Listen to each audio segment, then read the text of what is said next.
Get him on this. Ezra Miller. Did you ever hear? Mr. Glass. Who's the guy who's Uncle Fester in the new Wednesday? Oh my gosh. The guy from Saturday Night Live. Portlandia. Yeah. What's his name? Son of a gun. Fred Armisen. Fred Armisen. Yes. Fred Armisen doing Ira Glass. Amazing. I bet it's amazing. Good. They did it, I think, on This America Life. American. This America life. This American life. This America. Oh, America. And just listening to it, I didn't know who when they were doing it. I hate So when it's a something real like that who's happens. who. I hate when there's like Well, that was somebody the who point, does such though. a good that you're like, wait, is that like you get a TikTok and you're like, is that him? Yeah. Or is it an impression? that was the point of it or whatever. And he introduced it. It was like, okay, like do me now or whatever. And he did it, and you were like, wait a second. And then there came a point when they were kind of doing. They didn't introduce it, and yeah. Anyway, Go Nintendo podcast. Let's just start over at 1.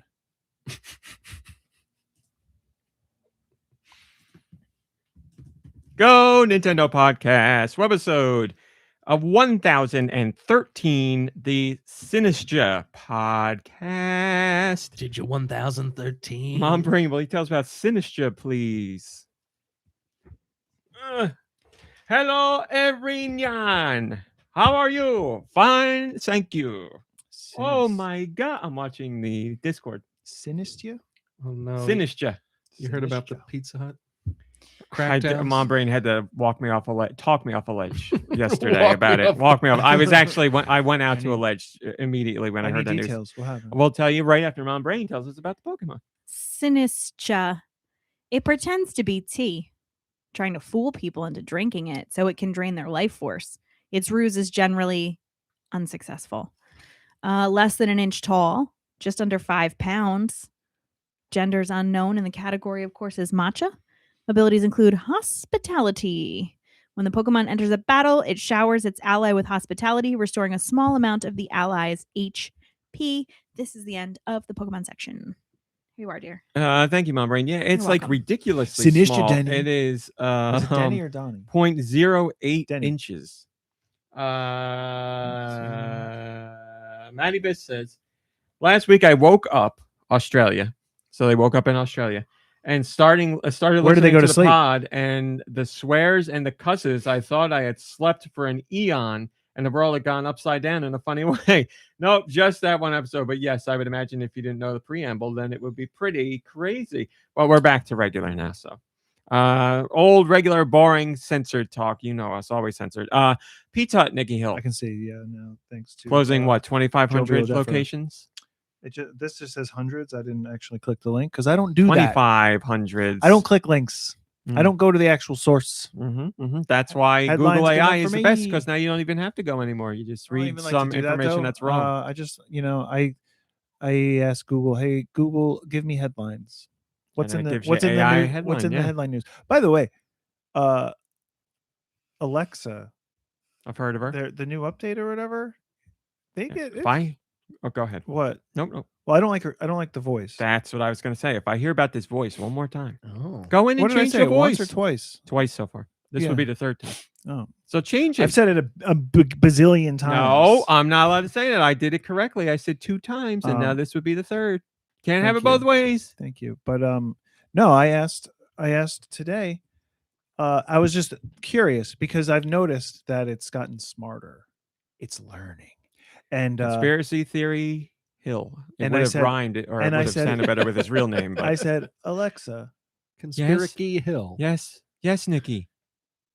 give me a synopsis of season 4 because I've already watched season 4 of Slow Horses. I said, give me a synopsis of season 4 of Slow Horses. In And season 4, the horses are slower than ever. she gave me like a really detailed synopsis. I was like, you've been doing your internet homework. And you trusted it.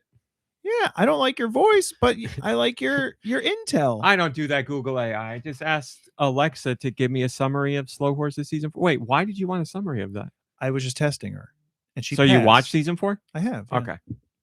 I'm halfway through season 5. How many Almost to seasons the are end. there? 5 right now. Wow. There's a 6th one on its way. I think. I believe so. Yeah, I've been eating it up, gobbling it up. Love that horse meat. Love that.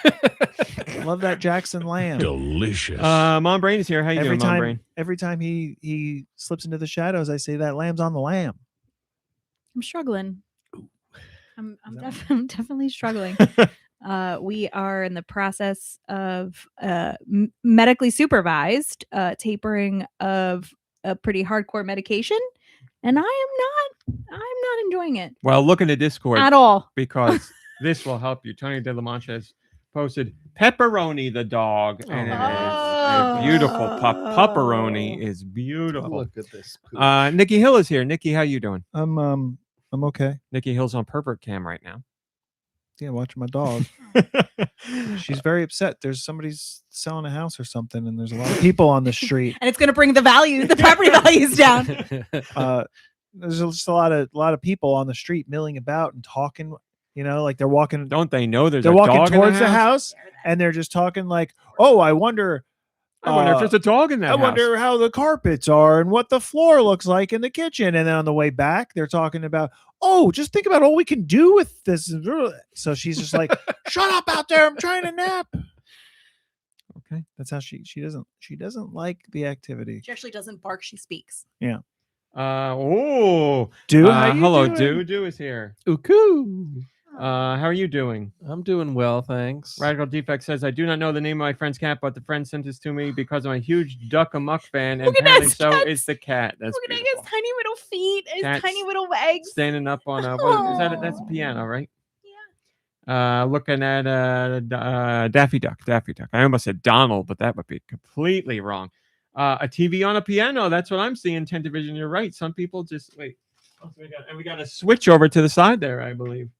All my entertainment in one place. Yep, I see a switch and Joy-Con there. That is what it's all about. Wait, that's not Radical Defect's house, right? Well, Radical Defect says, I do not know the name of my friend's cat, but my friend sent this that, to me. yeah. So I wonder. Just sends him a doxed his picture friend. inside his house. Does I'm in your house, Radical Defect. Here's a picture of your cat. the piano Match the do the drapes. piano strings vibrate with the television on top of it? Oh, I guess not, because then they would probably move it. Or maybe they don't even like they don't even notice it, right? It's just like it happens. Could be one of those things where it's like, oh, we should have thought of this before we put it. Or never mind. maybe Maybe there's it's surround more. sound. Yeah, maybe it's like having the LEDs behind it to enhance the experience. Maybe. Or maybe they got that thing that was in that infomercial where you're an old person and you wear the one earbud to listen to the TV while your wife that you hate in a commercial. The wife that you hate is like sleeping and you don't want to disturb her. So you're watching your golf program with your earbud in. Hello, Josh Grobot, my friend. How are you doing this fine weekend? I'm a hardcore gamer. Now is the I'm time feeling so great. Thanks to be for gaming, asking. Josh, because it is a bitter cold day out there. Hell yeah. Yeah, it is. With the wind today, it feels like 2 degrees, I think it said, which Minus is 10 at rough. That is stupid. Wow, that is Minus stupid. You're right. 15 or something. It's crazy. Let's see. It says feels like minus 10. You are correct. It is 7 degrees out here. I thought it was supposed to get like warmer in the afternoon, but nope. It's bad. Well, it is. It got warmer because it's 7 and it was at 3 earlier. So we're doing great. Yeah. The highest temperature we have to look forward to comes on either Wednesday or Saturday this week. And no, I lied. Not this Monday, but the Monday after is a blistering 41. Whoa. This week is, oh my God, look at this. 16 degrees, 29 degrees, 35, 33, 35 is not bad, but I was looking it up like randomly. In like the late 1800s was the coldest temperature in Florida. 55. Like -2. Wow. What? It's because they didn't have heat back then. probably. George is here. George, how are you doing, my friend?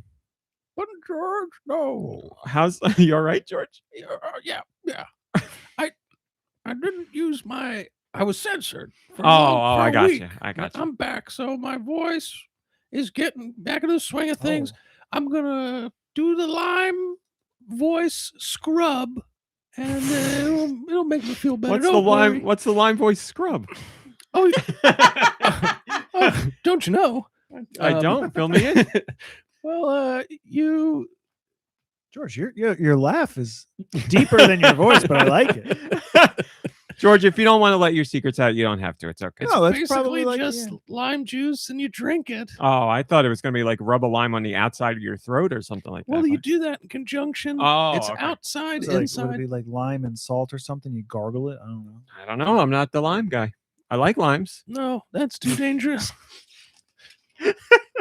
No, it's great.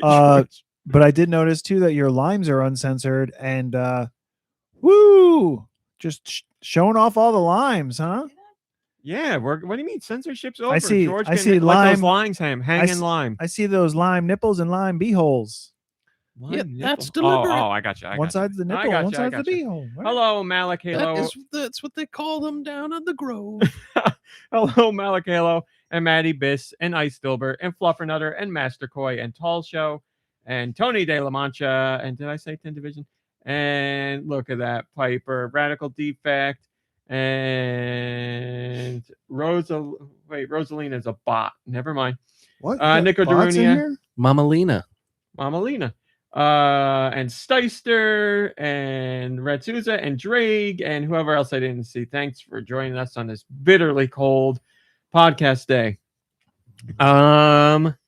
What do we got to talk about this week before? So it was a big week for news. There was a Nintendo Direct Partner Showcase, which I guess we'll cover first when we get to the news. And there was also it was Nintendo's financial results for the Q3. So we have that to cover. And then there's other stuff going on. So lots to go on. But of course, we're not going to do any of that yet. We're going to get to other stuff. I wanted to mention the Olympics. Has anybody here been watching the Olympics? I have not watched any of it. I yet. watched JD Vance get booed. Well, I saw it that depends too. on where you watched it. Because Yeah. in some places he was censored, in some places he wasn't, That's or his crazy. booing was censored. In other places they weren't.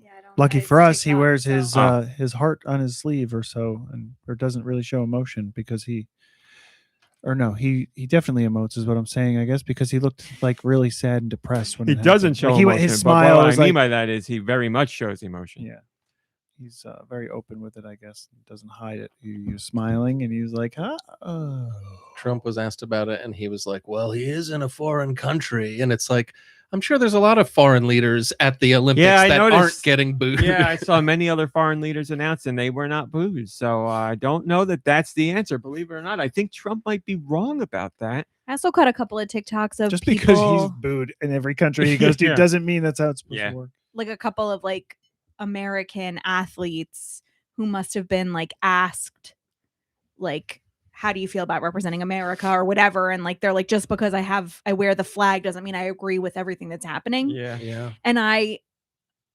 adore that Hi, Backstage because Studios. Good to see you. so my grandmother was the first in her family to be born in America.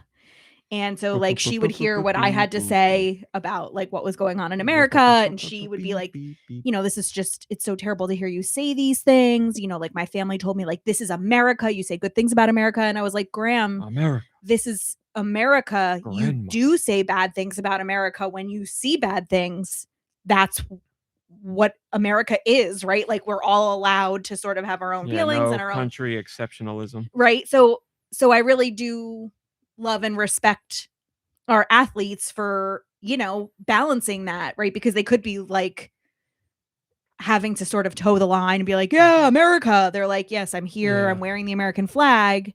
And also I don't agree with a lot of what's going on in America. And that makes me feel, it's like refreshing, and it makes me feel proud that that's who's representing us. We want to be proud of our Right. Olympians. You know, I think it's a big deal. Oh, Like, yeah. And I think it's and important to separate like their athleticism and We their are ability proud from of our Yeah. Olympians. Yes. And I felt a certain way when I saw that booing, because as much as I agreed with the booing, imagine if you worked your whole life to be this athlete that gets to go to the Olympics and like they call your country's name and you get booed, and like rightly so, and you're like, Jesus, you Yeah. know, like But they're what- not booing the athletes. We know that's True, we're getting true, at that, but, but, like, you still hate to but hear still, like you're there on the world stage getting booed because of your leaders know, that you don't agree with. Just because you're there and you are America and American and representing America, that there are people who are going to be like, ugh, and boo just because of that. And I don't fault them, but yes, that's why They it were sucks. saying boo earns. That is what Master Koi said. He said, I think they were saying boo ants, actually. Boo ants. I actually, in public schools, there's occasion every day to say the Pledge of Allegiance. And I'm also on Board of Education, and you say the pledge at the beginning of Board of Education meetings. And I stand and I put my hand on my heart, but I don't say the pledge. And I think like I take a moment while that's happening to like mourn for my country. And I actually just recently had someone approach me about it, like notice it and approach me about it. And approach me. She was like, I really appreciate that you like make a small gesture in that way. And like, like that's it's like nice to see someone else who feels the same way. Because I feel like there's that balance. Like I don't want to sit and often I feel like peer pressure not to, right? Because I'm like a role model in my position for kids and whatever. And that gets like really complicated and what is political and what is not, and like all that jazz. So it's sort of like my happy medium. But it's a conundrum that like most people, I guess, don't have to deal with. This wasn't meant to be a political conversation at all, but there it goes. What I was going to say was there's the women's figure skating team for America. And on one of the team members is Alyssa Liu. Oh, yeah. I hear the team is doing very well. I don't know. They may, I believe Sunday is either when the finals take place or we'll know the results. Already? They just started for the women's team figure skating. But I know they were doing very well. And my cousin messaged me and they were like, did you see Alyssa Liu and Team America? And I was like, no, I haven't watched any of the Olympics yet. And she sent me a couple TikToks because Alyssa is becoming like the first big star of this Olympics. She's getting a lot of coverage because she seems like a very free thinker and like a fun person. And she's very talented, obviously. And she's doing great things for the team. But my cousin sent it to me specifically because she is carrying everywhere with her a stuffed Puchita from Chainsaw Man. And you'll see her like doing interviews with it and she has it under her arm. And like when she was getting her scores, her manager, handler, whatever is there holding it for her. And he's like walking off with. So there's plenty of people who are like Chainsaw Man and other people are like, what is this thing? Makes you wonder how she got so good, right? Huh? Right. Maybe she's been exactly. She's the ice skating devil. Yeah. So that's why my cousin sent it to me. I was like, there's more proof that anime's going all over the place, baby. But anime, I have something to talk to you. Did you see the latest episode of Frieren? No, not yet. Damn it. Well, it doesn't. It's not really a spoiler. There is a moment in the new episode where Frieren dies. Frieren dies. Not a spoiler. Not a spoiler at all. No spoiler. Is Where Frieren even a person? Yeah. Oh, Frieren is the main person. Oh, I don't know if it was the name of a town or Nope. like Frieren is a the feeling. lady. It's the name of a feeling. You should watch Frieren. The Stark and Fern are walking together, and Stark is walking very weirdly, and Fern is walking normally. Oh, and begging. She's like, "Why are you walking like that?"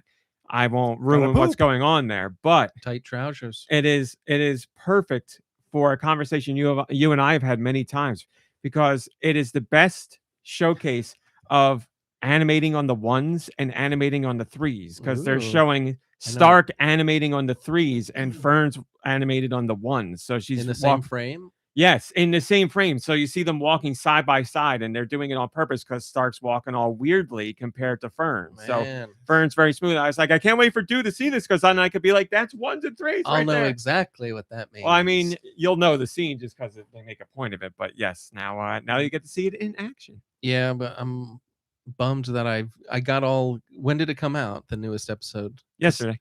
Yeah, I got all discombobulated because the other show, released early. The Night of Seven Kingdoms came out. I early, also watched so that. I thought you'd wait till Sunday, knowing you, but Normally I would, but Saturday and Sunday are packed for me with things that I watch, and adding in Night of the Seven Kingdoms makes it extra packed. So I was like, Friday is only Freerin. That's the only thing that comes out on Friday. So I was like, I got time to watch it now. So I watched it.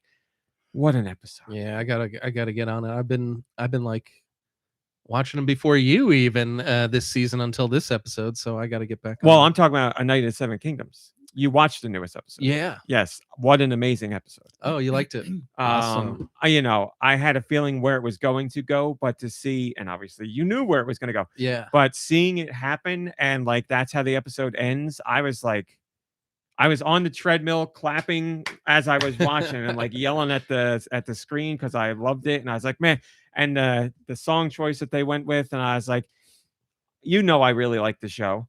But this episode Forever was Young? like, this episode of the show made me feel like I felt when I was watching Game of Thrones when it was at like Oh, really? top form. That's I was like, great. this was fantastic. So I was I'm like, glad what you a liked it that much. what a stellar episode. So the show's been great, but this episode in particular is like, that's like just, man, it was really good.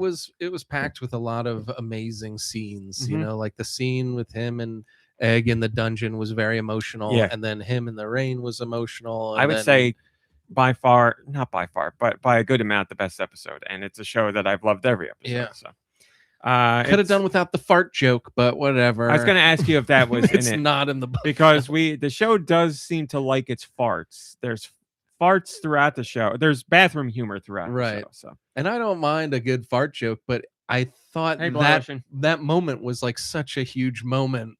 I thought that was strange, but it also served as a head fake because I think a lot of people would have been like, "Oh, I know who the last person's going to be," Yeah. and then like some tools stands up, and you're like, "Wait, who's this?" call guy? me crazy. They could have done that moment without A a little- fart. Yeah. But it's not like it ruined it for me or anything. Right. But of course, willing Are you suspension of guys disbelief. putting down fart humor?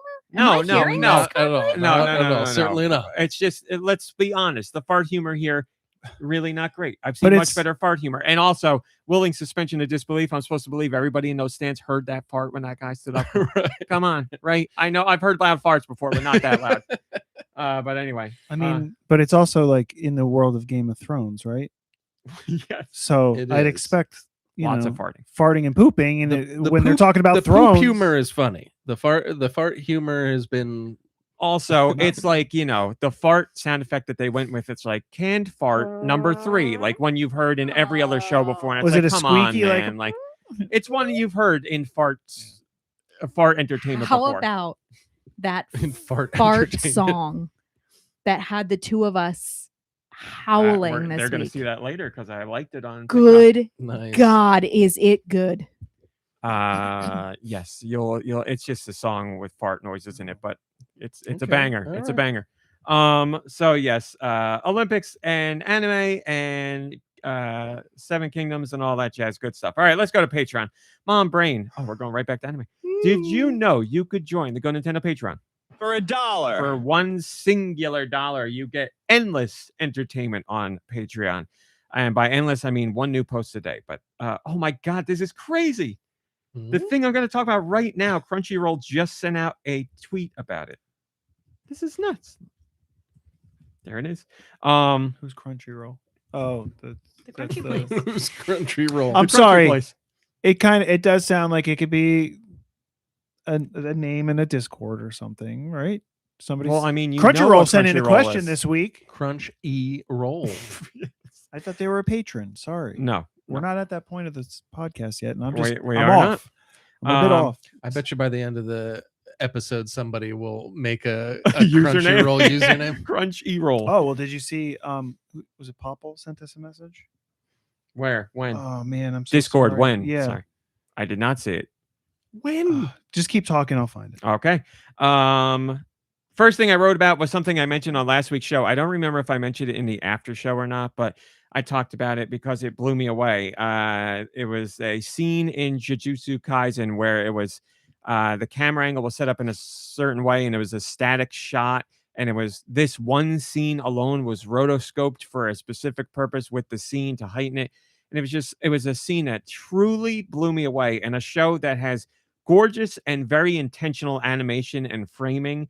But this season in particular, they've really ticked it up a few notches. And this scene, like I was watching it mouth open because it really like heightened everything that was going on. It was so intentional the way they did it to heighten the experience and add to the tension that's in this scene, and it was stellar. So I wrote about that, and I linked to the scene. You can watch it if you wanted to. It's a 4+ minute scene with one camera shot, and it is, man, is it good. It's so good. It's very uncomfortable, which is what's going on in the scene. So it's just one camera shot in an anime.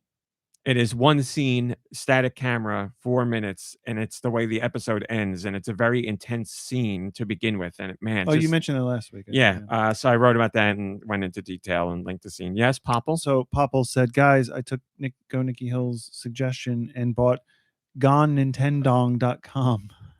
Did he really? I don't know. I didn't go to the actual website, but Popple, good on you. How am I spelling that? GONE. Yep. Nintendo NG.com. Free the dongs, Nintendo. Let the dongs free. He did actually buy it, and he put something up there. That's great. That is great, Popple. Congratulations on a beautiful job. And now I will check back every week to see if you change what's there. Puddles is listening to the podcast this week from Maddie Bits. Look at Puddles. This 1,000-yard stare on those types of dogs gets me every time. So I wrote about that. I think Puddles is a very sweet name, and I hope that they don't live up to it. Yeah. Right? Maybe they leave Puddles when they drink water, like out of the bowl, or maybe they rather than peeing yeah. everywhere. It's just like such a or like hop into puddles as they're yeah, walking. Maybe but they even hop that, in like Puddles. That's a cute name. It is. I also wrote about something I talked to Call you him two Pud. about in a text message. I wrote about that Jurassic Park commercial that's going to be part of the Super Bowl. It's And the whole incredible. conversation- I can't believe that's real. The whole conversation about how, so for those who haven't seen it, you can see it now. There's a Super Bowl commercial about Comcast and whatever. It's about internet at Jurassic Park and whatever. But it takes footage from Which the was really original pre-internet, right? I mean, it wasn't mainstream internet at the time. When did Jurassic Park come out? 93? 93, 94. So 93? then, yeah, mainstream internet was not a thing back then. So that girl was a computer hacker before there was even the internet. Incredible. Hi, Bocce. Good to see you. Forget her name and what's the girl's name? So the commercial is about them like getting internet, Comcast internet, and it fixes the problem with what? I don't even remember, the gates or something, and the park is fine and everything, whatever. It doesn't matter. But in this commercial, again, they use footage from the original Jurassic Park, but then they do digital de-aging on actors in order to put them in new scenes that weren't in the original Jurassic Park to show how it would play out if they had great Comcast internet.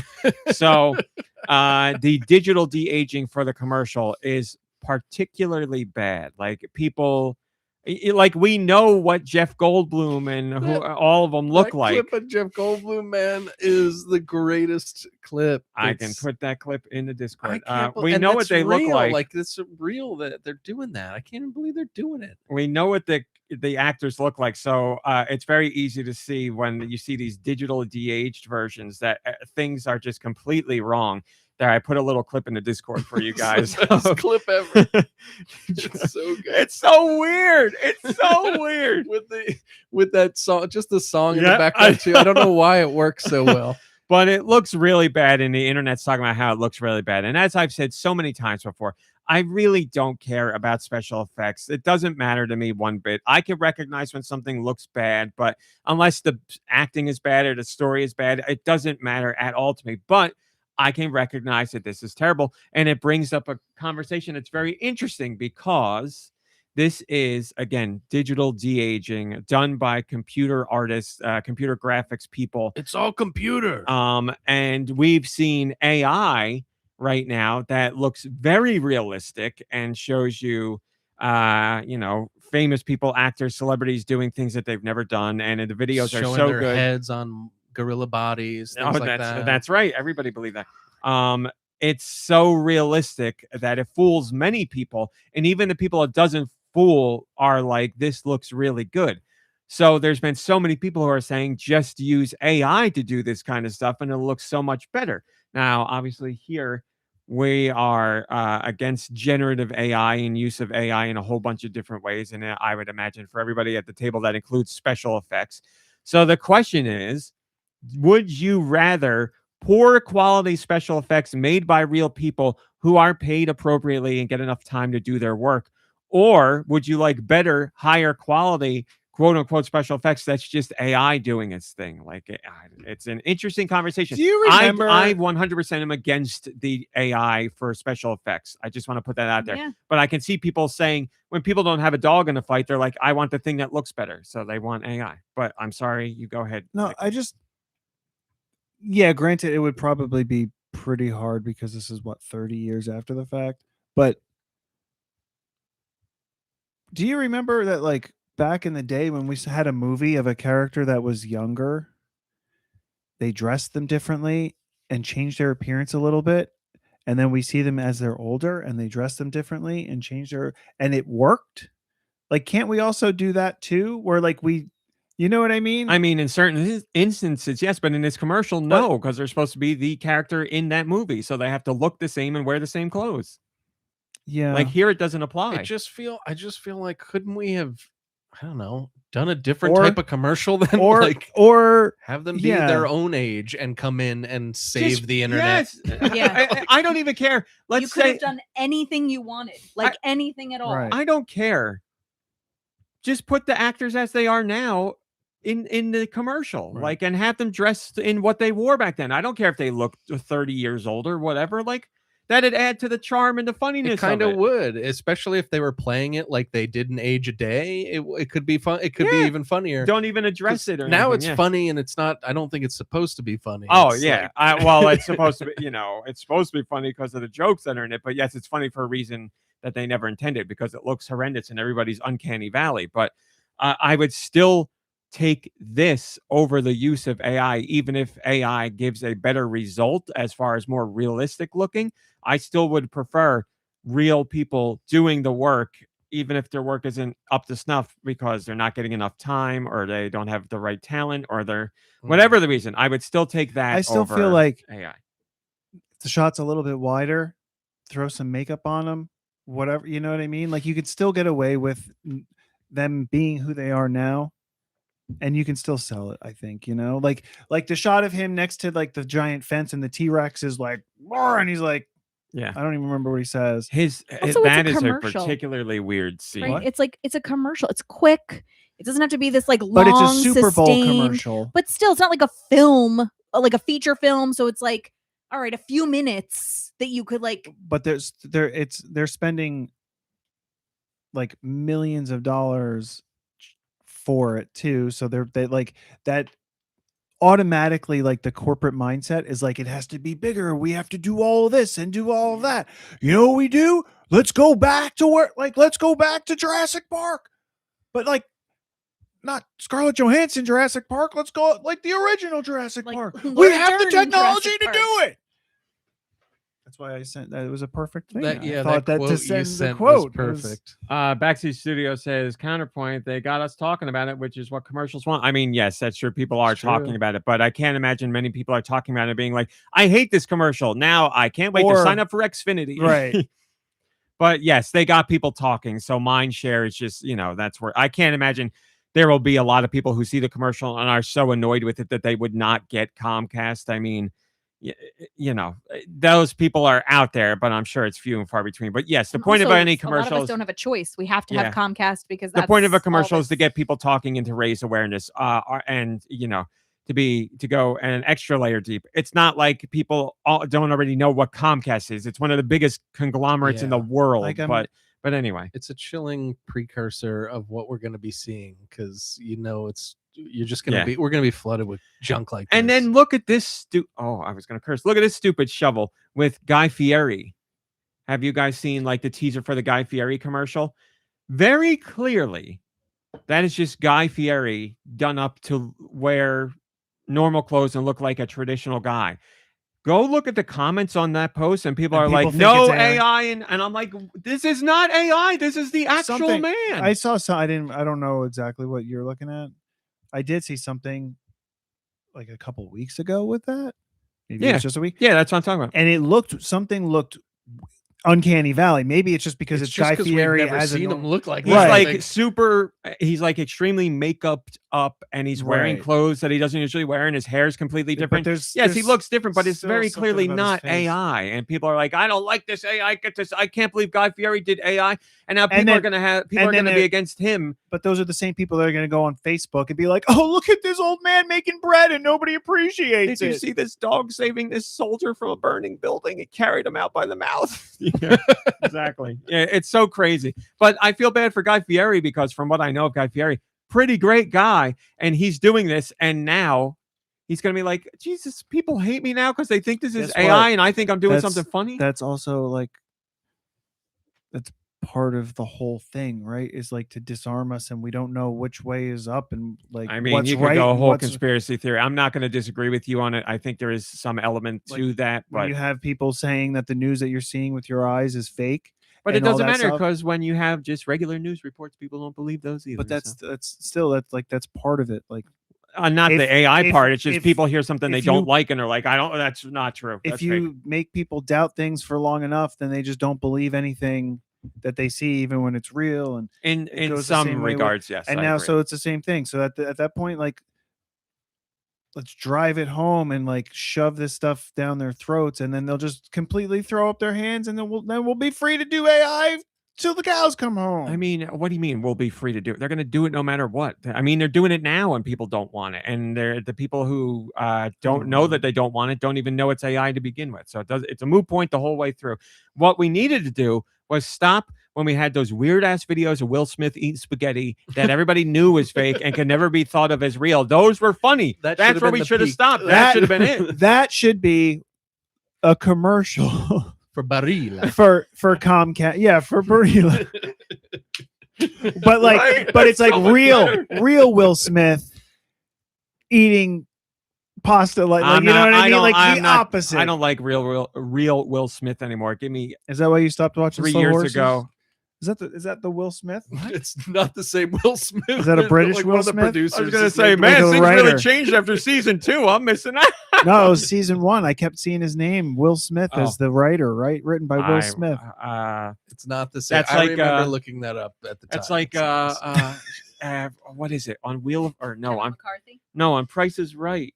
There's somebody Drew it's a- Carey. It's a famous name. No, it's a famous name that's in the credits. And I think it's Oh. Adam Sandler or something like Yeah, that. And, it's- and it's not Adam Sandler. There's also in Nepotism.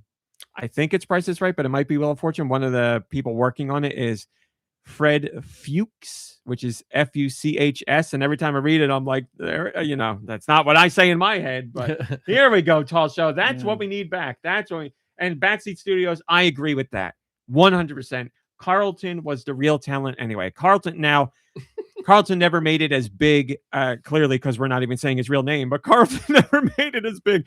But he's gotten steady work. He's hosted multiple game shows. He's hosting Dancing with the Stars right now, which is a very popular show. He hosts America's Funniest Videos. That guy's making bank. He's got some money. Are He's they still making America's Funniest Home Videos? eh? Are they still making America's Funniest Home Videos? What? Are I they would still not making be a part Did of you not this hear me? world anymore if they weren't making it? You think First you would Pizza Hut, now American out of all the Funniest Home stupid stuff Videos? that I complained about, you don't think you would have heard me fly off the handle if they canceled America's Funniest Videos? Do you watch it regularly? I don't, but I record it every week. You do. Yes. The red, white, and blue. The funny things you Thank do. you. You're keeping. I Where do you record it? Like you have a TiVo just for that? YouTube TV. It's set up in YouTube forever. TiVo. I never What channel? ABC. Oh, Carlton is the What ABC channel? man. ABC 7 Eyewitness News. Eyewitness News. He's their go-to guy hosting those two shows.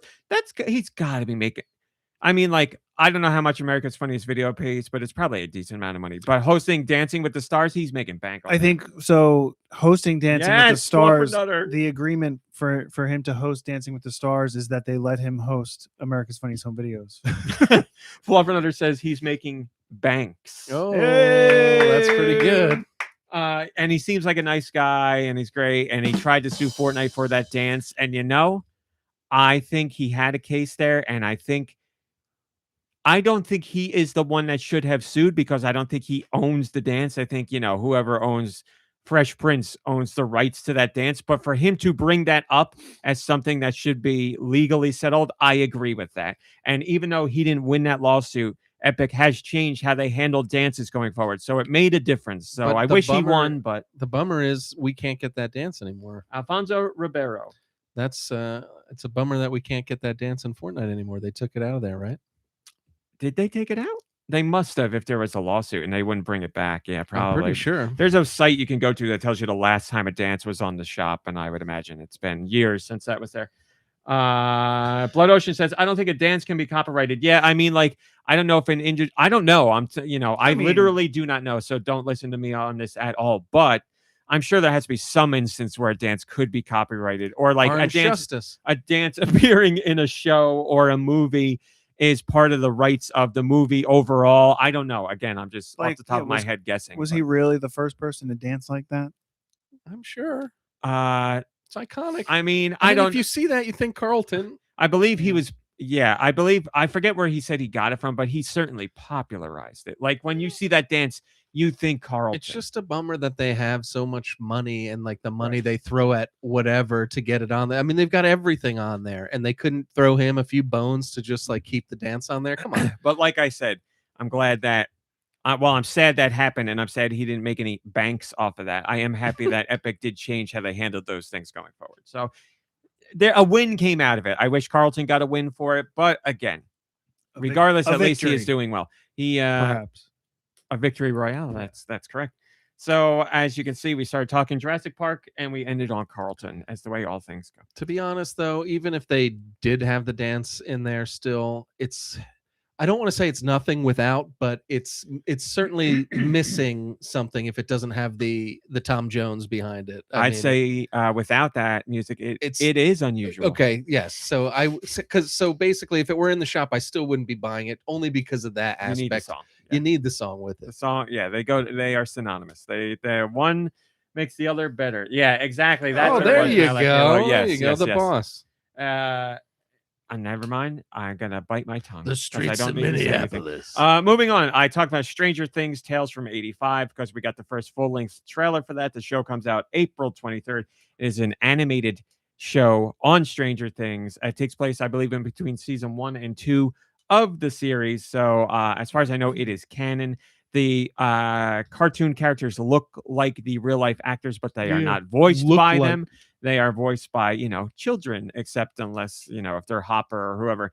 So, I love cartoons. I love Stranger Things. I thought the trailer looked fun, and I think it could recapture some of the magic that people thought was lost from Stranger Things because the actors got old and you lost a lot of like the childhood, like wonder and like joy and nostalgia of it because the actors got 10 years older.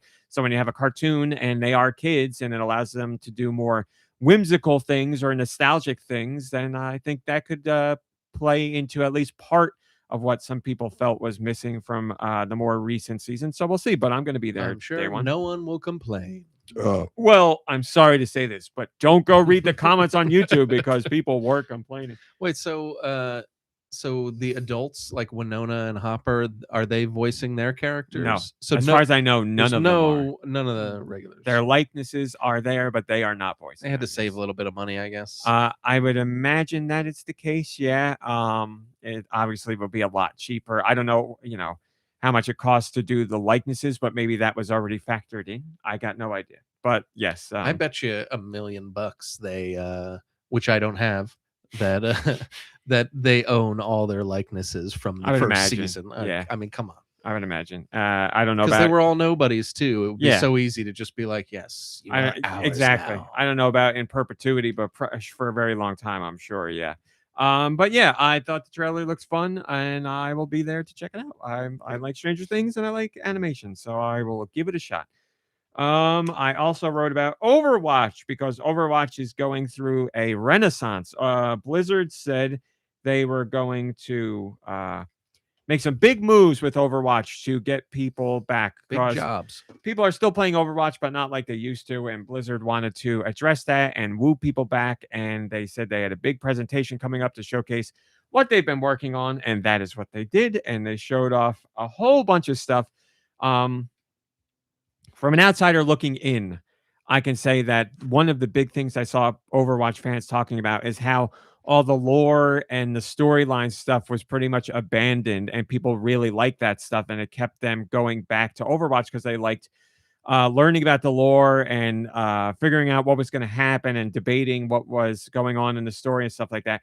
So Blizzard has said they are, with the launch of the newest season, doing a year-long story. They have it all planned out. It is going to be an entire year's worth of a story that plays out throughout multiple seasons. And they're doing 10 new characters overall, and they're revamping old characters, and they're doing a whole bunch of stuff. And I never played Overwatch, but I always wanted to. I bought Overwatch when it first came out, and then I just never got around to playing it. And I felt like, it's too far gone now. I can't play it. And then Overwatch 2 came out, and I'm like, no, forget it. I just can't. I'm too out of the loop. But now with this big revamp, I was like, this. If there's ever been a chance for me to get into Overwatch, this is it. Now is the time, especially because Blizzard also announced they are doing a Switch 2 edition of Overwatch, which is coming out in the spring alongside Season 2. So now is my shot. If I want to make up for missing out, now is the chance. And they're dropping the 2 from the name, just going back to regular Overwatch. So, or, it's still going to have the same content that 2 had, but they're taking 2 out of the name. And it seems like Blizzard was like, Marvel Rivals came out and became pretty damn popular and is the same type of game. And they're like, they ate our lunch with that, and we need to get back to work and show that we were the first to do it, and we could get our crown back. So a lot of it looks like it was very heavily inspired by Marvel Rivals, but Marvel Rivals was inspired by Overwatch. So, it's Ouroboros situation. But it looked, Batman and the Joker. I saw a lot of fun stuff in there, and it looked interesting. And like I said, I want to give it a shot. So when it comes out on Switch 2, I think that will be my opportunity to jump in and give it a go and see what I think. I mean, I love the idea of it, and I love team-based games, so why not? But Mom Brain, there's a new character that's in the game right now that is just literally a cat that flies around in like a robot suit. It looks amazing. Look up Overwatch cat. What does the robot suit look like? Does it look like a cat? Type in Overwatch cat. Okay. And you can. I've watched plenty of videos of it, and it looks fantastic. What'd you say? Does it look like a robot cat? No, it's a regular. There you go. Oh, I was thinking like what is that? What is We're gonna need a little more here. the big robot with the person inside? Kaiju. Thank you. What was it? A mech. I was thinking kaiju. Kaiju is a monster on its own. Well, that was the word I was thinking, and that was the concept I was thinking. Oh. So we got there. You're thinking of a mech. So yeah, like a. Well, but is the cat Pacific safe? Rim. See, that's what I was thinking. 10th Division. I was gonna say Pacific Rim's way too big. It's got to be from like an alien mech suit. Yeah. What's up? Is the cat safe? It looks Clearly it's safe. It Look at looks that. exposed. It's got goggles on. It's got a safety vest harness on. It's great. So Okay. everything's good. Nothing bad happens to It the looks cat. a little bit like Piper. There it is. It's Piper. That is how she sees herself when she guards us. I heard Piper was the inspiration. So yeah. Did you hear her yelling at you this morning? Yes. I thought it was pretty cool that they were really getting back to what people missed for Overwatch. And from what I've heard about people after the presentation, they're very interested in it. And people that are playing it now are saying some big changes have been made that they are really happy with. So it seems like Overwatch might be coming back into the zeitgeist a bit. We'll see how this new season plays out. The bigger stuff is yet to come, but very soon, I want to say like February 10th stuff is going on. So we shall see. But I thought, it's not very often you see a game where it's extremely popular. And then I don't want to say it got unpopular, but it lost a lot of popularity, but people were still playing it. But then for it to have a resurgence and come back, we don't really see that too often. And we'll see if Overwatch is going to manage that. But all the impressions from press and everything has been extremely positive. And what was shown was regarded really well by fans. So it seems like they're on the path to a bit of resurgence in popularity. we'll keep an eye on it. But like I said, when it comes to Switch 2, I think that's my shot to give it a go. I also talked about something that was announced during the partner showcase this week.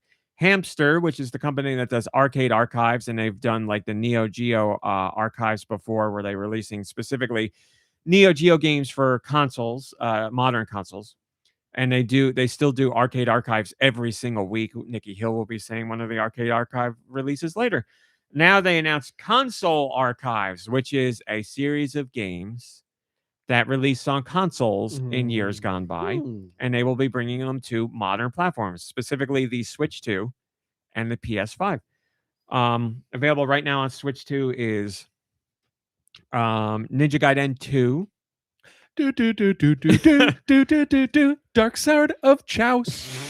Sorry, I know that's yeah. The first word perfect. that I screwed up was not meant to be screwed up. The last word was definitely meant to be screwed up. So and the other game is Cool Borders from the PS1. So I wrote about that on Patreon because I was like, well, just in time for the Olympics. that's right. I wrote about that on Patreon because I was like, well, now the Virtual Console's back. This is exactly the same as the Virtual Console, just Nintendo's not doing it. So you're not going to see any first-party games from Nintendo or anything like that. But you're going to see all different third-party games that Hamster can get the licensing for. So who knows what's going to be there. So far, we know it will have NES, Famicom, and PlayStation games. We don't know if there's a PlayStation 1 game. So we don't know if there's going to be other platforms beyond that. Saturn is potential. I don't know which version of one of the games they're bringing over, but one of the games was released on Saturn and PS1. So it could be the Saturn version. But again, it's Virtual Console for NES, Famicom, and PlayStation 1. So we'll see what happens. And the reviews and tech reviews specifically of Cool Borders, which was a PS1 game, says that Hamster has done a better job with re-releasing PS1 games than PlayStation did when they did their revamped PlayStation 1 games on that little device that they put out. Apparently this looks better and plays better. So that's a great start. There you go.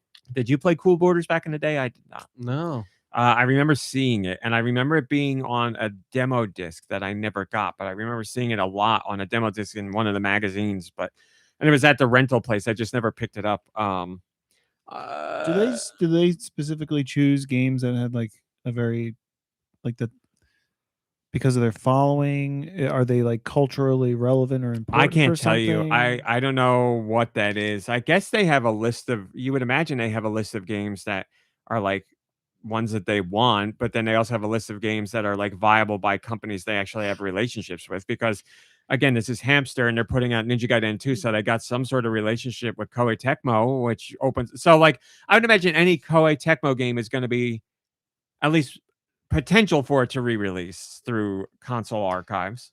I never made that had Hey, that Ross. understanding or made that connection. I guess that Arcade Archives is a third-party company acquiring the rights and re-releasing games. Yeah, I don't know throughout Hamster's history if they have any of their own games, but their Arcade Archives is them working with third parties to put out games. Yeah, and they For freshen some them up reason, a I little always bit. thought like I honestly have no idea what I thought of like who was putting that stuff out.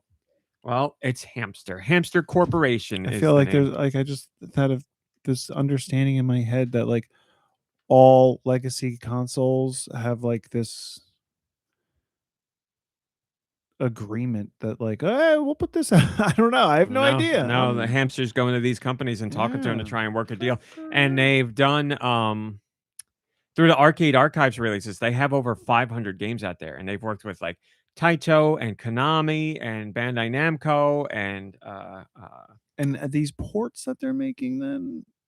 they are ports, yeah. Yeah. But they're enhanced ports. They'll have save states, and they'll be, higher resolution and stuff like that. And allow for adjustable button layouts and stuff like that. But they remain outside of that the experience that they were all those years ago. So Arcade Archives is particularly cool because a lot of those games never saw release on any home console. So you get to play games that were only in the arcades. But this console archives is cool too because there are games that are only ever released on one console and they've been trapped there. So they put out a list of games that are coming in the near future, and there's some that have never left their original platform. So it's great to see. And we'll see what the cadence is for these releases. I don't think it's going to be every week like Arcade Archives is, but it might get to that point. But they've got something like they've already announced like 10 games that they're going to do, and there will obviously be more. So it's exciting. We won't know what's coming and what potential platforms are up for grabs, and also what companies they're working with. But you would imagine if they have so many deals with companies for Arcade Archives, they could pivot that into console archives too and be like, we're already doing this over here. How about you let us dip into some of the console releases you did too? So we'll see. But it's a cool idea. And for those who missed the virtual console, this is the virtual console. Just, it's going to be a different slate of games for sure. And they don't have the pull that Nintendo has. But still, a console archives is, you see a game, you buy it and you have it, and that's it. It's a piecemeal situation like the virtual console used to be. So it's cool to see that option out there. And then the last thing I talked about was Ratcheteer DX, which is a game that is coming out on the Switch March something or other. I want to say first week of March, maybe second week of March. It originally released on the Playdate, the little yellow crank platform, but it was just Ratcheteer on that. So Ratcheteer DX, I had a whole bunch of things I wanted to write about for it, and I didn't know which approach to take. So in the end, I just decided to do all of them. So I broke down this post into different categories. One of the categories was, can a game be too retro? For me, the answer is no. But I think it's something worth talking about because Ratcheteer DX. All right, I'll talk to you. Mina the Hollower is meant to mimic a Game Boy Color game in its visuals and its approach to gameplay. But it is doing things that the Game Boy Color could not do. Like, it's meant to evoke that era, but it certainly looks nicer than a Game Boy Color game. And it's doing things with shadows and graphics and, amount of enemies on screen that the Game Boy Color could never, ever do.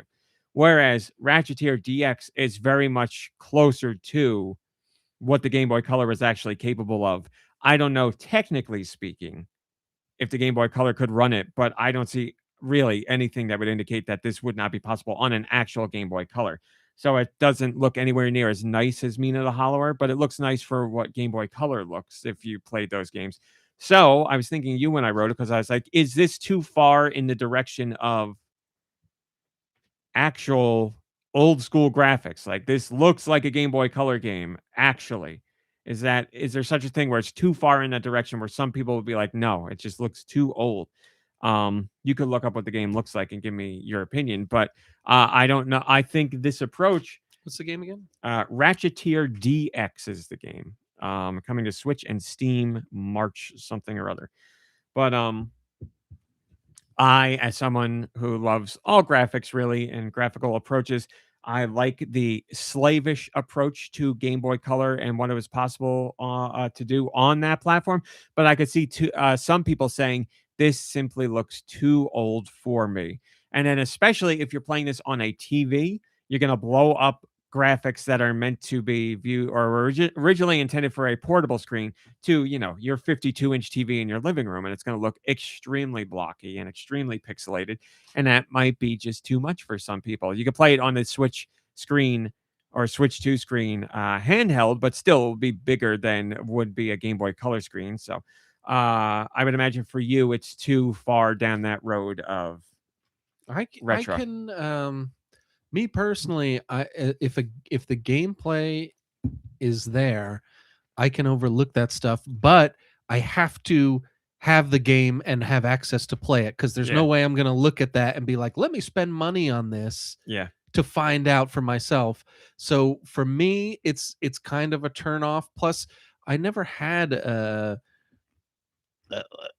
well, this is Game Boy Color, so I don't know. I never had those experiences on there. Like, I've played Link's Awakening recently, but back then I never did.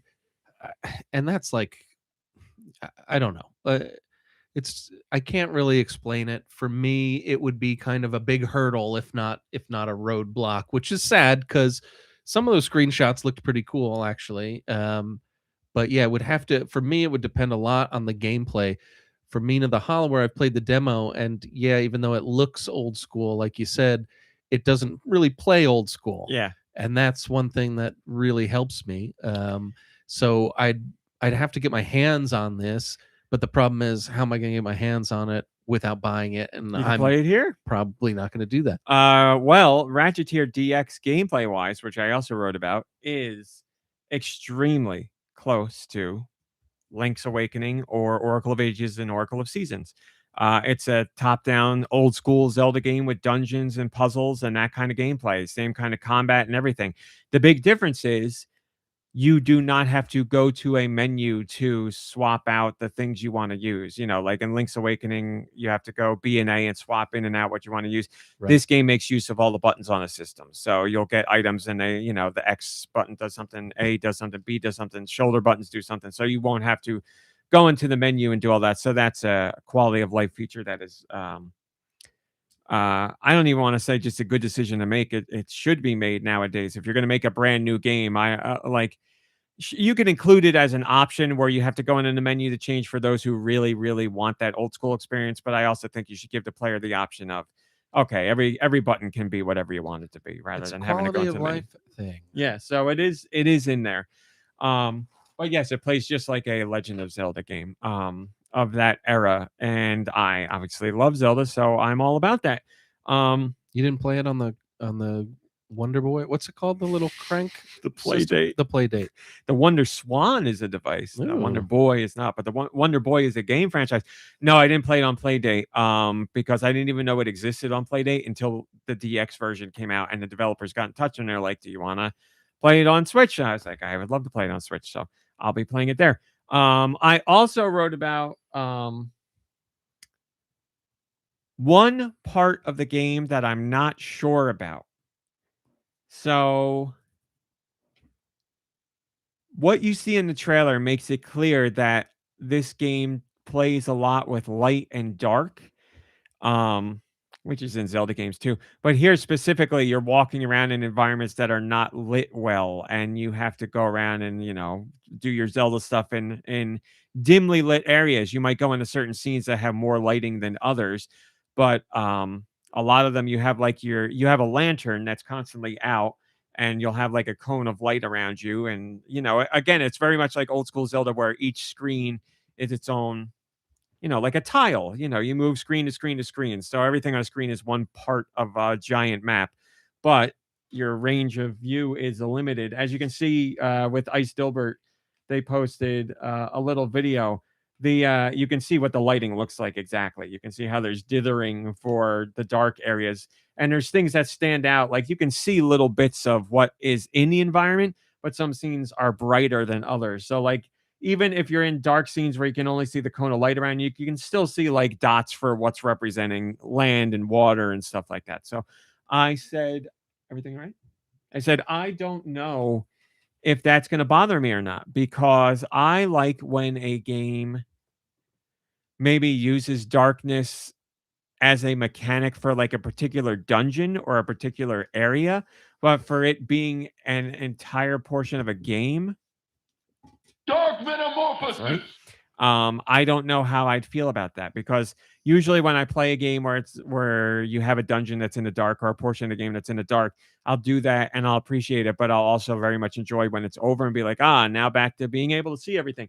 And if Ratcheteer DX spends a lot of the time in the dark, I'll need to actually play it before I can decide if it bothers me or not. But I'm a little trepidatious about that aspect, so we will see. But overall, I'm very interested in this game. I love Zelda clones, and we don't get too much traditional Zelda anymore, especially from Nintendo. So when other developers take up that mantle, I'm all about it. And I also wrote about how this game seems to go for the vibe of like mystery and like just like not something more going on below the surface if you scratch or if you dig below the surface.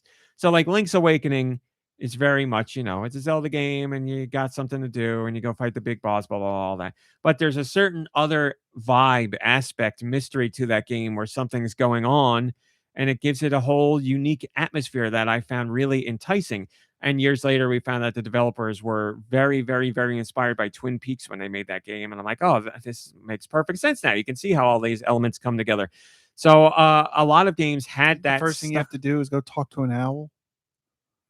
in the You game? do talk to an owl very Be early careful, on. they're not what they seem. Very early on. Yeah. Yeah, I couldn't find the owl, so I stopped playing the game. Is this true? I played like the Link's Awakening remake or whatever that was on the I think 3DS. you just walk straight up. Well, there's my problem. Yeah, I think you go up. Yeah. 4 screens, Terrible 5 screens. Terrible sense of direction. Um, Well, you have to talk to people, and I for some reason I was just like I don't want to talk. Like I was antisocial in the game. I was like I don't want to talk to these people. I'm done. you can just go do the phone thing if you want. They said go talk to the owl. I said who? Oh. But a lot of games had that kind of style or vibe back in the day. Some of it came from just bad localizations, like Simon's Quest. People would tell you things might I add, on purpose to screw with you, but also through bad translations, it would screw with you. So you didn't know what the hell was going on in that game. But there were other games that played that up where, everything wasn't explained and some things were a mystery, and it made a whole atmosphere and vibe where you had to figure things out on your own. And you were like, oh, there's more going on here than you might think if you just ran through the game. So I like that vibe and that feeling, and that seems very much present in Ratcheteer DX. And there's one part in the trailer where you see that there appears to be a whole mystery language that has to be translated as you go through the game, but I would imagine it's an optional thing. So we'll see. But I love that kind of mystery and that feeling, and we don't get that too much nowadays. And when you mix that in with a game that's taking a retro approach overall, I think that works really well. But I'll tell you when I play the whole game. So I wrote about that, and that's that. And now let's go on to news, because there's a lot of it. Finally. finally. In general, you're done? Going to bed? I think so. Okay. Me cool? Thanks for coming.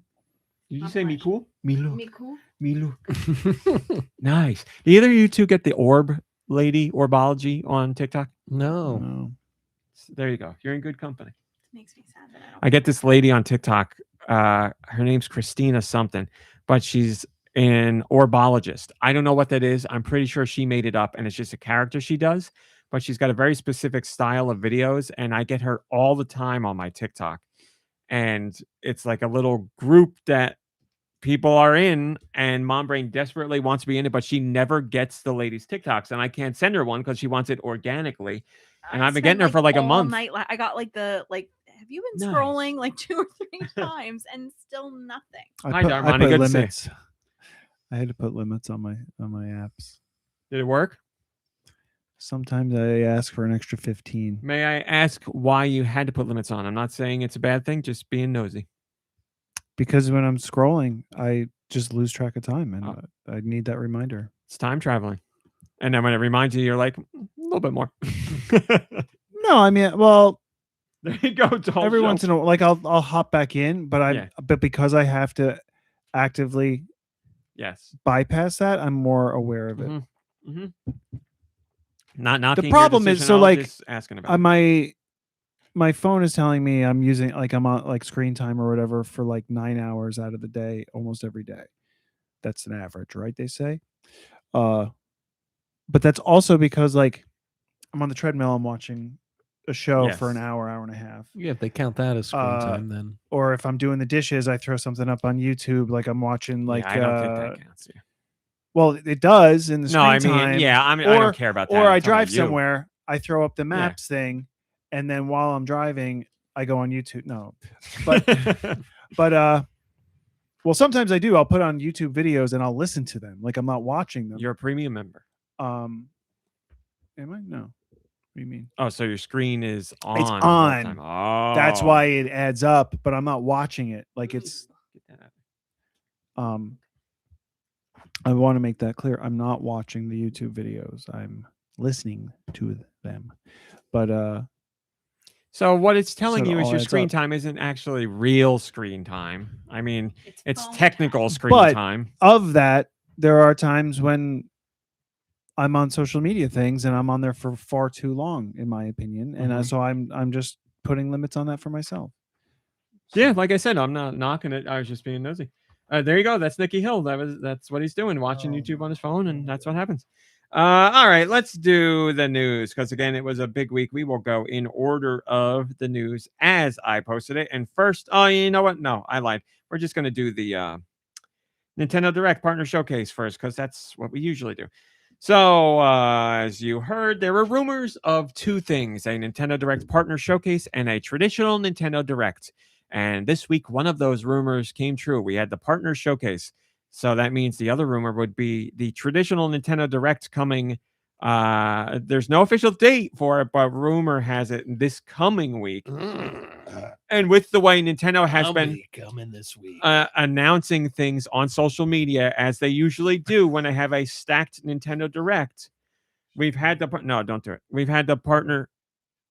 No, we had the partner showcase, and we had Nintendo announcing things on social media prior to that. So all signs point to there being a regular Nintendo Direct, because they only really do these partner showcases when they have too much to show in a regular Direct. So they don't want to take away from that, or they want you to see about as much as you can. So they're like, we got so much third party, we'll put it over here. Is it going to be Then another a regular direct about Kirby Racers? Why does that annoy you so much? The man's cat died. You got to make fun of him now when his cat died. I'm not making fun of him. You just hate that they do a Kirby Direct. We had multiple. that poor Kirby was cat. all over the regular Direct. They I'm had their tired own of Direct. Nintendo promoting their games. I've had enough of it. Meanwhile, you look and people are saying the reason everybody's selling Nintendo stock and investors they don't have any faith in Nintendo because there's not enough Nintendo content. No big titles. That's right. Except for Donkey Kong. and they're Kirby. doomed.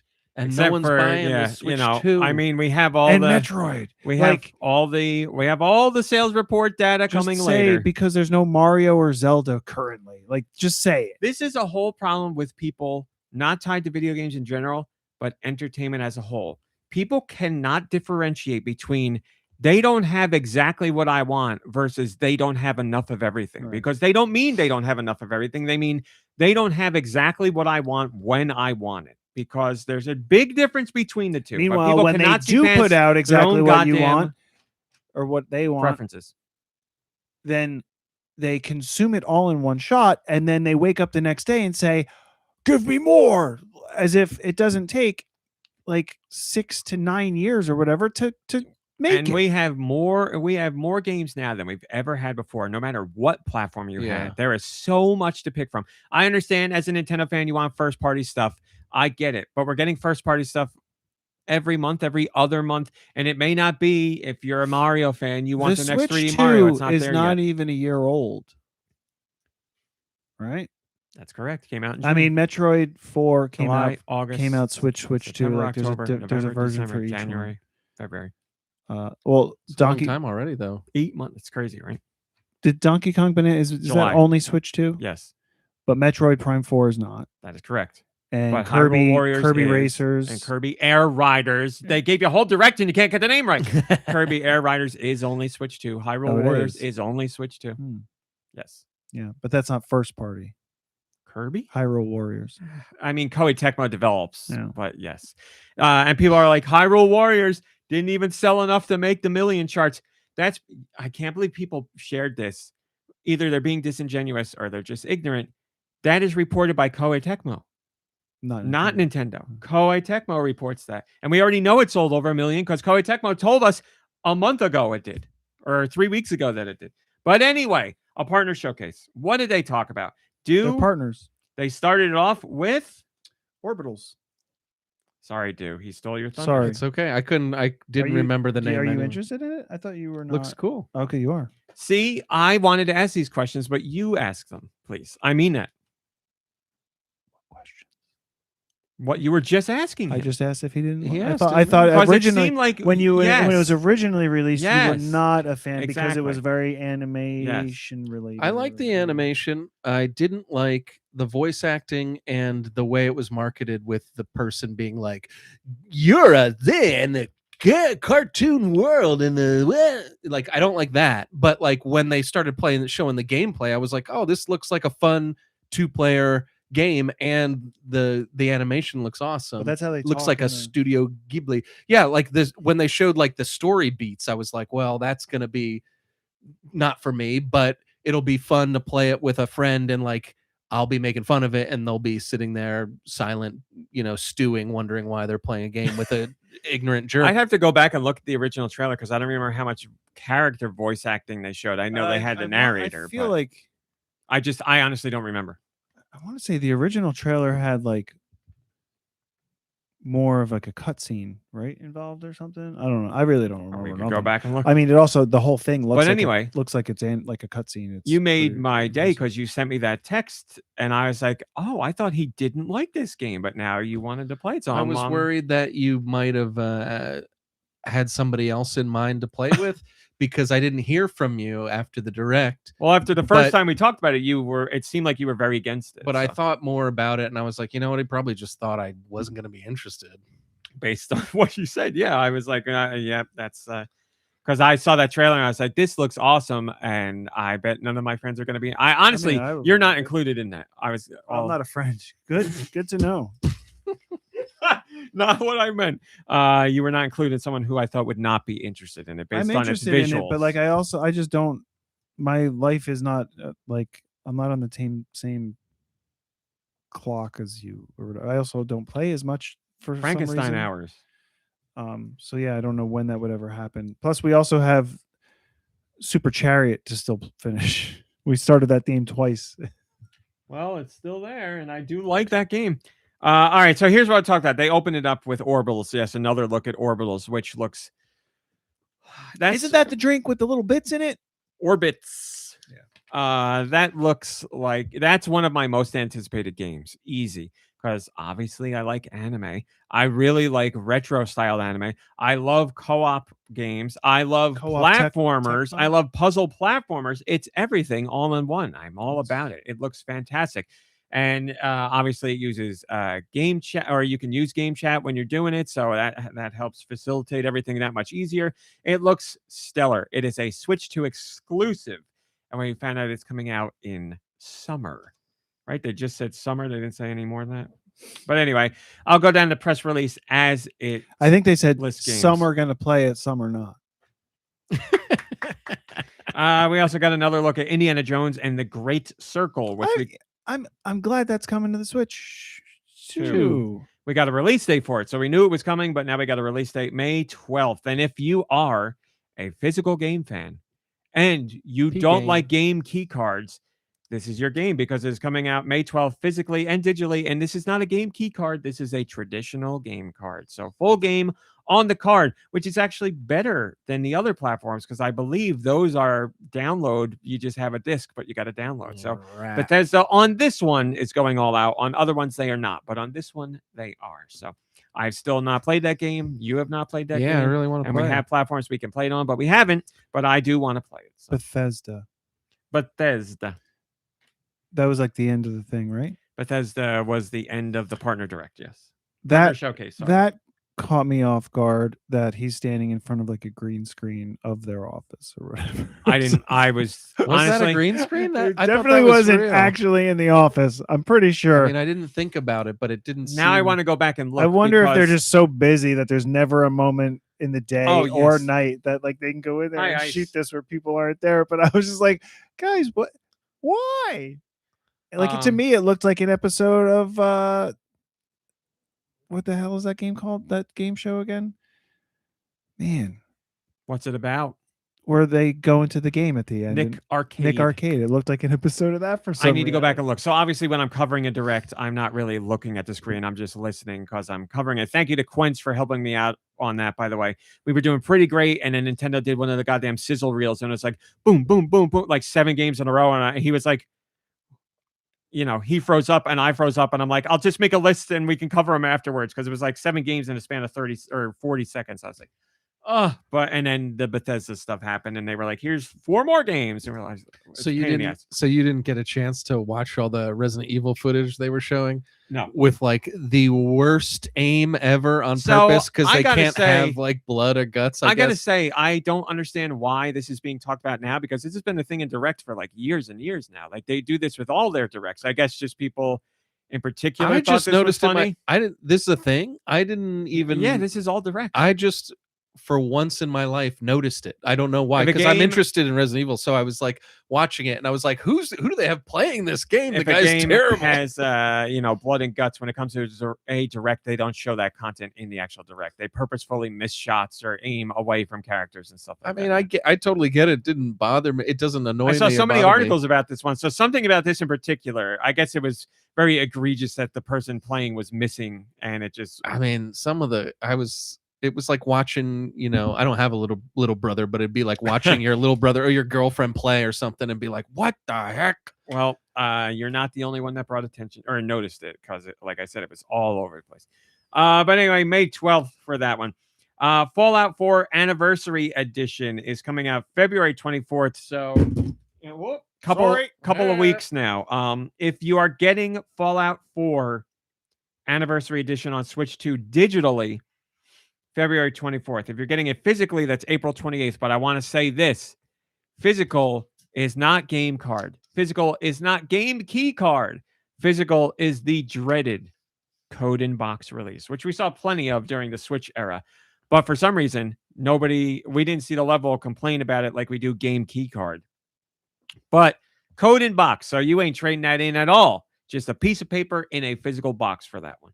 It's Also, like a waste of space. The Elder Scrolls 4 Oblivion Remastered is coming to Switch 2. That is also physical and digital sometime in 2026. And again, that will also be code in box. So do not think you're getting a game card there either. Also announced, not from Bethesda. We're done with Bethesda. Tokyo Scramble. Now, What an interesting That game. looks Tokyo like something you'd like. That Tokyo looks like fun. Scramble. I do not like the look of the game, but I very much like the idea of the game. It made me think of Disaster Day of Crisis. Yeah, the scenario, like it's just such a weird situation. I don't know. Yes, Darmani, I What- see you saying that about me and Dispatch. You're making me extra sensitive to versions and content. You're right. Yeah. I say something to point otherwise? It's something that will forever be on my mind until Nintendo shows me differently. So yes, I agree. I didn't know if I said something that indicated I felt differently. But anyway, Tokyo Scramble.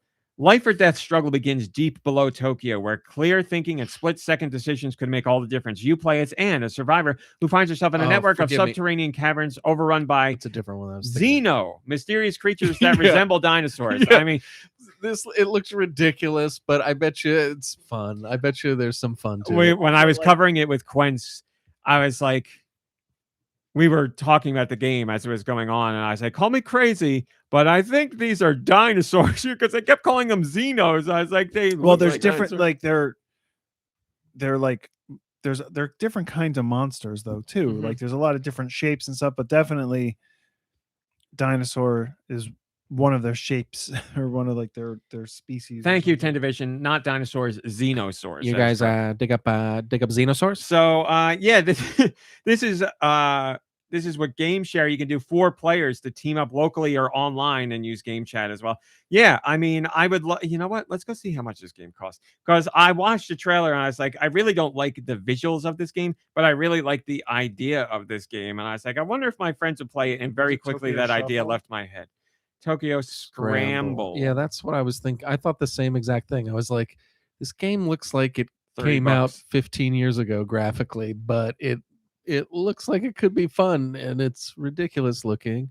It even has a fancy page on the eShop. Like they went all out with the page. fancy. Probably because it's Is it available now? No. No. Pre-order. Binary Haze. What else have they done? Oh, they published Ender Magnolia. That's good. Redemption Reapers. I've heard good things about. All right, so the publisher. Also, Is that related Oh. to Ender Lilies, Ender Magnolia? Sequel. Because of the the flower and sequel, the yes. enders. they Yeah. have my favorite moment from the trailer too, where she's like diving for a ledge, but Wait a minute. there's no way she's ever making that jump. A Xenosaur is going to come in and save her. This is also developed by the people who made Ender Magnolia. Wow. All right. So a developer with some clout. Well, it just went up. So that's not the when you first mentioned this game and I was like, oh, this looked like a game you would like. Can I guess what it is as I go Yes. through? It's not coming to mind right now, but I will guess as I Yeah. go through. So Tokyo Scramble, yes, I very much like the idea. I'm not into the graphics, as I've said multiple times now, but I don't have to be. I just Like like the there's idea no of it. fighting. It's all evasion said in the and setting trailer. traps, which I like. That just seems like a fun way to go. I don't know. Yeah, I mean, it certainly It's like, ratchets up the intensity. I like the Like a Silent Little Hill Nightmares, like you're basically playing Yeah. hide and seek from Xenosaurus. from Xenosaurus. Resident Evil Requiem, we got another look at. Nothing new there as far we know everything about that game, but we got to look at the Leon amiibo and the Grace or not Grace, Grace amiibo. Grace. And I don't know what's going on with Leon's face in that amiibo, but he looks pretty weird. But we got to look at the amiibo, and again, February 27th, this comes out. As I've said so many times, I'm very excited about this. Yeah, game. it looks good. I I'm just interested. saw a obviously. report that minus GTA, this Resident Evil is the most wanted game of any other game right now. It is tracking far above every other game. Really? Pre-orders are higher than Capcom anticipated. The amount of articles online are much bigger. Like it's What's clocking to be very big. happened? It just looks good and fun. I don't know. There's something about this one that looks just really good to me. But 7 and 8 looked good and fun, and they were good and fun. They were good and fun, but I think this looks more like Resident Evil than those installments did. Like 7 doesn't look like a Resident Evil game. You're like, oh, an old rundown building with a weird family. Well, That looks 7 like Texas Chainsaw. And then the one after that just looked, I don't know what that looked like. I played them and I liked them. I liked them a lot. But this I see and I'm like, this looks like Resident Evil. Yeah. 7 and 8 were not originally on the Switch. But they will be same day, But what I'm February saying 27th. is, Oh, they were, yeah. What? Cloud. oh, well, but not at the time of release. Mhm. And now That is this correct. is being released across all platforms because Nintendo Switch and Switch 2 are current gen platforms. This is not coming to Switch. Oh, Switch 2 at least. Yes. Switch I'm 2. just saying. I'm just trying to say maybe there's more buzz about it because all the people that own Switch 2s are excited about it. I mean, it's an too. added audience, like certainly. like More reason to talk about it in general. Yeah, I agree. I can't. So A lot of Leon stands as well. yes, this is a huge part of it, and Capcom's social media is zeroing in on that big time. I don't know if you've seen Xenoing. the Resident Evil, or I don't know if it's a Capcom or the Resident Evil TikTok account, one or the other. But they are very much focusing on the idea of Daddy Leon and how many people No. want Leon and think he's gorgeous and are thirst trapping him. They have whoever's doing their TikTok is killing it. They are getting hundreds of thousands of likes, and it's just like thirst trap music with up close videos of like Leon's arms when he's moving like dressers and stuff. And it's like, they couldn't be doing it any better. Like whoever's on their social media team very much recognize that this is what people are talking about online, and we need to lean into that, and it's working wonders for them. So, and they're funny and it's great. They're doing a really good job with it. So everything firing on all cylinders with this one. It's going to be a massive hit, and you will be able to play it day and date on Switch 2, And which is we have not had that since Resident Evil 4. Resident Evil 4 was the last time we got a Resident Evil game day and date. well, with Resident the Evil other 4 platforms. was exclusive. That's the last time this happened. Yeah, Wow. So exclusive to GameCube.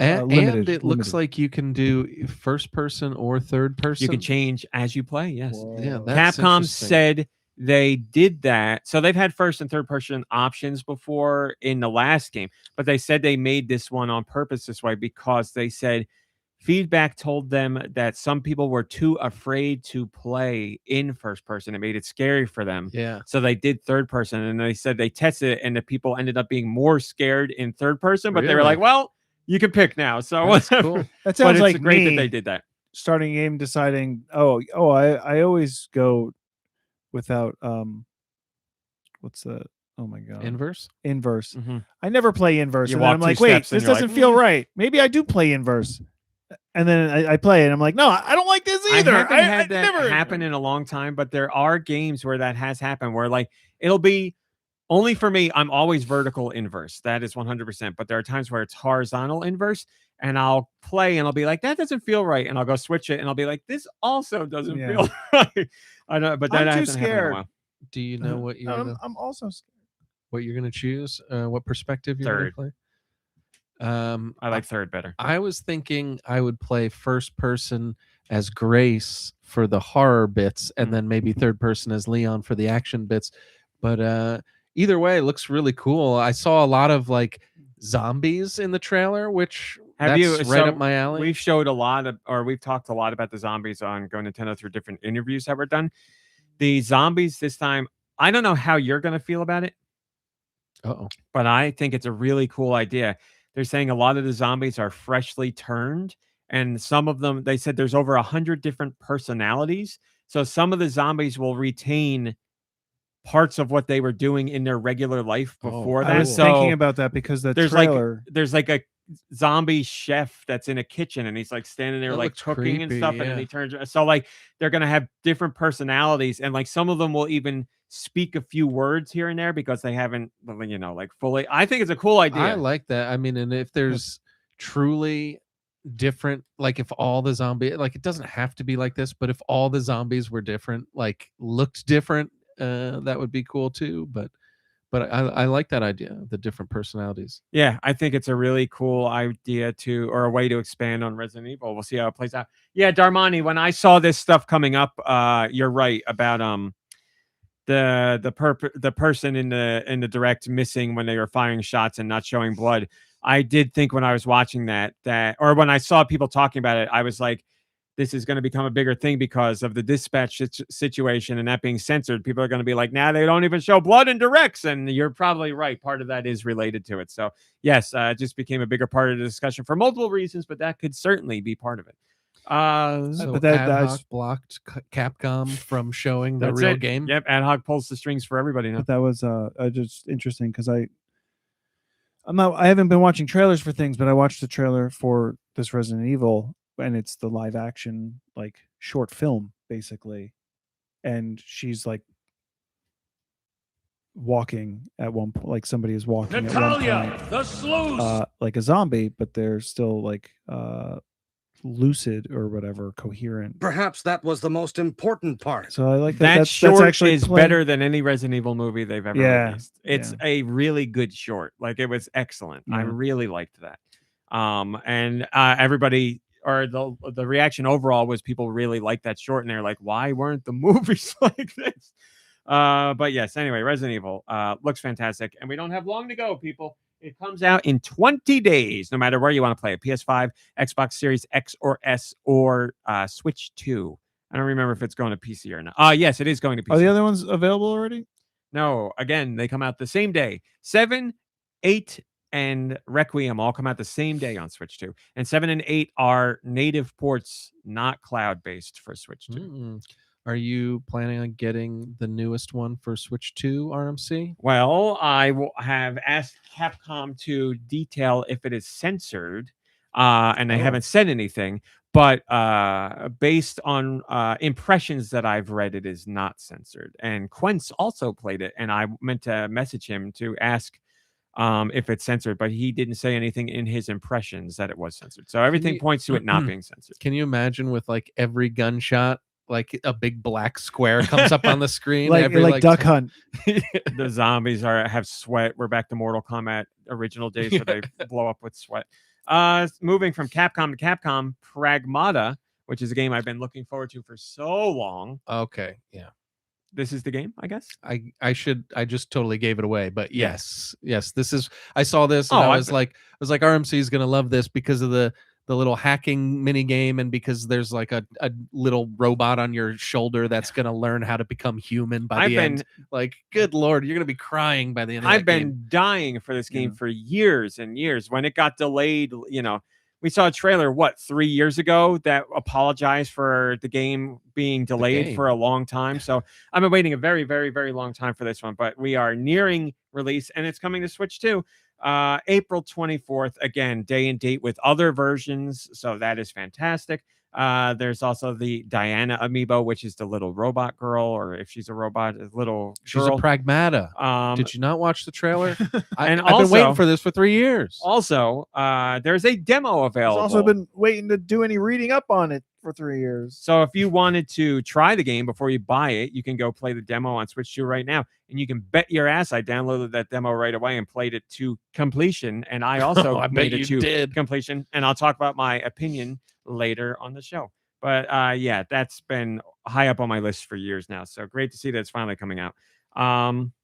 And another bit of great support from Capcom on Switch 2. Orbitals we talked about. Final Fantasy VII Rebirth, which is one we already knew was coming to Switch 2. We finally got to see some footage of it.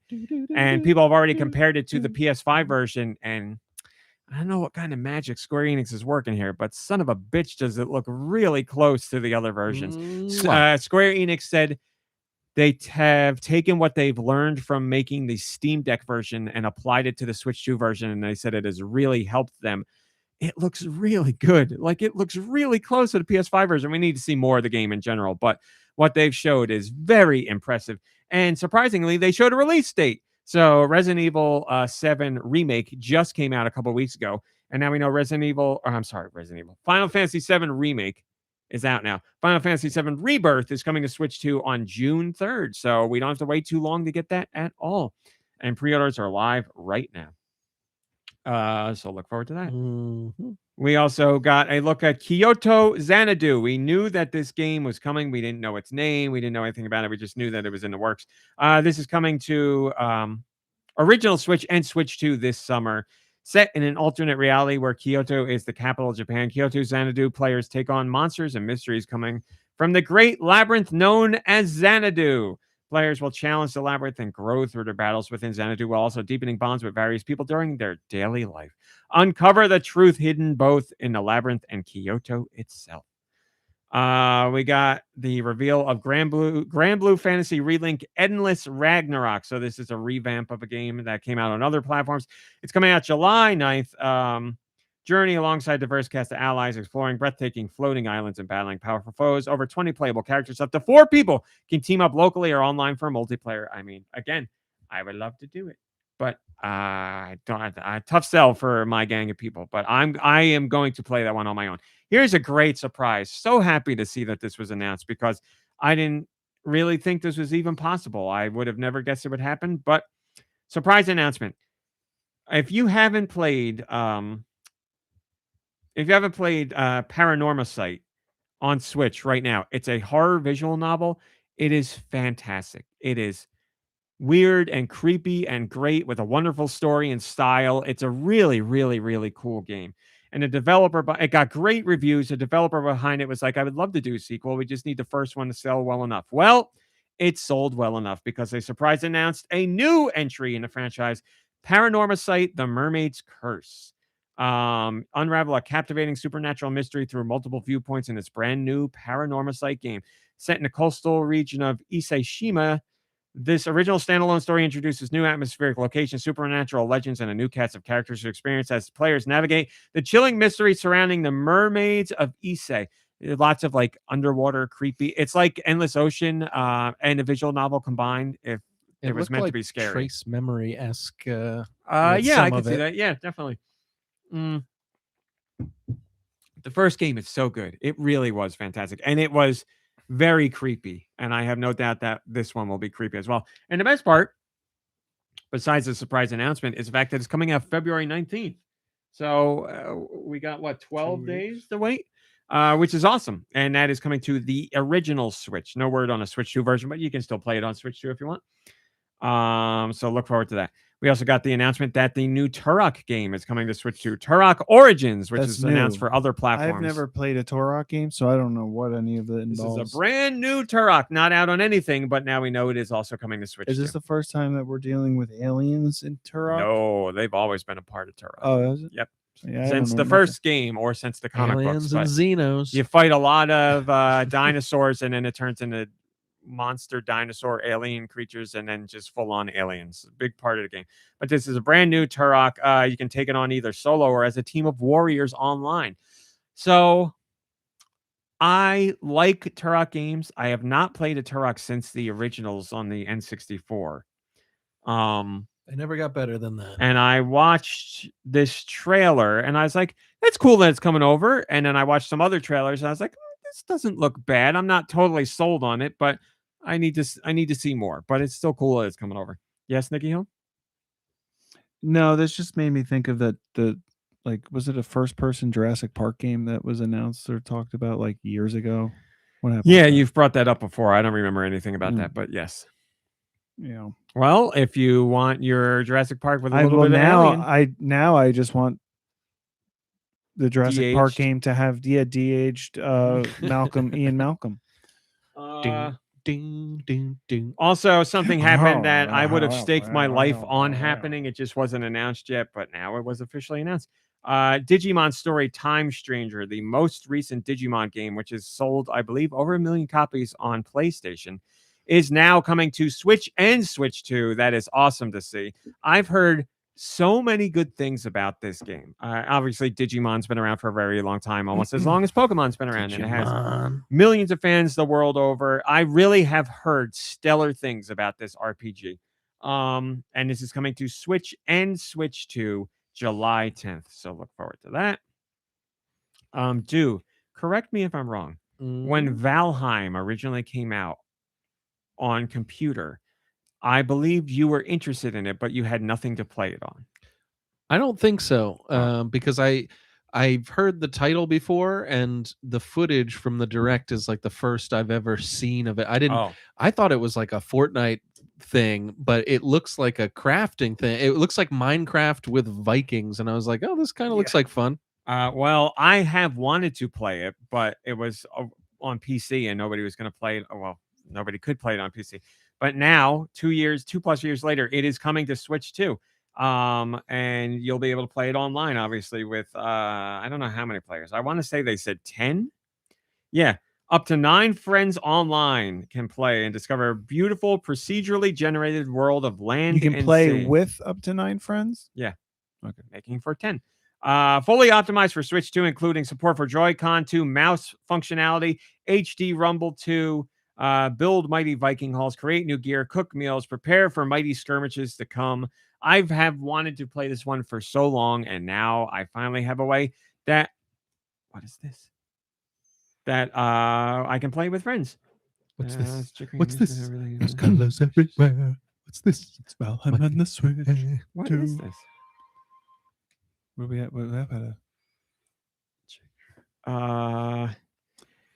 Lena Rain just announced Chicory, a musical tale, releasing March 7th. Gonna a hosted town on a 32-track arranged album. Oh, it's an album. Okay, Chicory. Go play Chicory if you haven't. That's a great game. They did the music for that game. Lena Rain did, yeah. I think I bought the game, and I was always interested in it, but I never played it. That is a moment. It's the game. arty game, right? Huh? Chicory is like that artsy game. It's a Zelda game where you're an artist, basically. Yeah.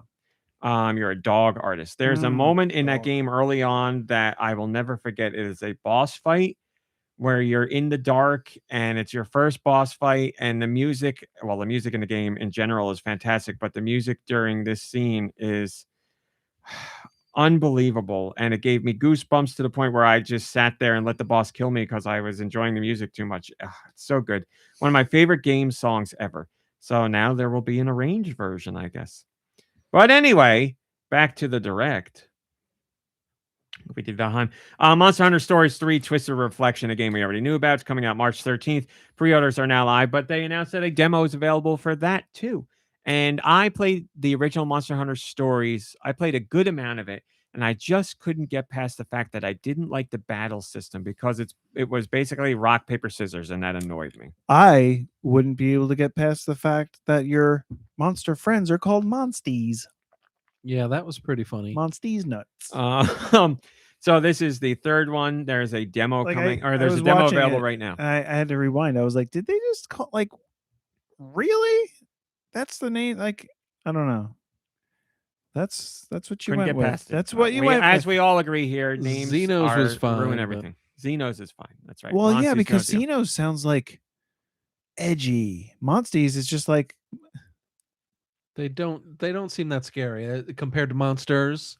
Monsties don't seem. Well, Monsties are your friends. Oh, well then there you go. It's perfect. But it seemed like they were just like, well, they're friends and they're monsters. And then your enemies are frienders. Yes, your friends are monsters, but it would be mean to call them a monster, so you call them a monstie. Yeah, haven't you seen the movie combination Little of monster and buddy with Howie Mandel? I believe that's called Little Monsties. Little Monsties with Howie Mandel. Buddy, monster, monstie. There you go. No, I know. What do you call them? And Fred Savages? I No. don't know. Friendsters. Oh, I guess you can't go with Friendster. That's right. Oh. Well, anyway, there's a Figured demo it out, out. and I was like, I should give the demo a try because I should give the game another chance. So I played the demo, and I'll talk about that later. We got a surprise sequel announced for Captain Tsubasa, which is a soccer game. Captain Tsubasa 2 is coming out, and that is coming to Switch, not announced for Switch 2. So if you like the first one, you got another one coming.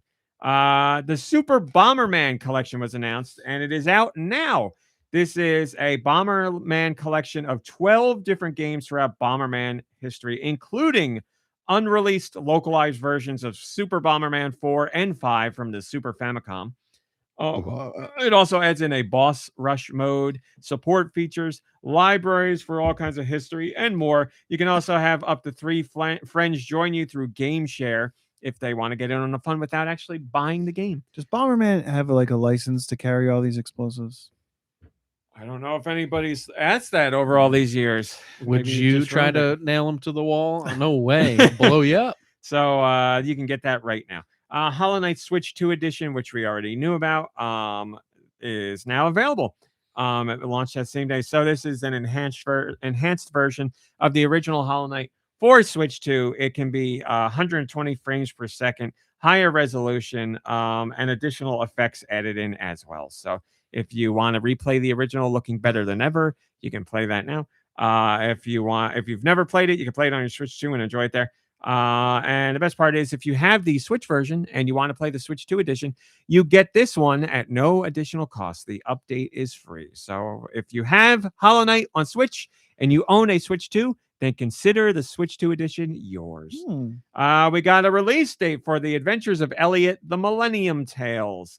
The game which turned around on from disliking to really enjoying. I am so excited. I almost texted you and was like, man, I gotta wait till June for this, because like that was longer than I thought we'd have to wait for it. June 18th. It looks, I guess I didn't know anything about the game even after playing the demo, because the fact that you go through the 4 like time periods and you're in the same place and you get to see it. I mean, it looked awesome. I could not wait to play it. I want to play it. I love Elliot. Spoiler alert, at the end of the demo, you time travel and like it shows you all that stuff. I don't remember any of that. Well, you gotta, it's unfortunately we can't time travel, so we're gonna have to wait until June 18th to get this one. But they also Square Enix shared the details of what they've improved in the game or changed in the game based on demo feedback, and there were 4 Elliot's major name areas. is now changed. I don't remember. No, he said improved, and you can't improve on pure gold. I don't remember all the things they said, but they specifically said that they made Elliot faster. That was something I guess a lot of people complained about. So Elliot now moves more quickly at his base speed level in the game. And then there's other things too. I could go. Well, I mean, if he's going to try to travel through time, you can't be doing that slow. Well, I guess that's why they updated it. Again, Console Archives was announced. We don't need to do that. They announced the next Arcade Archives 2 game, which is Rave Racer, which is also, as you know, related to Ridge Racer. I was going to say Rage Racer. Konami announced eFootball Kickoff for those who are into soccer. That is coming to Switch 2 this summer. Disney Dreamlight Valley, we knew was getting a Switch 2 edition, but they finally announced that it is coming out March 25th. PGA Tour 2K25 was shown, but it doesn't matter because it's out right now. It wasn't out during the direct, but it's out now. I love me some golf games. I have not played that one, so that's available now. We got WWE 2K26. Again, we already saw that was announced, but it's coming out March 13th. And the developers are going all out on that one on Switch 2. It utilizes a whole bunch of features on Switch 2 for stuff that you only get on Switch 2. You can play this wrestling game in mouse mode on Switch 2. Do you want to do that? Probably not, but it's something they made for the game. I don't know how it's going to work, but it's there. Shadow Tactics Blades of the Shogun was announced, and this has the DLC expansion included. This comes out March 18th, and there's a 10% discount right now. Another Eden Begins. So Another Eden was a mobile game. Now it is getting a Switch 2 edition, completely revamped for Switch 2.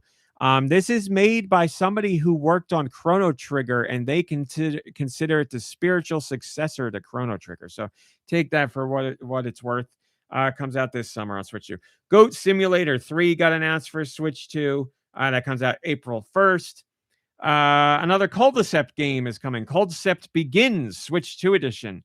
Roll the dice, summon creatures, and claim victory in the ultimate strategy battle. This comes to Switch 2 July 16th. We got another look at Scott Pilgrim EX, the brand new Scott Pilgrim game, which is a beat 'em up just like the last one, made by the same people. Comes out March 3rd. For all you Star Trek dorks, we got another look at Star Trek Voyager Across the Unknown. I love me some Star Trek. I hate me some management games. So unfortunately, I don't think I'll be picking this one up. It looks like, Make it no. what was that Fallout game? A whole bunch of bunkers, side view. Yes, You I know, know looks exactly like what you're that to talking me. about. Which is not my cup of tea. But this is coming to Switch 2 February 18th, if that's your kind of thing. But sim games and stuff like that are very popular right now, right? So like, Oh, they're popular. It's like just if not you- for me. Simulating being the concierge on the Fallout Voyager, Shelter. Thank you, Tall Show. Huh? just a simulation game of being the concierge or building manager of a spaceship building. What are you, really what you're what are you doing. saying? It's just what the game is. Star Trek Voyager? Yeah, isn't it? You're part of it is managing what Oh, goes not on all of it? on the ship, yeah, but part of it is like, taking on missions and stuff like that too. So it's not just like Diner Dash in space. No. No. And you wouldn't need Diner Dash in space because they have the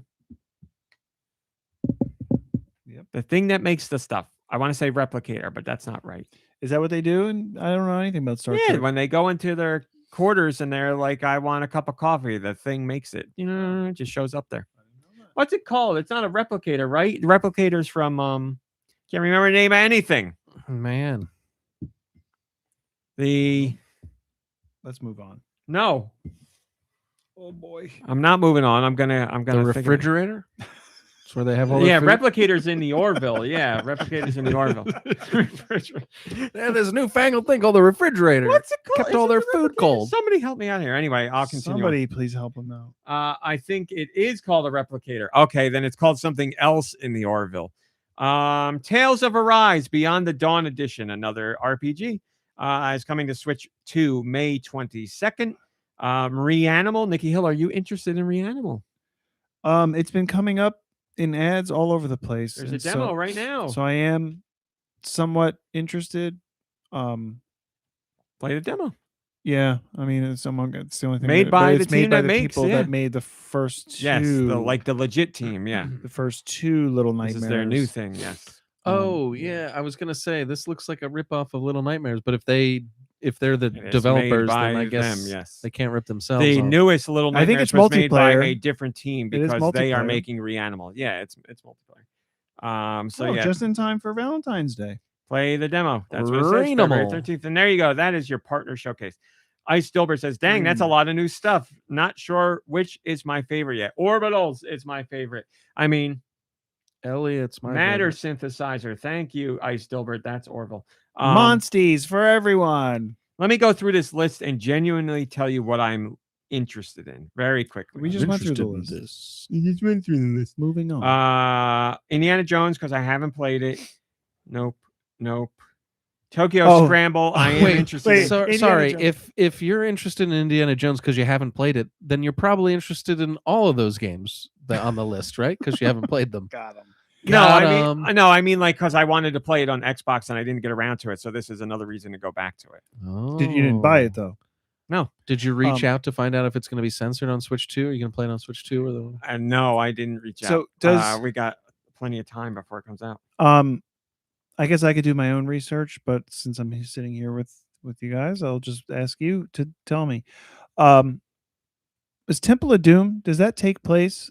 That takes place after Raiders, right? I'm not Takes the man place to ask for that. before Raiders, as It a matter of does? fact. I believe it does. Oh, okay. Because in the trailer for this, they said this takes place between Raiders of the Lost Ark and Sean Connery. Last Crusade. Last Crusade. And I was just laughing to myself. I was like, oh, so this is just a remake of Temple of Doom, but I guess Pretty sure Temple of Doom is a prequel. really. See, they didn't de-age him there, and it threw me off. I guess. Resident Evil, I said I'm getting Pragmata. I'm obviously interested in. I mean, we don't need to do this. It's a lot of stuff. But here's the thing. Some people saw this partner showcase and they were like, "Where's Elden Ring? Where's Mario? You know, this, Where's that, or the other." Zelda? Well, some people did say that, which is funny. But Especially here's the thing. How do I say this without being mean? It's almost like these people have never watched a Nintendo Direct before, because a partner showcase is specifically for third parties. But a regular Nintendo Direct is not just first-party games. It never has been. It has been third and first-party games. So the games that are going to be in the traditional next Nintendo Direct would be most likely of an even higher caliber than these games, or of more note, or at least the company was willing to pony up more cash to put it there. So if you're looking for, big surprise third-party games or stuff like that, those would be in a traditional Nintendo Direct, as we've seen in the past. So if the rumors of a Nintendo Direct proper are coming, is happening this month, potentially this coming week, then be prepared to see even more third-party games there, because again, that is how a regular Direct works. It is never just first-party stuff. There will be first-party stuff in that. I would imagine when they do this next Direct, if it does come this week, there will be maybe more Tomodachi Life, even though that's got its own Direct, and that's become a thing all in and of itself. That Hugh Morris in that Direct is an icon. Hugh Morris is all over social media. He's taken off. Hugh Morris was in the Tomodachi Life Living the Dream Direct that they did, and he's dressed as like a court jester, but for some reason in the game, all these women want to date him, and he's like very cavalier about it. It's very funny. But people online have taken to Hugh Morris. There he is. That's it. That's the meme right there. I love Hugh Morris so much. It's Hugh Morris is doing the marketing for them with Tomodachi Life. People have been all about that guy.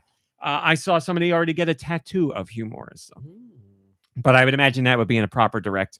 Rhythm Heaven, whatever it's called, I never remember the name of the new one, would hopefully be in the next Direct. I'm sure the new Fire Emblem game will be in the next Direct. We'll see more about Mario Brothers Wonder, whatever the expansion is called.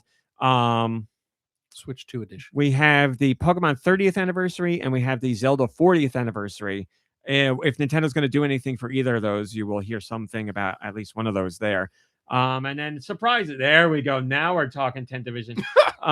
So I don't know and there's going to be surprises. Obviously, there will be surprises. We're in the very early stages of the Switch 2. There are a whole bunch of games coming first party that we don't even know about. So the chances of at least one surprise from Nintendo being in this Direct, if one does happen, are pretty damn high. So we shall see. But yes, so if you were looking for, bigger reveals, or you were looking for more news on games that we know are coming but haven't been discussed, look to the next Direct for those. We will go into the other big story this week, which was the quarter 3 results for Nintendo. So let me give you the breakdown of the major tidbits. Switch 2 in total has sold 17.37 million units worldwide. This is that's not counting digital. Got him. That is correct. In this case, it is not, because it does not exist. Nintendo has once again said this is their fastest selling system ever, and it is the fastest selling video game system in general ever, worldwide, on a worldwide scale. Switch 2 software sales #doomed. 37 million, according to investors. Yes. 37 million units of software sold. Switch has sold 155 million units worldwide. Holy cow, the Switch is crushing the Switch 2. I mean, it's pathetic. And the Switch has sold 1.5 billion units of software. 1.5 billion. We don't need to say all the other things. But here's the big one. After 7+ years, I guess 8, the Switch is now officially the best-selling Nintendo system ever. They have a new number one for their history. Sell. Now, the only thing that was standing in its way before was the Nintendo DS, and now it has been surpassed. The Nintendo DS sold 154 million ... Now the Switch has sold 155 million. So that's it. The end of New an number era. one ever. Will the Switch beginning 2 of a beat new it? era. I'm going to say no, but we'll see how far it goes. But yeah, that's crazy, man. Their news to go from the Wii U to the Switch, from their one of their worst selling ever to their literal best selling ever. Waiting on you. 155 million total worldwide.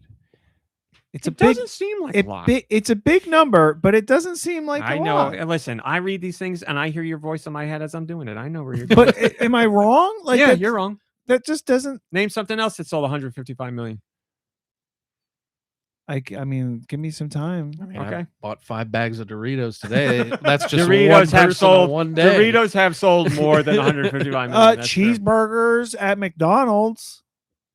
Those signs Yes, keep you're right. going up Things and you up. consume and they go away. Yes, that fulfill an innate need in your body. Yes. Yeah, I guess I would only need to buy one Switch when I bought 5 What's- bags of Doritos. Yes. But I did I buy was gonna 4 say you bought more Switches. than- No, but like, what's the tally? Like, the current Tally's at tally ShopRite of, too. I saw them. They helped me with Doritos. of like Grand Theft Auto or something like that, because like that game would be on 250 million, something like that.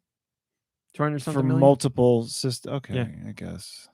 Yeah, I bought I it like how you twice say it and myself. you're like annoyed by hearing the numbers. No, I mean, listen, we hear large numbers all the time as if they're nothing. So when I hear 155 million, Not that and I'm big. thinking about like how many people there are in the world and how many years it's been out, I'm like, that just kind of seems low. But So what should it be at based on Nikki Hill numbers?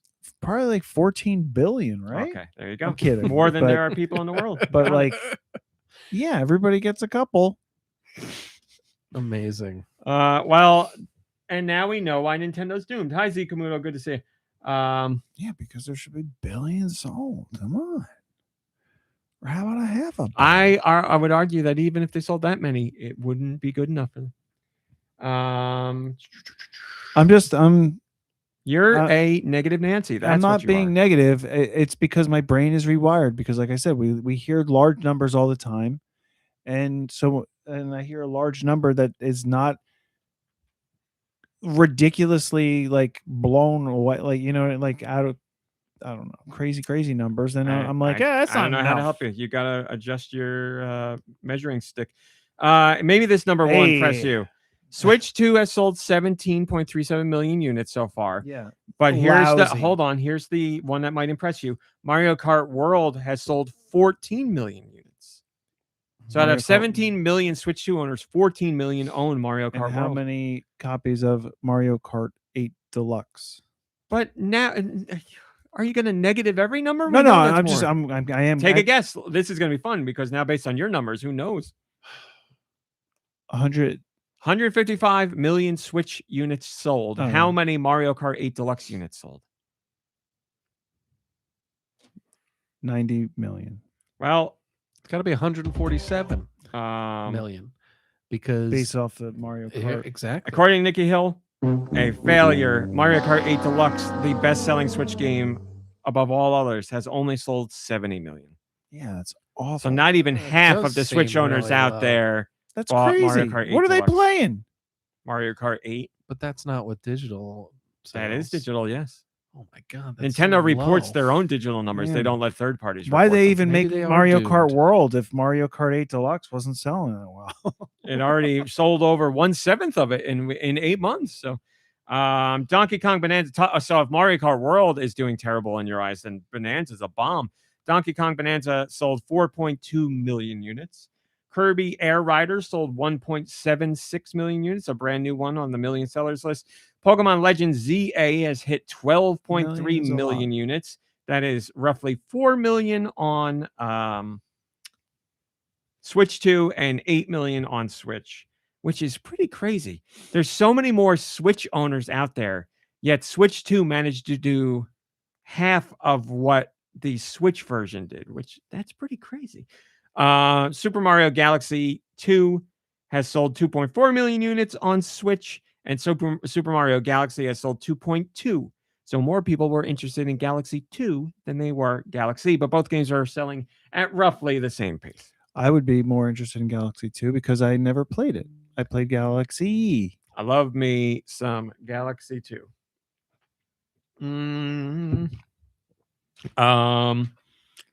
More sales figures. Animal Crossing New Horizons, old Horizons, but now made new again. Just shy of 50 That is a million. long title. Smash Brothers Ultimate at 37 million. Breath of the Wild at 33 million. Odyssey at 30 million. Pokemon Scarlet and Violet at 28 million. Pokemon Sword and Shield at 27 million. Tears of the Kingdom at 22 million. Super Mario Party at 21 million.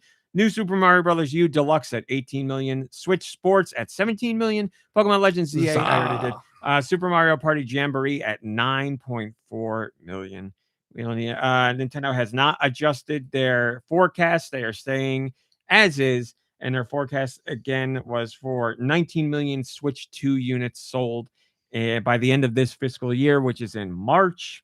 So Nintendo's saying by the end of March, from now until the end of March, they're hoping they can sell another 1.5 million Switch 2 units. Call me crazy, but I think they're going to hit that number. We don't need to do any of that. No change in the calendar of releases. Everything's the same. King Broly left a comment and says, do I have to say it? I won't say it. But wishful thinking will not bring Metroid back after what Kensuke Tanabe and Retro Studios have done and what Nintendo allowed. And I love that King Broly put this comment here because King Broly, I love you. You're a long time Go Nintendo fan. I love you to death, but you and I, we disagree on Metroid. And you would call yourself a true Metroid fan, and I would call myself a true Metroid fan. Hi, Ruffle. Good to see you. But you left this comment, and I thought to myself, I bet I know what the situation is here. I'm just going to play it cool and wait to see what happens. As is always the case, and I'm sure Nikki Hill will say, it's always doom and gloom with Nintendo. People are like, Metroid Prime 4 Beyond, total bomb, didn't even sell 1 million because Nintendo reports their new million sellers on their fiscal results. So from December 5th or December 4th to the end of December, Metroid Prime 4 Beyond did not sell 1 million copies. And I said, I bet it did, but I bet it didn't sell 1 million on any system individually. So the Switch version didn't sell 1 million and the Switch 2 version didn't sell 1 million, but combined they sold 1 million. That was my guess. Well, call me crazy, but I guessed right. We got confirmation from Nintendo later on that yes, the combined sales of both versions have surpassed 1 million. So there's another million seller for you. Metroid Prime 4 Beyond has sold 1 million. How high will it go? I don't know, but we will find out that adjusted number in whenever Nintendo shares their next fiscal results. Again, the quarter ends in March, so sometime after March. Maybe King Broly's just talking about the sales here, but correct me if I'm wrong. Didn't King Broly abstain from this game? They haven't played it. Yeah. So because they're a true Metroid fan. I mean, hey, I'm the king of making comments about stuff I haven't experienced, but this is far off, King B. Well, again, King Broly, it's a playful back and forth with you. I hope you see it that way. I'm not poo-pooing on you, but I do feel differently about Metroid than you do. But I think we can both say that we only want best for Metroid. So hopefully we agree on that. King Broly doesn't want what's best for Metroid. I mean, they didn't play this latest Metroid game because they think that's not what's best for Metroid. You got to talk to King Broly for more. Here's another record that came from the sales data.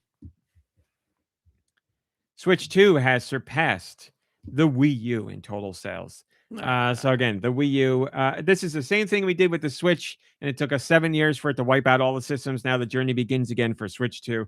The Switch 2 has surpassed the Wii U. Again, the Switch 2 sold 17.37 million units, and the Wii U in its entire lifespan sold 13.56 million units. So the Switch 2 did in 7+ months what the Wii U did in 5 years, roughly. So Wii U walks, so Switch 2 could run. It's so Switch could run, and then Switch 2 could run even faster. I haven't turned it on yet, but Thank you, Radical Defect. Did recently plug in my Wii U gamepad.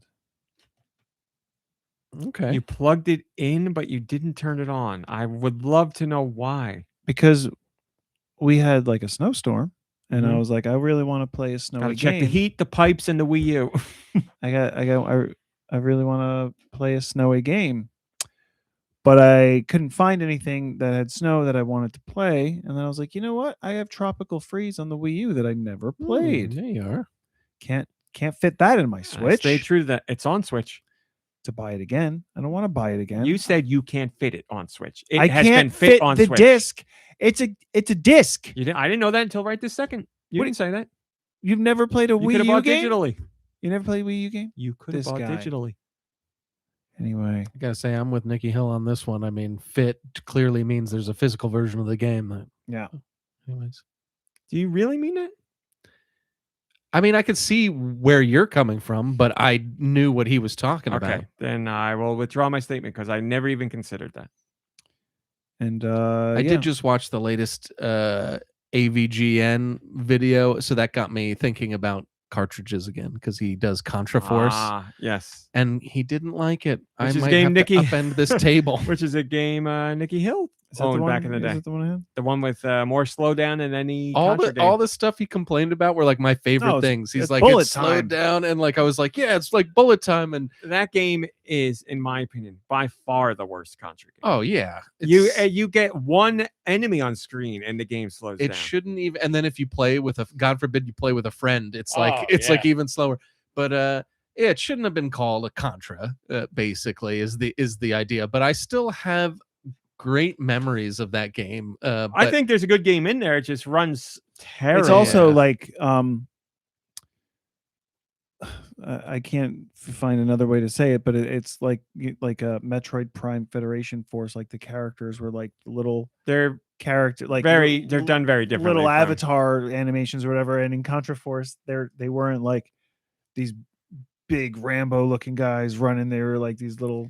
you got Smith and I would different argue the character graphics in Contra beams. Force are much higher quality than other Contras, but the style is very different. Yeah. Yes. I mean, I don't hate Contra Force, but it's the worst Contra as far as NES goes. But it was Hey, a. Did you tried give that to something new. me? Mm-hmm. It was a. Really, was that a birthday gift back in the day? Because back in I the guess day, birthday, like yeah. you know, That's a probably great what, birthday. like 4th, 5th grade, and he's probably thinking like one day in the future, I'm going to be able to talk about this game and say that I gave you had a copy of that because I gave Yeah, it. On that that thing called the sounds like internet that RMC. doesn't exist at this point. That to me. sounds like RMC's personality as On well. a podcast, which also doesn't exist. Not to rub it in my face, but just pat himself on the back right But let after us he pat himself on remember, the back about Metroid sales. 1 minute ago, who brought up the point that he got the game from me? Because it wasn't me who said it. Oh, interesting. Yeah, I brought it up. Oh, Yeah, okay. exactly. Interesting. Yeah. I rest my Who case. brought it up that I had the game? You. Yeah, so we can talk about who started the conversation. What's going on here? You. It's all you. I started the conversation. Let's roll back I'm the that one who footage brought- and see the brought twinkle up in his the eye. Contra Force. You had that game. 'Cause I gave it to you. No. I know. No, I'm just kidding. that was you. I'm just That was kidding. you. Anyways, I that love was you really both. funny. But anyway, I don't know how the hell we got there from Wii U, but the Wii U has been surpassed by the Switch. I too. said I played a game. It didn't fit. Oh, then Donkey you're Kong like, Tropical it does Freeze." fit. You just gotta download it. and you still didn't play it. No, it's still you hit charging. like one. You can play with gamepad- it plugged in. the I used to do gamepad- that all the time. Not from how you know how far away the TV is. Why can't you plug it in close to the TV? Well, I gotta Clearly, the TV's plugged in. rearrange my living room just so I can play this game. Get out. No, you're right. Make a whole bunch of excuses why you still can't play that. How many years old game?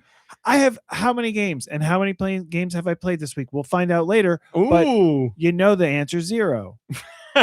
Vin Loria says, astounding. Barely even been half a year. Yep, half a year and knocked out a record. Or a milestone, I should say.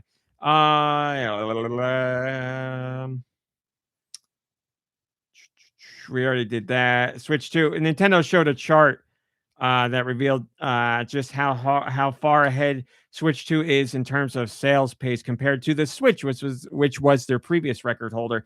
And this sucker's killing it. The Switch 2 managed to reach 15 million units sold by its 31st week. The original Switch didn't hit that number until almost its entire first year on the market. So Switch 2 did it much, much quicker than the original Switch. Now, will it keep up that pace? Who knows? But we can talk about where we are now And that's how things are going. Honestly, all Nintendo needs is one update for the Switch. That'll just break the system, and they'll have a bunch of new Switch 2 sales. Why wouldn't people just buy another Switch? Maybe they would, but why would you buy another Switch when you can 'Cause it's buy cheaper. a bigger, a better, stronger system that plays more games and has mouse controls The last 2 points are true. That's true. Yeah. It does have more and games. magnets? And oh, there are magnets. That's true. There's magnets. Yeah. Where's the magnet switch? you know, Huh?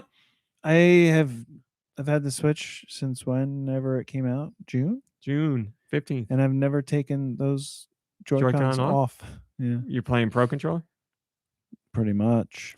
Ozzy McBucket says, those poor suckers who bought game key cards without realizing it, millions of them out there. Millions of them.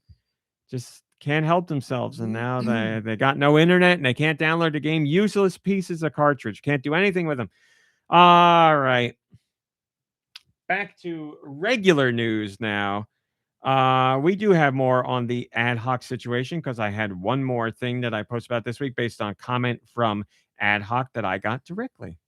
I reached out to them with 2 questions and I said, hey, Who trims your bushes at your office? the investor Q&A happened this week as well. And they were all, I got to say, very boring standard questions. Not a weird one in the whole bunch. Oh. Nothing Take at all. 170. They were all like, memory million is prices and stock prices and movies and stuff like that. No weird questions at all. It was one of the most mundane investor Q&As I've ever posted in my entire run. And that's saying a lot because it's an investor Q&A. Mhm. But anyway, I talked to AdHoc and I was like, hey, AdHoc, you got dispatch censored on Switch and Switch 2. People aren't happy about it. We know you're doing an update to remove some of the censorship. We'll see how much that is. But I was like, you guys haven't officially said you're going to do a physical release, but when I did an interview with you, you made it very clear, or were hinting at the fact that you would like to do a physical release, which probably means one is happening. And I said, there's been physical releases in the past where those games are uncensored as compared to the ones that are available on the eShop. So sometimes you get a game on the eShop that has a lot of nudity in it. And you'll get like 90% of the nudity in the eShop version. But if you buy the physical version, it's like the Too Hot for TV version that is completely uncensored. Because how it releases physically and the ratings and all that stuff. So you get, trying to think of anything that's put out by like Funbox Media that has like tons of nudity in it. You get you get the physical version and it's completely uncensored. So you get it all. So we know that's happened in the past. I said, could that potentially happen with a physical version of Dispatch should one come about? And they said, quote, what? Our point of contact at AdHoc told us this, quote, there is no possibility for a physical version to be released without the adjusted content, end quote. They also went on to say that the discussion, quote, isn't currently relevant as there are no announcements regarding a physical release at this time, end quote. So they're just covering their tracks there a little bit, being like, no, that wouldn't be possible. Also, we haven't even talked about a physical version. But again, I did it in the interview. They hinted at one. So while not officially announced, it seems quite likely they will be doing a physical release. But if you're holding out hope for that to be uncensored completely, that will not be the case. There's a little coy comment there. Let's just say. Anytime somebody starts with "let's just say," that means well, that they're again, doing it. that's what I already covered. That was in my initial interview with them, and that's what I said earlier. Okay. So that is a statement. As I wrote there, it says, but you might remember that in our interview with Natalie Herman, lead producer on Dispatch, we asked about the potential for a physical release, and Herman responded with, quote, let's just say we've dreamed of Dispatch in a shiny red case. We have a lot of physical media fans on our team, end quote. So yes, that's why I asked them the question in the first place, because I said you guys hinted at an interest in a physical release. Could that be uncensored? And they said no, and also we haven't even talked about a physical release, but they did with me. So we don't need to really get into this conversation. No, but we do. If like Limited Run Games was like, we want to release this, but like we want it to be AdHoc says no. That would be no possibility is what they said. Yeah. No.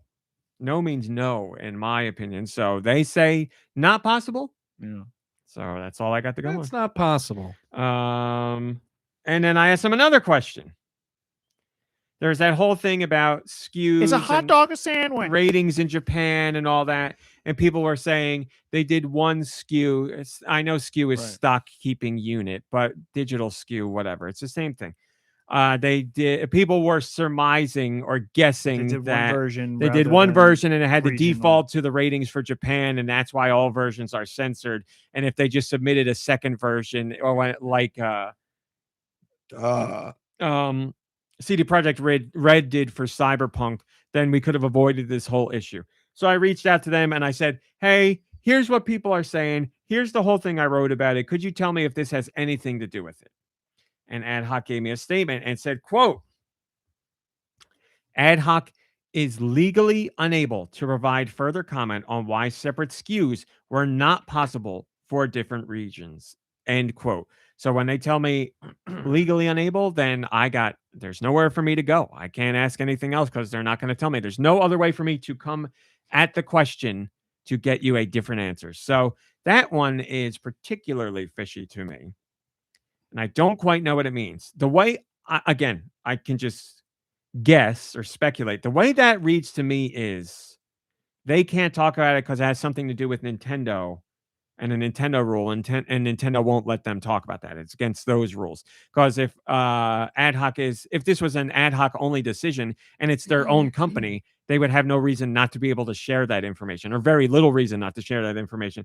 Legally, I would think is a situation where they're binded to something else going on there in a contract or an agreement with another company, and that would be Nintendo here. So that's the way I read it, but I don't know for sure. Is it possible that somebody's trying to sue them because of this stuff and they're not getting their refund or something? And so legally they don't want to talk about anything because they don't want to implicate themselves in anything? Sure, but I don't think that would be a reason for them to be unable to talk about why separate SKUs were not possible.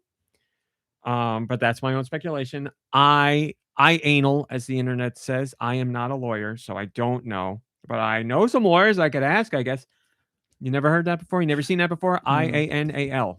Yeah. When somebody puts an opinion on the internet and it's like, I anal, and then they give their legal opinion, but they're not a lawyer.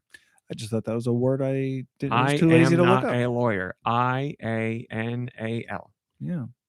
I anal. Could you dumb it down a shade? Just kidding. I was gonna say, I got nowhere else to go. Legally, I can't say more about my That's anal. right. Crimson Lore has the most upvoted comment, and they say, from the latest comment from AdHoc, it does indeed seem there is only one single worldwide release of the game on Switch 2. So I agree with that based on their comment. It does seem like they only have one version, because they say, again, legally unable to provide further comment on why separate SKUs were not possible. So that would indicate, yes, there is only one. Back to Crimson Lore, they say that would bring credit back to the fan theory that this is indeed Sero's guidelines, that's Japan, that necessitated the censorship. And again, begs the question, why AdHoc decided not to do separate regional versions for Switch 2 like they did on PlayStation. My guess is still because multiple regional releases just takes more manpower, time, and money to maintain that than a single worldwide release. But if that is true, are we now mad that AdHoc chose time, manpower, and money over the original version of their game? If that is the way we read it, I would be upset with AdHoc, yes. But in AdHoc's statement on Discord, they made it clear that, or it was very strongly worded that they would not be the ones to censor their own game. So where are we now after all of this conversation and all these quotes I've gotten and all these interviews? I would say more confused than ever. Because I literally don't know. With the statement that came out this week, I honestly feel like I know less now, or am more confused as to what happened here. I don't know. I really don't know. Before, I was leaning much more heavily towards Nintendo. Now at this statement, I really don't know. I don't know. That's all I can say is I don't know.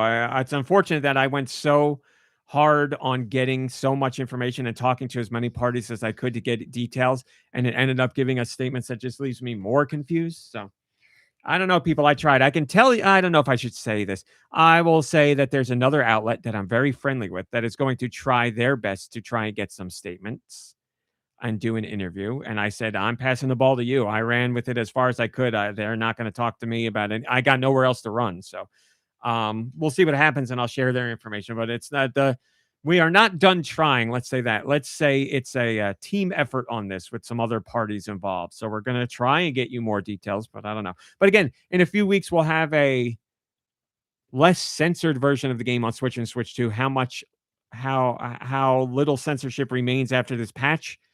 Fingers crossed, it's going to be hardly anything, but They who knows? updated the thing. I really think it'll go We'll see to that. what we have now to mosaic dicks and everything else uncensored. I really think that's where we'll end up. I think the dicks will be. Hey, man. Maybe they'll still do black box dicks and everything else Mosaic uncensored. dicks were huge in ancient Rome and Greece and all that stuff. So Mosaic dicks?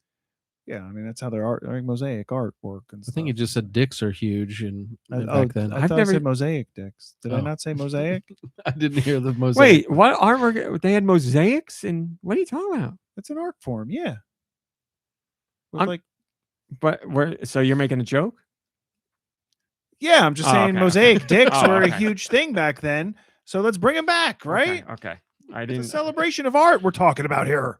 Tall Show says the censor bars will be replaced by eggplant emojis. That's what it's going to be. I There you mean, go. I'd be fine with that, right? Like, I'm let's not have fine fun with any of it, but if one of them's going to make me laugh more, it would be the emoji. So I think it stinks that even though they're being coy about a physical release, they know for a fact that there's no way it's getting released any different. You're still getting the censored version. Like that part's the biggest bummer of them all. yeah, this whole situation has been a bummer. It's very disappointing. Oh, okay. Moving on, you might remember that a few months ago there were 2 labor complaints filed against Nintendo. They were filed with the United States National Labor Relations Board. The complaints say that Nintendo and Tech Systems violated parts of the National Labor Relations Act. Well, we have an update on that, and both of the complaints have been withdrawn, and we don't know why, but they're I done. think we know why, So but people we'll are dead. find out later. People are dead. So withdrawn. That's all I got for you. Mr. Martinet. But there's your update. 2 new Game Boy games. If you're a Switch Online member, you can now play Balloon Kid and Yoshi. Balloon the Knot? puzzle game Yoshi, and the balloon. What's the other balloon game on the NES? Why can't I think of the name of it? Balloon Fight. Balloon Fight. Thank you. This is Balloon Kid, which is a more expanded version of that game. On your Game Boy or on your Switch Online. I'm sorry, your Nintendo Classics Game Boy collection. So if you like a Game Boy, you can go play those. We also have a rumor that a new Xenoblade title is coming in 2026. Hey, Vinny to the K, good to see you. Holy crap, good to see you, my friend. Wow, what an honor. I mean that. That sounded like it came out sarcastic, but I didn't mean it like that. Wow, what an honor. We have a rumor about Xenoblade getting a new game in 2026, and here's where the rumor comes from. Nikki Hill, you're a man that works in the industry. You're in the entertainment business. You hobnob with the Hollywood elites. I wish I did. Have you heard of the website Spotlight.com? Yeah, Have you? I think so. Wow, tell us about it. I know nothing about. I've never been to it. Excellent. Shine a spotlight on this website, if you please. Nope. Okay. So Spotlight is like a website for people who are acting, and they post like Yeah. their resume and all that stuff and other projects that they have coming up. And it's Could have told you, you that. know, if somebody's looking to hire an actor, they can go to Spotlight and see who's there. That's what it is. Well, Caitlin Thorburn is there, and Caitlin Thorburn has provided some voice work for previous Xenoblade Chronicles games. Well, if you go to her profile on spotlight.com, you can see that she has a listing that says she is working on a Xenoblade Chronicles title that is due to release in 2026. Well, I don't know about you, but I don't know any Xenoblade Chronicles games announced for 2026. So what is this? What? So- It's the Xeno game with the dinosaurs and the And Tokyo Nikki Hill, Underground. please don't say anything, because I love doing this to do, and I'm sorry. The name of that game is Tokyo that is correct. Scramble. Wow. I went back to shuffle again. Good for you. Thank you. Vinny K says, been listening for years and listen to every podcast while working in demolition in Philadelphia. Thanks for the shout out. You got it, my friend. And Joe Shabadoo, if I didn't say hi to you, then hi to you.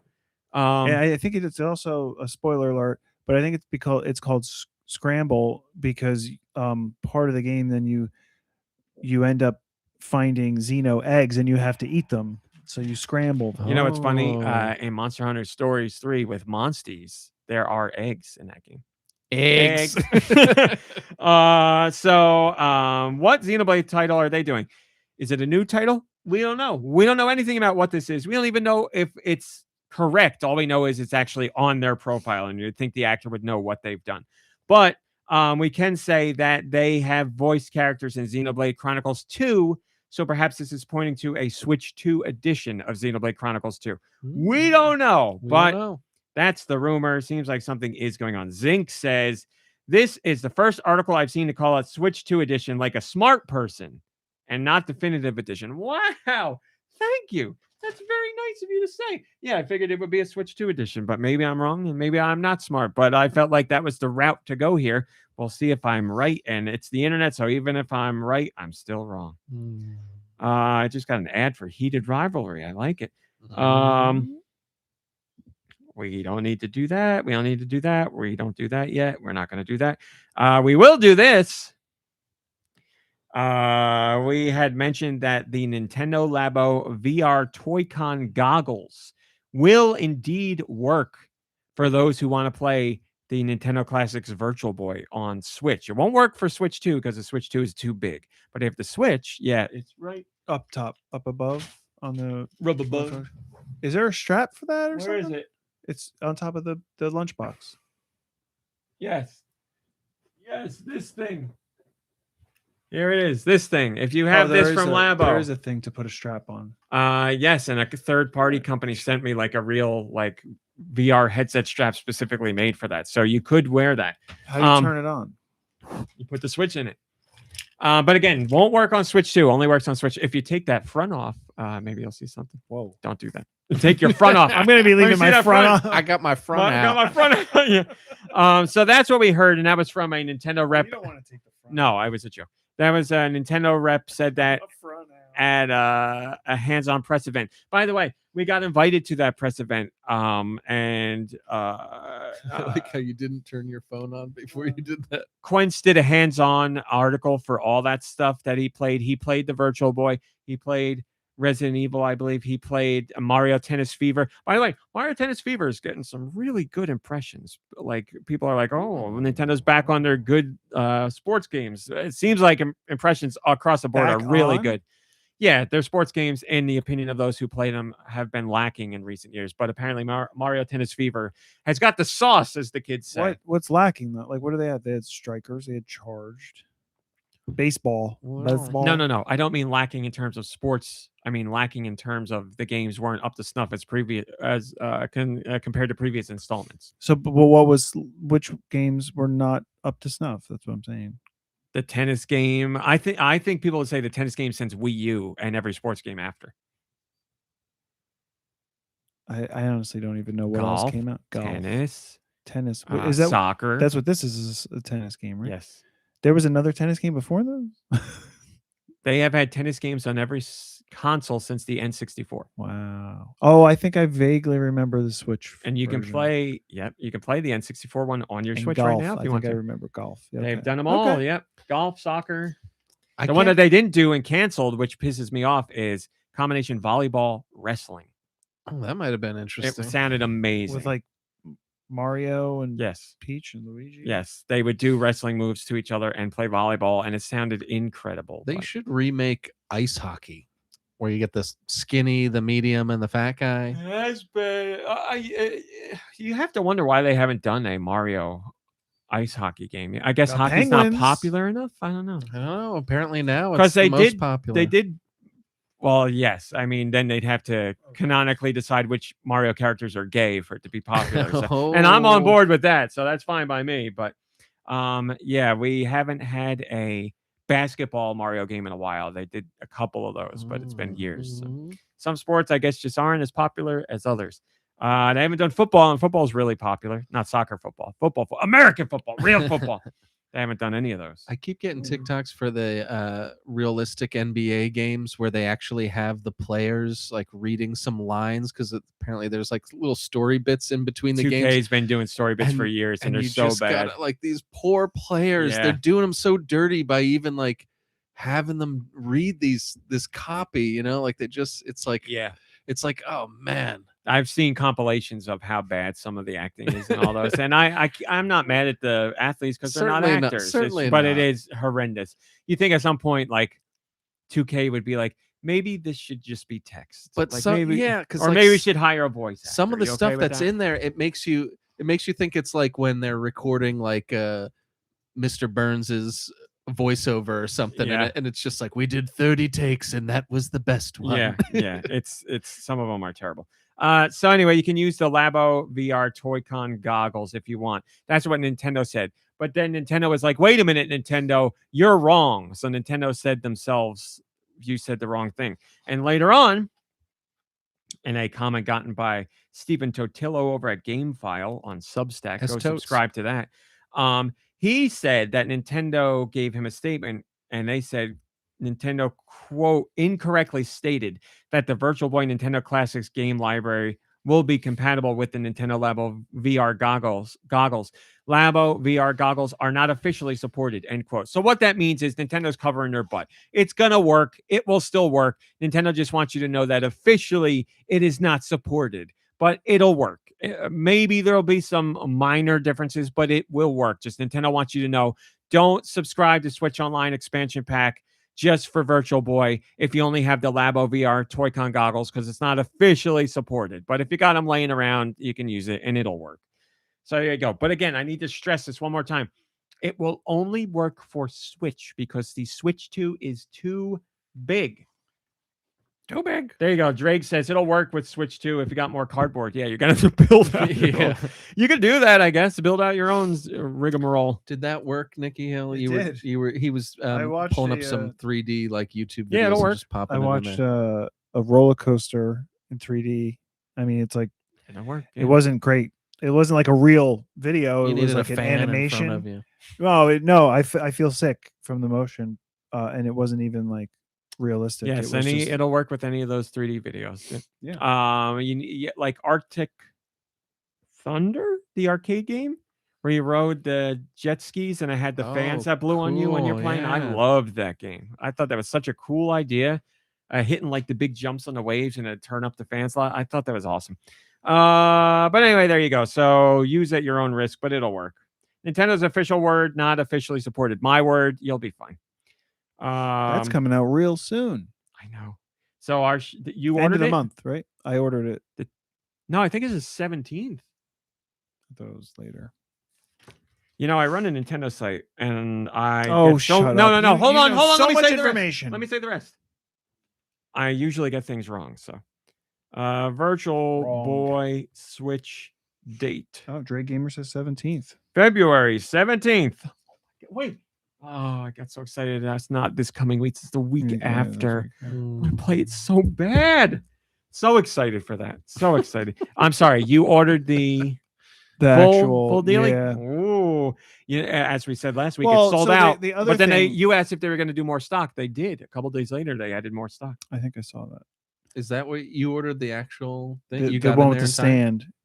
I mean, I ordered it once it went live. Yeah, just because like Yes, 10 Division. It is $100 for the real deal. It is $25 for the cardboard, which also has the plastic and the lenses too. But the cardboard one, I didn't even look. Does it have a strap to your head then? no, neither has a strap.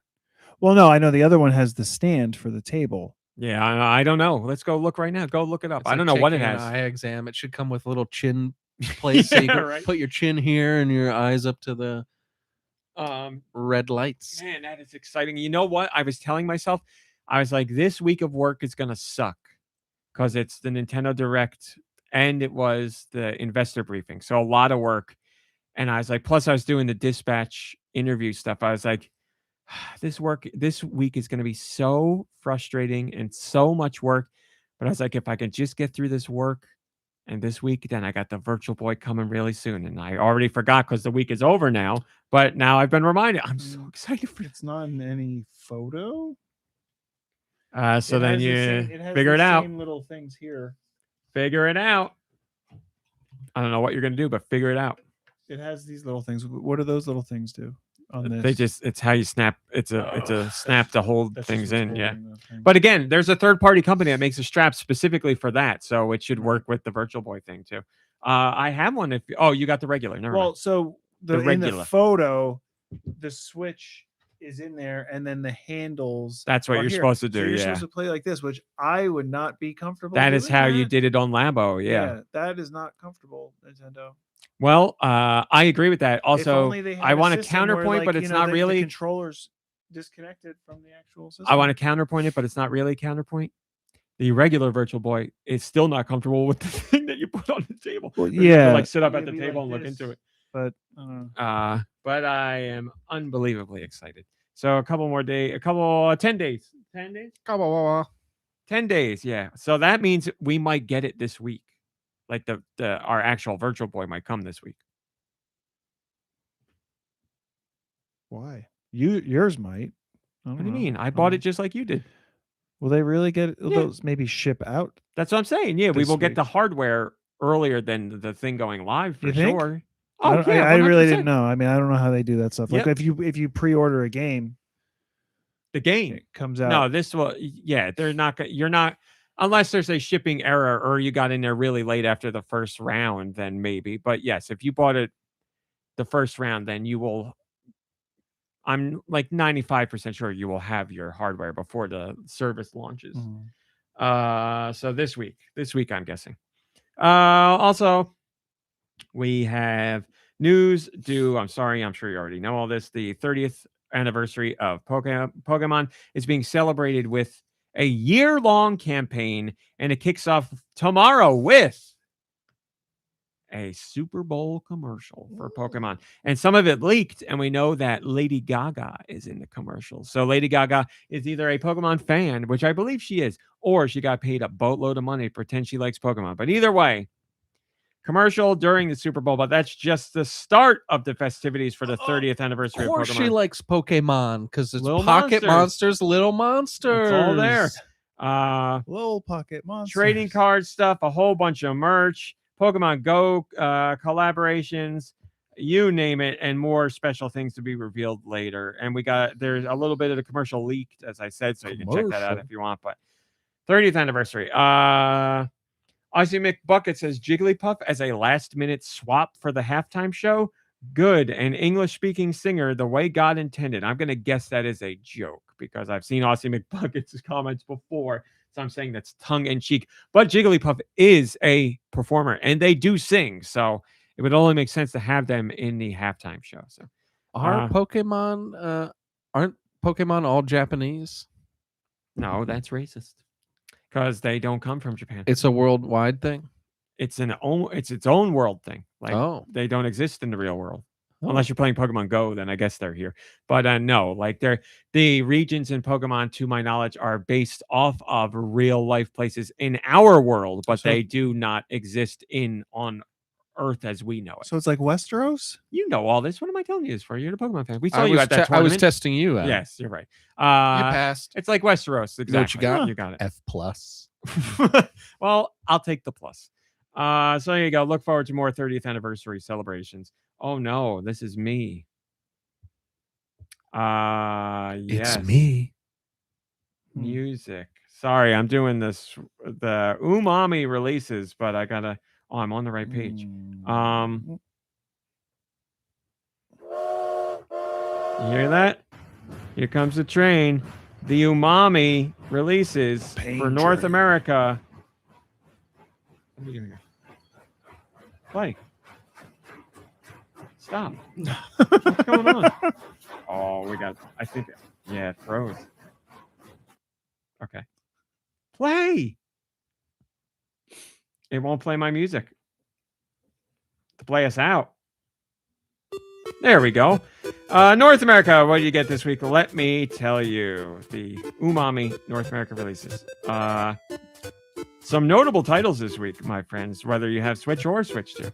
If you have Switch 2, here's what you get. Card NCL, the Switch 2 edition. That's from the developers at Inti Creates, one of my favorite developers. Carmageddon Rogue Shift is out now on Switch 2. I used to play the hell Why is the volume up on that? out of Carmageddon back in the day on my computer. Oh my god, I played it so much. This is a brand new Carmageddon. Oh my god, I was thinking about that like a month or two ago. I saw one review and it was a 7 out of 10. So I need to see more reviews. But yeah, I used to play that game a lot. What was the original Carmageddon? It wasn't like a great game. It was just like it was ragdoll physics and chaotic running and people fun. over. Yeah, like Yep. let's go. I'm gonna look more into it, but I have another game for me to buy that and not play. I have history with the franchise. I am curious if this one is good, and I've been meaning to look into it. Draw King. This is something we got to play. So I don't remember the developer's name. I apologize. But he goes out of his way to make unique games for Switch and now Switch 2. He makes games where you use the Joy-Con in weird, wild, wacky ways. Like he's got one where you control a roll of toilet paper. And what you're supposed to do in real life is take the Joy-Con and put it inside a roll of toilet paper and have like a board or a plate or whatever, and you roll the toilet paper. And in the game, you are rolling a toilet paper roll through like a maze of obstacles. And so you're supposed to be controlling it in real life, actually through a roll of toilet paper. There's another one where you're supposed to hide in a cardboard box, and you're supposed to hold the Joy-Con at your waist and like duck and stand up to like hide in the box and run when people aren't looking because you're naked in the box. Was that a new Labo? They send you a big cardboard box to hide? No, you have to find your own cardboard box for that one. So he does a whole bunch of unique things. Draw King is his new game. It's Switch 2 only. It's like $5.50. It is mouse 2, Joy-Con 2 mouse mode. And you get prompted by the game. There's 100 different categories. You pick a category, and the game will be like, draw a cat. So you draw a cat, and then you submit it to the game. And your objective is to draw the best cat you can possibly get, or your best cat you can possibly do. Then the game has a built-in AI. I want to stress, this is not generative AI. This is like like a standard, like Akinator AI, where Akinator, guesses what. That's not AI, but you get what I'm saying. So it's not generative AI. This is kind of AI I'm totally okay with. The AI looks at your drawing and tries to analyze what you've drawn, and a corral will fill up with word bubbles, based on what you're trying to draw. So if you're trying to draw a cat, it may sound like animal or a creature. Yes, like a word cloud. And the word bubbles get bigger based on what it thinks you've actually done. And that equates to your score at the end. So if you draw really well, you should get a high score as long as the AI can figure out what you're drawing. It's a really cool idea. It's really funny because the AI will guess all kinds of strange things based on how bad your drawing is. I really like this idea. I'm going to pick this game up. Like I said, it's $5.50, and you got to use mouse mode to play. So I really like it. I love that this guy is like, what are the unique features of Switch or Switch 2? I will use them for interesting games. It's great until you find out, like with Pokemon Go, that like the AI in the game is you're actually training it to do something else, and it's going to end up being sold to some. I am so big happy AI company that I can take your negative comment and shoot it down completely, because this AI doesn't even connect to the internet, and you don't need the internet. Says to play. you. No, says them. No until internet the required. Switch, until your Switch 2 is connected back to the internet later, and there's an update. I'm just kidding. Yeah, but part of you isn't kidding. I'm kidding. Is part of you? Do I think somebody drawing this peacock is going to end up teaching I'm AI asking flat out? Is any part of you not kidding? No. Oh God, the way you asked that. fact that No. you had to think So about it. 100% of you is kidding. Yeah. Okay. Then I rest my case. We're done. I default to you. Also available, Novel Rogue Switch 2 edition. PGA Tour 2K25. That is Switch 2 only, not on Switch.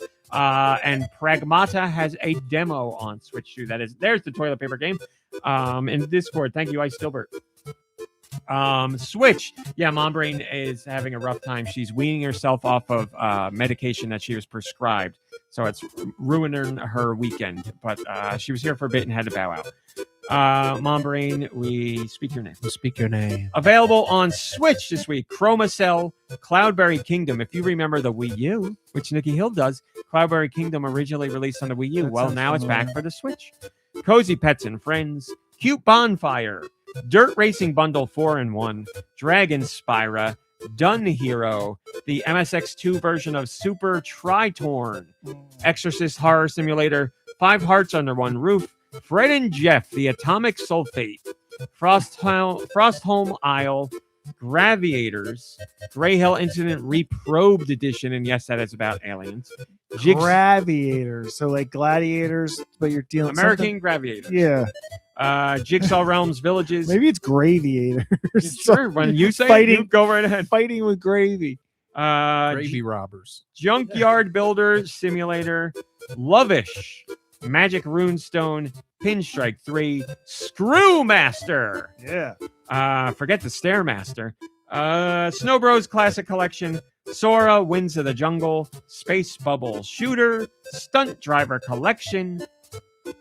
It's probably not the Stunt Driver I'm thinking of. Traditional Braves with CES AI 2.0, and finally, Try God Pats. I don't know what that is. Is there any comment, Armsy? Yes, there is, from Nico Darunia. Choo choo. The cold doesn't stop the umami train. That's right, it doesn't. But I do, because those releases are over. Now, oh boy. Mr. Grobot, if you would please. What are the next European masterpieces? Let's find out with Nicky's sweet releases. Well, thank you, Josh. I need to find the music. Don't worry about it. Many Europe. people love the music. Europe- The cat gif all the time. I know. Yeah, that's Well, I was hoping that dude would just There sing it it. is. Europe, you're getting games this week, the week of February 5th, year of our Lord 2026. We're in February. We got here. Switch 2 is getting 4PGP, Nintendo Switch 2 edition. What does 4PGP stand for? 4-player. Gore it's a racing player. game. I don't remember what it says. Grand Grand Prix. Prix. Grand Prix. That's it. You guys are right. Yeah, 4-player Grand Prix. Yeah. Grand Prix. That's made to replicate old Sega style racing games, and they have some of the old Sega development team working on it too. It looks really cool, actually. Dragon Quest 7 reimagined. That is specifically a Switch 2 edition, but there is a Switch edition. Draw King. I think that's a Burger King release with the Burger King in it, right? Just like Sneak King. They got rid of him. They said he was too creepy. I just read an interview about that. That's why they I ditched mean, him. that was gone for a long time, though, right? He hasn't been- Yeah, but now they finally admitted they got rid of him because he was scaring too many people. Well, that tracks. Huh. Pragmata or Pragmata? I think they say it the way you said it. Pragmata? Yeah, which I Yeah. don't like. Go figure. That's how you say It's a it. pragmata of preference. There's a demo for Pragmata. So Switch, also available on Switch 2. 4-in-1 Sports Bundle Volume 2. 4PGP. Anime Mother Life Simulator. Anime Mother Life Simulator. I don't know. Anime Mother Life Simulator. You're the one reading it. It's however you say. Oh my god, I love this. Was this in America too? Call of Beauty. I love I it. did not say that one. I no. love it. I love Is it. it wasn't there? Is there a cartoon or a show where somebody has like a shotgun full of like makeup and they shoot it into Yeah, The Simpsons. Oh, was it? Homer's Yeah. shotgun with Wow, the makeup. yeah. Yeah, and he shoots her, and it's like an awful clown kind of thing, and she's like, "Homer, you've got it set to whore." Well, Nikki Hill, What? you're gonna like it even more now because I looked it up. This is I don't know what you do in the game yet. I'm trying to zoom in on the picture, but don't matter. I'll show you guys the picture. There you go. Call of Beauty. What? Beauty girls. What? Oh man, Wow. look at those grenades. Every piece brings you closer to perfection. Dive into a world of stunning, realistic puzzles that captivate Puzzles. your eyes and Like mind. puzzles, like regular puzzle, like Yeah, piece by piece reveal breathtaking images of beautiful women. Each completed puzzle unlocks a new masterpiece, keeping you motivated to discover what's next. Smooth and intuitive touch controls make gameplay effortless and deeply satisfying. You'll feel like you're truly shaping every picture with your own hands. Okay. Man. Hey, AI, give me a summary for this game. It's a rated description. teen, so no nudity. I'm sorry. Give me a description Aw. for this game. That's amazing. All right, I'm gonna keep going. Chromacell, thanks. Cloudberry Kingdom, Clover Cove, Cute Bonfire, Delivery of Us, Digging Adventure Simulator 2025. That's called Dig Dug. Yeah, I like Dig Dug. or Holes. Who doesn't like Dig Dug? There are people who don't like that. Sure, yeah. Crazy. Diver Catch and Cook Simulator. Isn't that Dave the Diver? Is that what that game is all It about? has those elements, yes. I mean, it was it was kind of not a simulator, but like a resource management. I don't know how much resource management there is, but yes, you dive. You Oh, well, cook, I thought and you were catch. managing a restaurant or something at the same time. I haven't Yeah, played it. I you don't know. do. Oh, I thought you did play it. I played a little bit I of have it of the demo, and yeah, you basically go on a boat, you dive, you catch fish, and then you go to your restaurant and you sell them. Yeah. Well, now you can do it again under a different name. We don't know that. We don't know that. Diver, Catch, and Cook Simulator. Dragon Spira or Spira. Spira said that? Dragon Quest VII 7. Why is it up here? It's number 7. Here it's Roman numerals. If you have a Switch, you can get the one with the VII. Reimagine. Drone Delivery Express City Simulator. Dun Hero. The MSX2 version of Super Tritorn.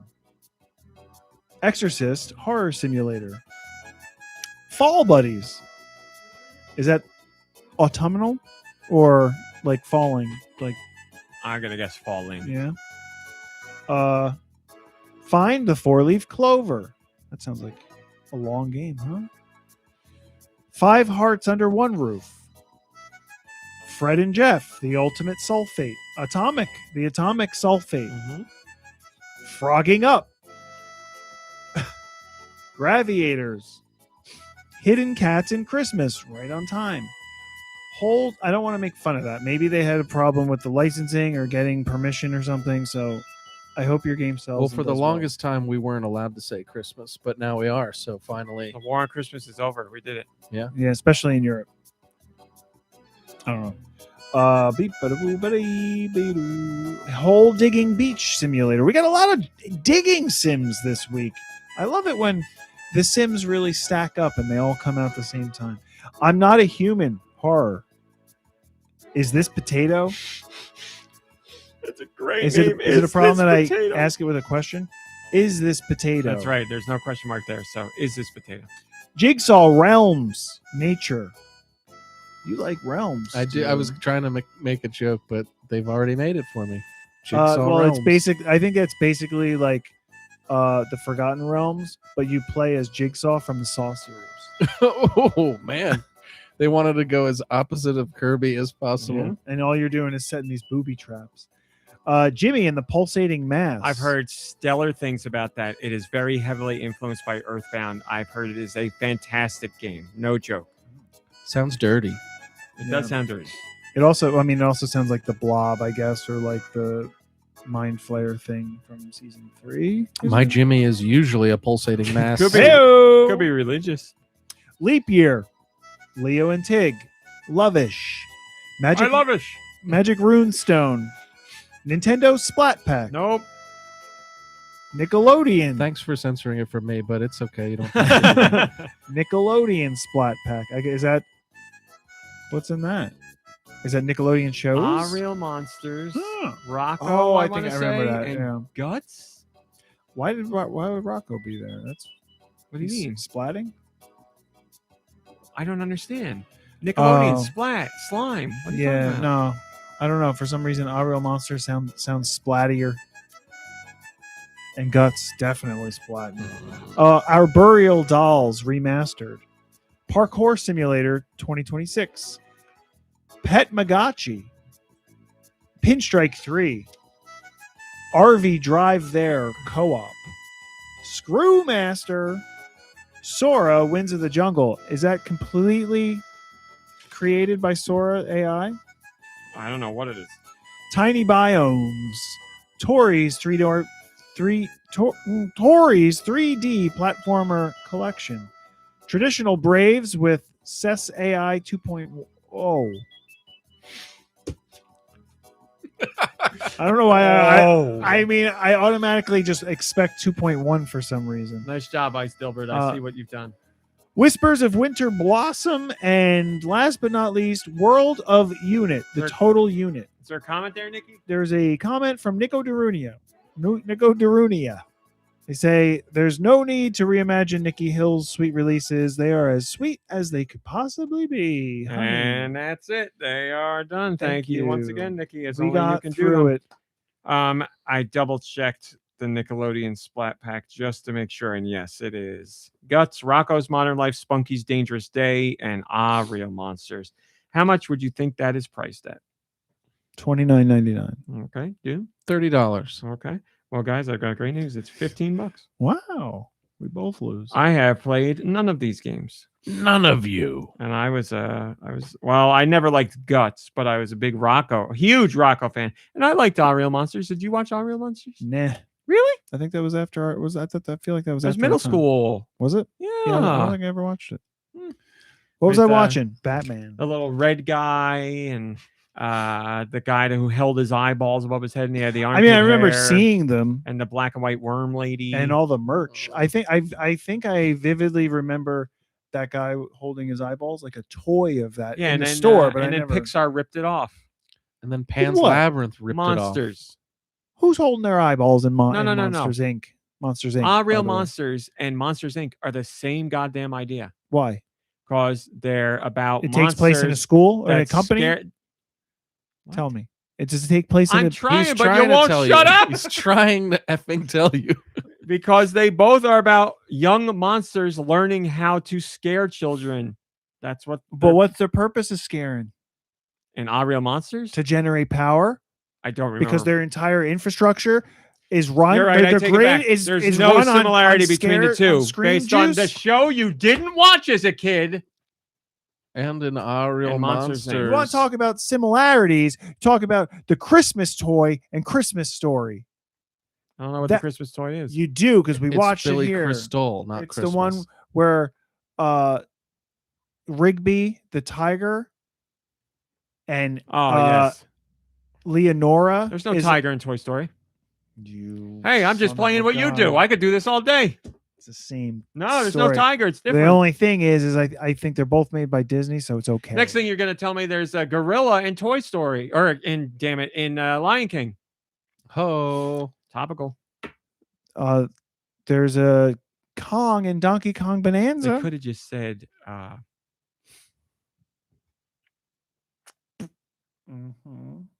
Yep. Who could have said what? Yep. I don't know. I'm trying to think. I don't know why I can't think of the name of this. Jesus Christ, why can't I think of the name of this? I don't even want to say because it's so embarrassing. Nikki Hill, what'd you play? I didn't play anything, but continue what you're trying to say. Why can't Did I play anything? No. All right, I'm just gonna out myself here. This is embarrassing. What's the Tarzan animated movie? Tarzan, Disney, right? Yeah. That movie had gorillas in it. If they were gonna lie about a Disney movie and say that's why they did the Obama thing, they could have went with Tarzan. I wouldn't have believed it anyway, but they could have done that. Or just effing say sorry and delete the No, that's post. not an option. But That's not an yeah, option. of course. Deleting they did, but can't say sorry. You didn't play anything, Nikki Hill? No. Sorry. But you did plug in a Wii U, so we I thought did about plug, playing I something. did plug it All in. right. Do? But then Yeah, all the close, snow sir. melted and I got out of the snow mood. No. Played some Animal Crossing, New Horizons.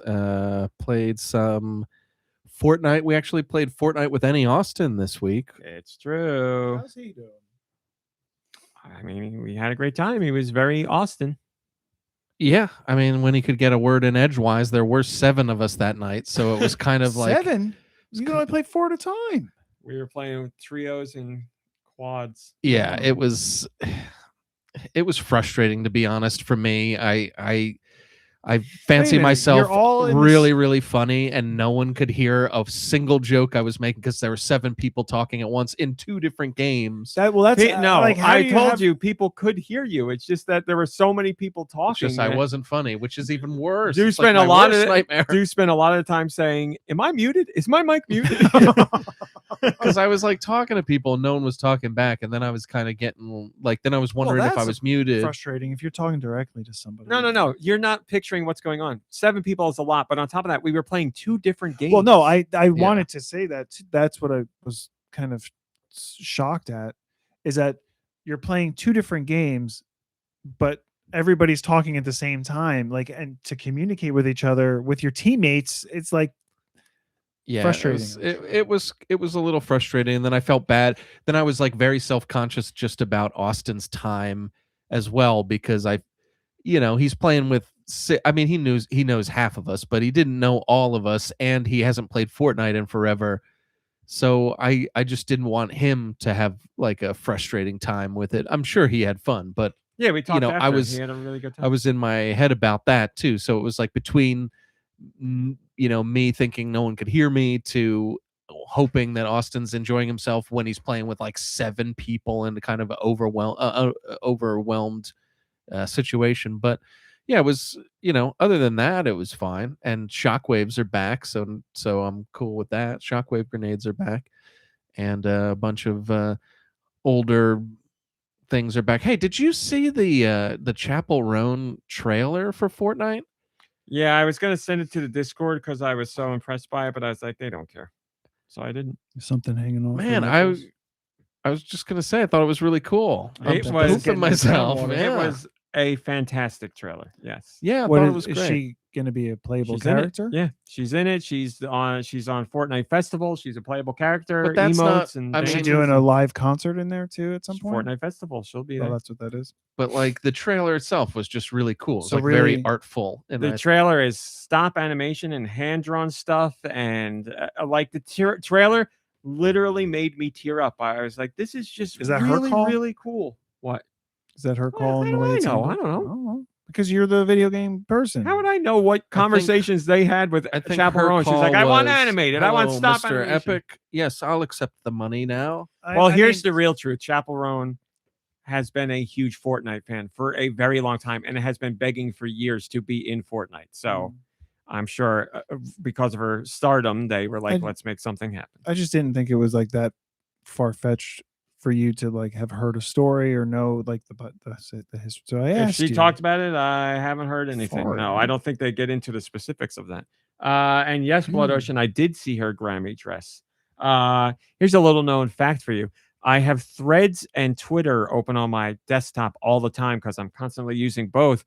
So I hardly ever refresh the page. And when I opened up, when I did have to refresh Threads once, at the top of Threads was pictures of Chapel Roan in the dress. So I've been seeing them for like 4 days now straight. So yes, I have seen the dress.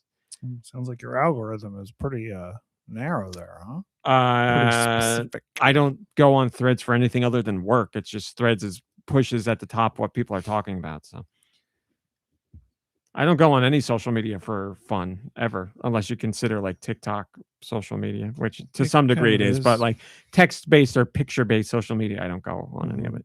Anyway, yes, that trailer was awesome. Yeah, It's one of the best they've ever done. I saw somebody on TikTok saying like, has anybody seen this amazing video they did they were like, they had no idea it was Fortnite at first. They were like, I'm watching this beautifully animated thing, and then like it becomes her in Fortnite, and they're like, what's going on here? Yeah, it was great. It was cool. So that's very cool. And lastly, I'm still playing The Long Dark. I just reached 1,000 campfires started. So now if I play a new game, I can turn, like I got a badge that I earned that I can turn on that makes my gameplay a little bit easier. Basically, I start every one of your skills has 5 levels, and I can turn on a badge now that starts my fire level at 3 when I start. So no Tinder necessary for this dude, if you know what I'm talking about. I was thinking Get about this guy you. on Survivor. I was thinking about you this morning. I was outside taking a walk, Looking for you on It's Tinder. very cold, and I was thinking, I don't know if I'm going to get back home in time before a bear eats me in a blizzard or Yeah, something. man. I'm telling you, that's why. So next time you go out there, make sure that you have a wolf coat that you made yourself, Oh, I and was thinking- rabbit gloves and a rabbit hat, and then some deerskin pants, deerskin boots, two pairs of deerskin pants. And then if you want to double up over the wolf coat, I recommend either a bear coat if you're going for temperature, or the moose coat if you're going for protection. I'm going moose right now. Moose is not as warm, because that's what I was thinking during my walk. I was like, man, I could really use a moose coat right now. I wonder if Dew has one, a spare. The moose coat is warm. It's just not as warm as a bear coat. It's more for physical protection. And because I'm not playing on a hard difficulty anymore, I'm playing on an easier difficulty. I don't need the temperature boost, so I just wear the moose for the in case I get into a grapple with some wolves. If he gets in a grapple with wolves, he puts on the old moose knuckles and takes them out. That's how we do it. But anyway, RMC, what have you been playing? Thanks for asking. I have some things to talk about. I also played Fortnite, as Dew said, and I played with Austin. But we played in general, and yes, shockwaves are back, and the demon hunter sword is back, and the bubble's back, and the teleport mask is back, so that's great. Those are all fun stuff. All these things are unrelated. They're still in there. Huh? They're just mingling. They brought them back. It's cool. It's for Valentine's Day celebration stuff. They have like 14 days of Valentine's Day stuff. Demon Hunter is a big Valentine's Day. Well, it's a love story. Come on, dude. Is it? You watched the movie Demon Hunter? No, I haven't. Soldier Boys. What do you mean? Oh, yeah. K-pop Demon Hunter. Okay, I thought you not Demon Slayer. Demon Slayer. Sorry. K-pop Demon Hunter. Right. Is a love story. Way off. Yeah. Demon Slayer is a love story about a family love story. Brother loves sister. Whoa. Not sexually. Okay. Not yet sexually, but yet. So yes, played Fortnite, having lots of fun, want to play more, played with family and friends, always a good time. Now let me think. I played, don't hurt yourself. Lovish. I played Lovish, which is a game I've been looking forward to. Lovish is, how do I explain this? It's so Super Meat Boy has like, individual levels. You go in a level but there's got to be a better way to describe this. It's a single screen platformer. Like each level is one screen and it's a platforming game, except you're a guy with a sword.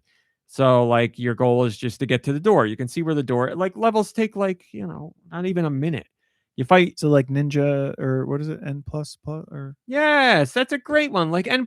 You're exactly right. Nowhere near as hard as that. But yes, exact. And you know what's funny? I listened to the N++ soundtrack this week and I didn't make that connection. But yes, single room, whatever. Guy with a sword, you jump, you attack enemies, you might have to press some buttons to get a key, and that's all there really is to it.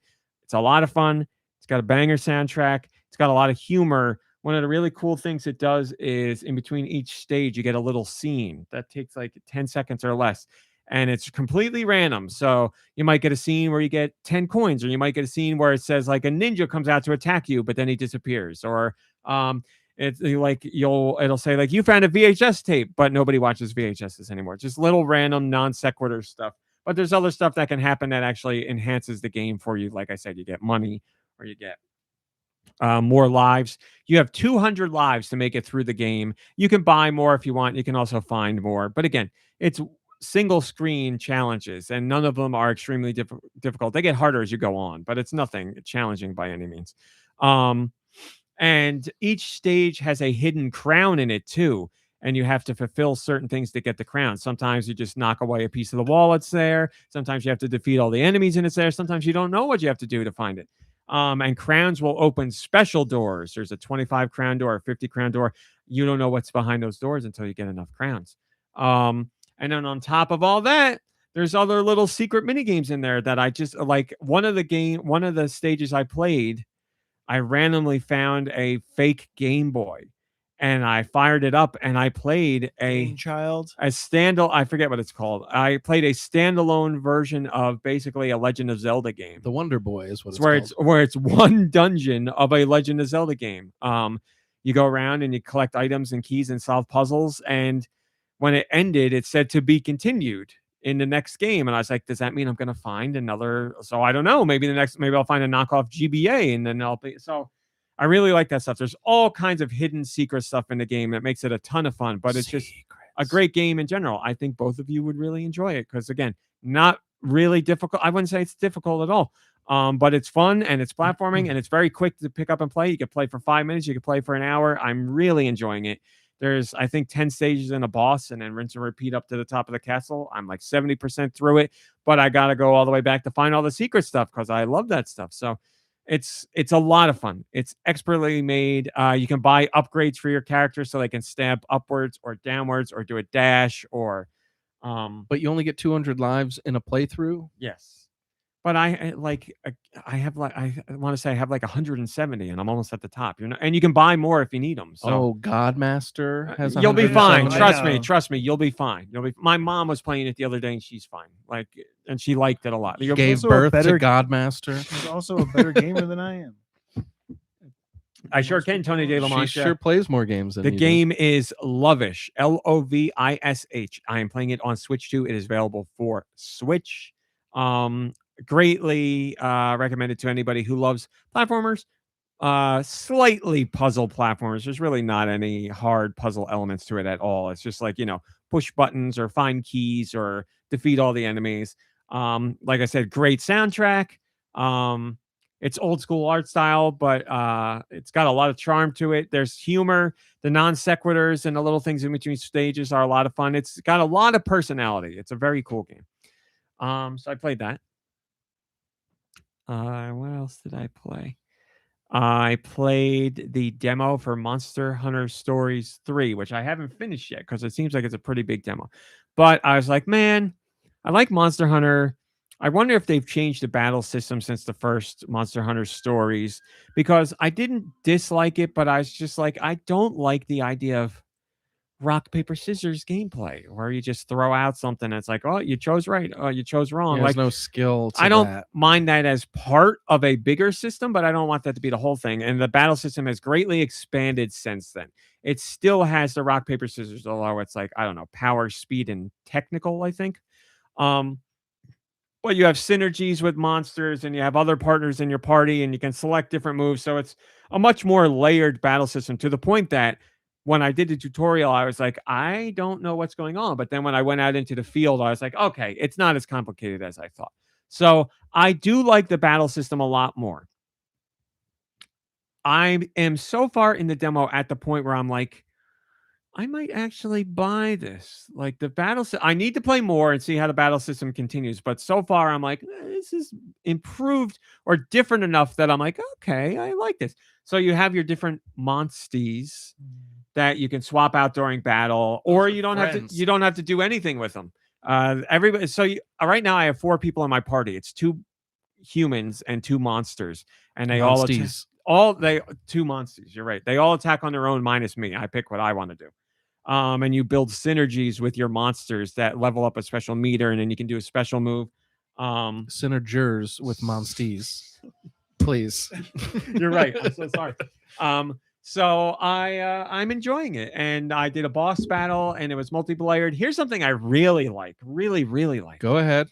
Every boss battle or every fight, at the end of every fight, all your magic and health are replenished, which is great. I really like that. So even if a battle goes terribly wrong, if you win it, then you're fully healed at the end, which is awesome. So it takes the pressure off of battles, because, in some RPGs, you're like, oh my God, I fought so many things and I don't have any more potions and I'm out of mana and I'm so far from the save and I don't want to leave because I'll have to start all over again. Here, you don't have to worry about that. You're only ever one battle away from things being good. Music's really good. So far, so good. I got to play more of the demo. But what I do want to say is, from a presentation standpoint, this game is crazy impressive. It has an anime style, just as the previous games did. But obviously, they're using the RE engine now. Man, presentation on this game is like next level. I don't know that I've ever played an RPG. Not that I've played too many, but an RPG where like the battles are so cinematic and the camera angles are really cool. the battle system feels really lively. Like it's just very entertaining to see, and your special moves are like really over the top. It's like very flashy and, like I said, energetic, and just, man, it's just really impressive. And the whole game has that like cell shaded anime style look, and the cutscenes are just really nice to look at, and the game in general is really nice to look at. It's like a really visually stunning game. The RE engine makes it look fantastic. So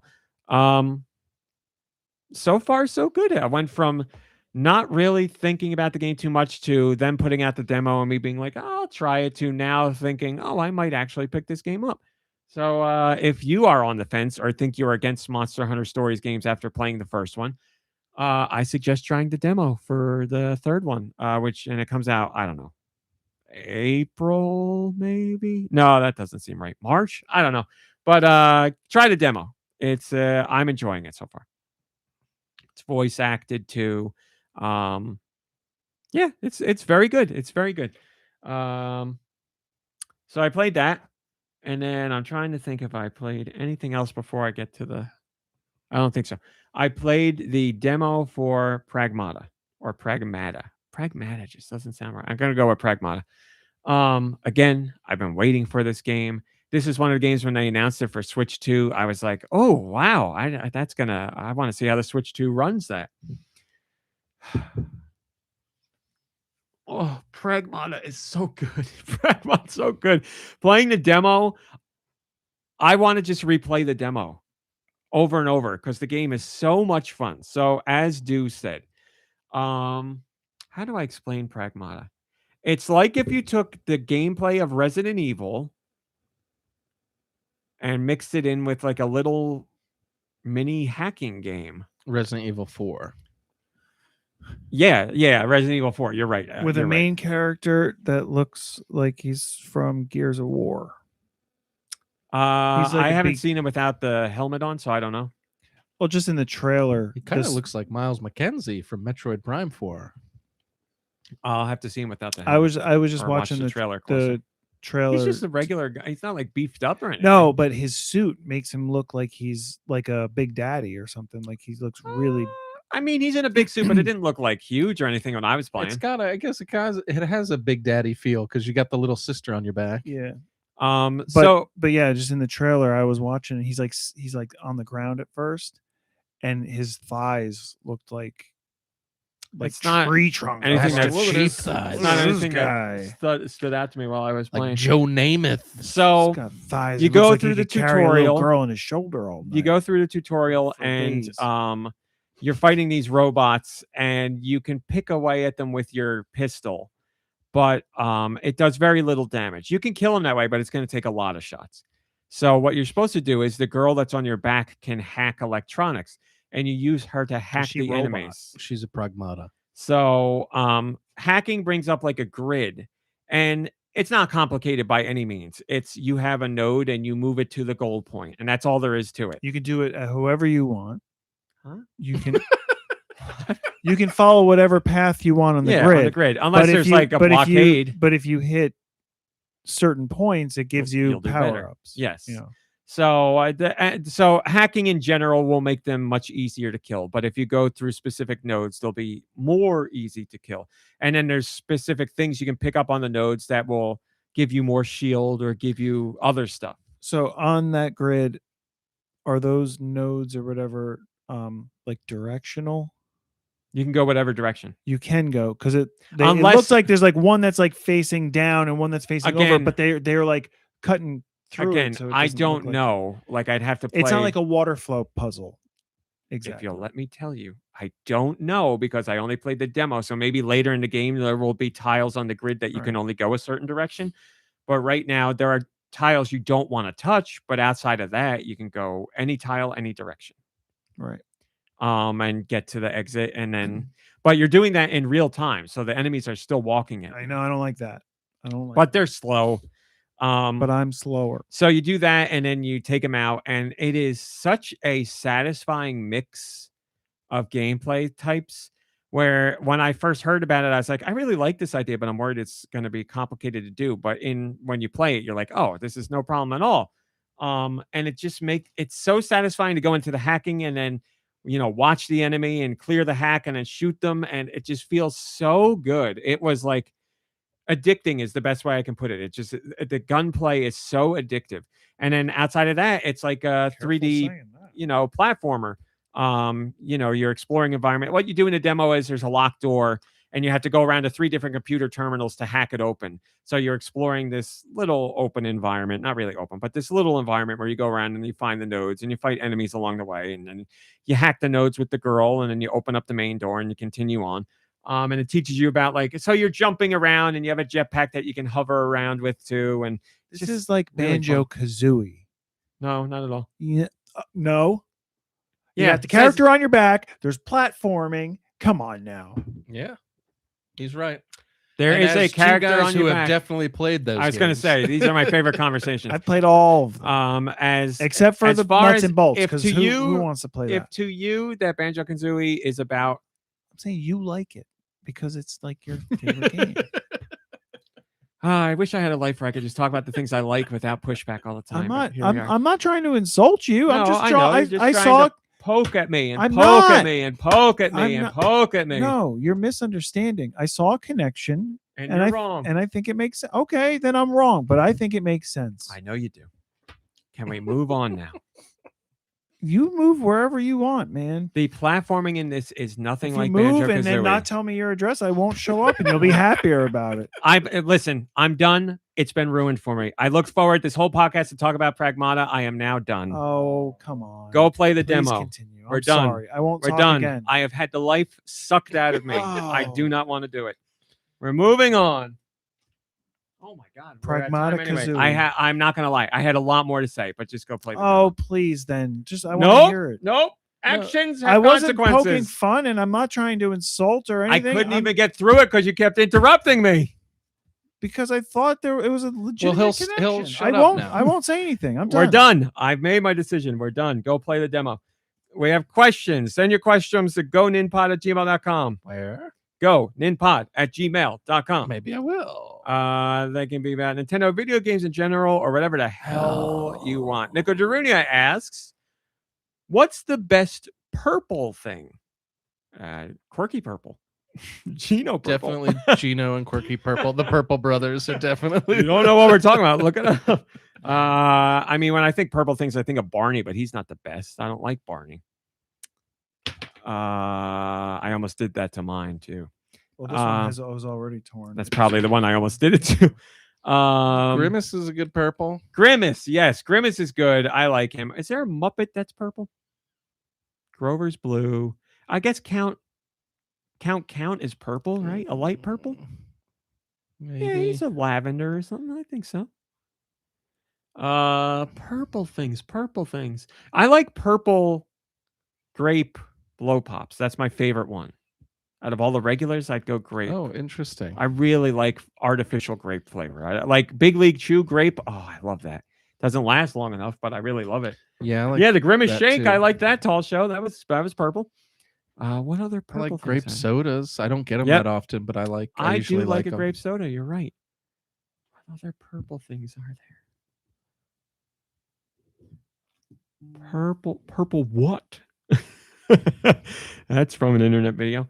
I feel like I'm missing some big things that are purple that I love, and I got nothing. Nikki Hill, purple things? I got nothing.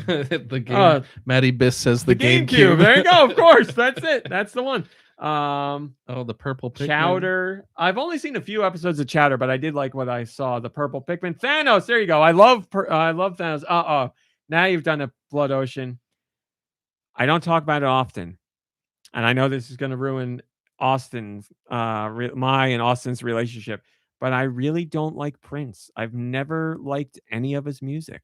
There's some of the songs I Will can Smith? okay with. No, love his music.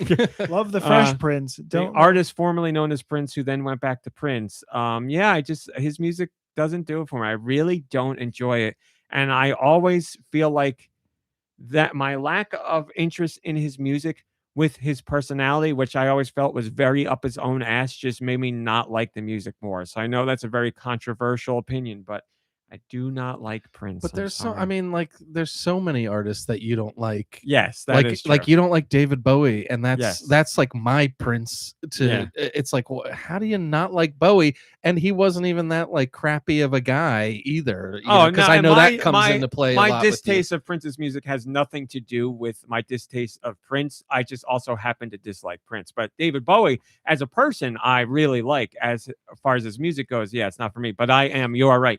I'm very, very, very picky with music, and I'll listen to anything. I will give it a shot, but there's a lot of music I don't really think don't you're enjoy. that picky though. You like a lot of music. I It's do. just you like a lot of stuff that like somebody younger would like, and I feel like you're like against anything that's older than a certain No, thing. I mean, know like, that's not true, when I but was a like kid, all this stuff I didn't like either. Like when we were growing up, and what was popular then, I didn't like that either. I liked Ace of Base. yeah, but like that was like of your time. Like you don't like the Beatles or the Rolling Stones or Well, I mean, like, classic rock or Rolling like Stones. No, I I don't mean, like it's rock in general, really. Like more pop. or Beatles, there are electronic. songs that I like. Yes. Overall, I'm like 50-50 on the Beatles, but there's songs that I do like. But I'm never like, let me sit down and listen to the Beatles. But there's songs they have that I like. Just like, there's Wings songs that I like. I'm not crazy about it. But, I love like Michael McDonald, and I love Kenny Loggins. So yacht rock stuff I'm all about. NXS, there's NXS stuff that I like. So it's just, I couldn't explain it. There's nothing I could tell you where I'm like, this is why I don't like this. But rock in general, I really don't like a lot of rock. Like, I don't like Aerosmith. I don't like Guns N' Roses. I don't like any hair metal stuff. Um, I don't know. I don't know what to tell you. But yes, all stems from my hatred of Prince. There we go. I've really listened to a lot of Prince to try and find stuff I like, and I've done it over the years too, to be like, I put some time between me and the last time I listened to this Prince thing. I'll give it another shot, and I end up not liking it even more. What is it about talking about Prince and David Bowie where you're like, mostly Prince because you don't seem to like him as a person, which has nothing to do with your musical thoughts on him, or very little to do. But why, when Bruce Springsteen comes up, you like kind of you censored yourself earlier, but like you almost want to like say something really bad about him? And what is it about him? Like, not Because saying I dislike his music more. well, that's fine, but like because you don't like his music so much, you want to say something like mean about him? No, I just feel like I have nothing good to say about him. I don't like Prince's music. But there's something I don't like about David it Bowie's where- music. I really don't like Okay. his music. Like Springsteen's music, like it's like nails on a chalkboard to me. But that's just me. Like he's a completely different level for me. Okay. That would be, if I went to hell, he would be there. Let's put it that way. Like I'm hard pressed to think of another artist that I dislike more than him, as far as just pure music goes. And I think it irks me even more because he's like, a Jersey thing too. So I'm like, it's like a double whammy for me because I love New Jersey.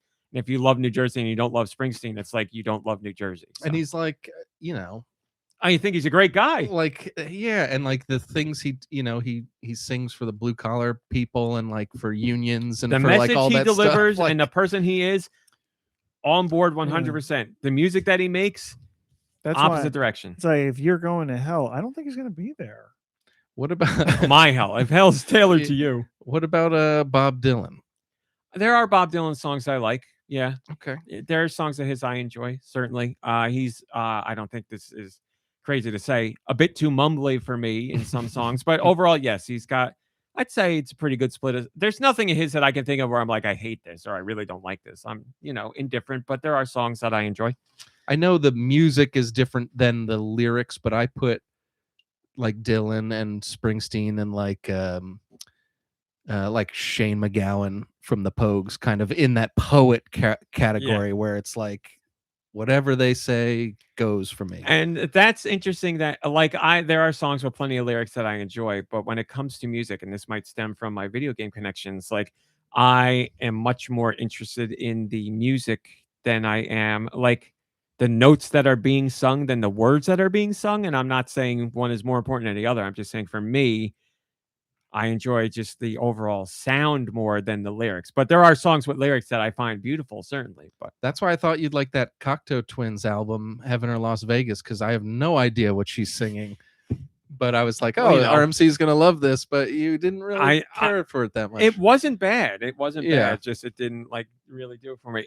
But you know, like I listen to a lot of Japanese music, not surprisingly, because I found Japanese bands through anime, and they introduced me to other bands that do stuff. And there's a lot of stuff that I really do like with their. See, like I guess that's rock. A lot of Well, their that's stuff what I is was. rock. Another thing I was going to bring up because Math rock, I guess. because you send a lot of like Japanese stuff to our musical friends, and you're like, you got to learn Yeah. this. And I listen to it, and it's like some of it's like some very, very technical rock Yeah. style songs, but it, you know, it's in Japanese, and it's like it just as an American, it just sounds like its own genre in a way. They lean But- more heavily towards would call it math rock. It's a lot of their artists are at least somewhat channeling math rock. Like there's a couple songs right now in animes that I'm watching that are like I find either really really awesome or really really beautiful, and you know I don't know what the hell they're saying or anything. It's just I like the way it sounds, and that's all it is. I mean, I think decades ago, I remember talking about Japanese like pop rock, which took American rock and like fully absorbed it and improved it, and then like spit it back out again in like a fresher, more entertaining way or something. I mean, yeah, there's no genre that I'm against. There's no artist that I'm against. There's no country of origin that I'm against. I will literally try anything. It's just I find personally more often it hard to discover an artist that I enjoy versus an artist that I don't. I will forever apologize to you because of the David Bowie connection with Aurora, because I just don't like Bowie's music, and it made me not interested in Aurora at Well, all, it and she only just- connected with me years later It's because so I heard weird. something else. I wonder if you, because you don't even remember me introducing, like sending you that YouTube video. It's a YouTube video of her on the Howard Stern I only show. remembered it after you talked about it with me. Yes, because I pushed it out of my head so quickly because I don't like his music. And like I would have, I guess like it was Life on Mars. It's a famous song, but I wouldn't expect you to really know his songs that well. So like, even as a cover, maybe you just saw that it was a Bowie cover and you were no, like, I out. mean, I knew that song. But like the way her version of it was incredible, like takes it to a whole different level. And like sometimes you realize like I just saw on TikTok somebody doing like a stripped down version of Springsteen's Dancing in the Dark, which if you hear the real version, it's like kind of like a fun little like club song almost. Yeah. And like when you strip it down to just this like a beautiful lyricist singing this poetry, you're like, oh my God, I didn't realize it was on this level. You know, sometimes it takes it to a different place. So I was surprised that you kind of brush it off, but I bet you if you listen to it now, you might like it better. I but didn't tell you. I've listened to it not that long ago, and you still didn't like don't it. like it. It's I just I don't know. I don't like a lot of his music. Man, and he would have loved Heated Rivalry probably. So I don't know. I love the person. I just don't love his music. I love the person. I really do. There's so much stuff I know about Bowie that I really like as what he believed in and what he thought. I mean, the man predicted what was going to happen with AI before it happened with AI decades ago. He was there. He knew it. Yeah, he was like, Will Smith's going to be eating all kinds of spaghetti. I love his penis in Labyrinth. Come on. It's what's not to like? All of it's there. Just his music doesn't do it for him. Yeah, oftentimes there are songs that I hear and I'm like, I can't, like, you know, I thought that was a Jim Henson puppet they shoved down there. Very rarely I will send music to the Discord, only because I'm like, this will be something maybe Jason or a music man, we speak your name, or other friends who like regularly play music would get something out of. But other than that, I'm like, I'm not going to bombard people. But yeah, like the ending song for the new season of Frieren is so beautiful to me. I love that song, and I only came to know that artist because of the first season of Frieren, and now I've listened to her albums and I really like her stuff. So, and then I found out about other people through her, and it's just I'm always open to finding music. I just find it tough to find music. But yeah, there's like the new season of Jujutsu Kaisen has what I think is like a killer opening song. It's just really fun and energetic and just really gets me like hyped. And I just, oh, it's so good. And there have been so many times where I've been like, I want to send this to like the Discord. And I'm like, nah, I'm not going to do it. And then I haven't, but yeah, I wish I liked more. I mean, I know you're not that scared to send us stuff, but like I am. our Discord chat is pretty easygoing, so I don't think you should feel. I know, but when I send stuff, apprehensive I about want to, that. I don't want people to feel like, oh, and I got to listen to this Japanese thing, or I got to listen to this song, and I don't want people to feel like that. So I usually stick with Fortnite related stuff. Well, I totally get that, because Yeah. when you like something and you tell somebody about it and they don't like it, then you feel you can feel bad. I mean, it's Yeah. When I do send stuff music related, it's usually because I can pick out like, holy crap, this seems like it would be really tough to play. Like, the bass stuff that I've sent because of Brian or something like that. I'll be like, this is like, I don't just like this music. This seems like really impressive that they're being able to do this. So. Yeah. But anyway, I hate David Bowie. I'm glad he's dead. We have a Patreon question. That's terrible. That's even as a joke. It's so awful. Dude, did you know you could join Patreon? For $1. For $1. Aaron Cup did, and they asked this question. Hi, podcast team. I am a museum person, curator, and I have always visited museums ever since I was a wee gal. I wish Mom Brain was here for this.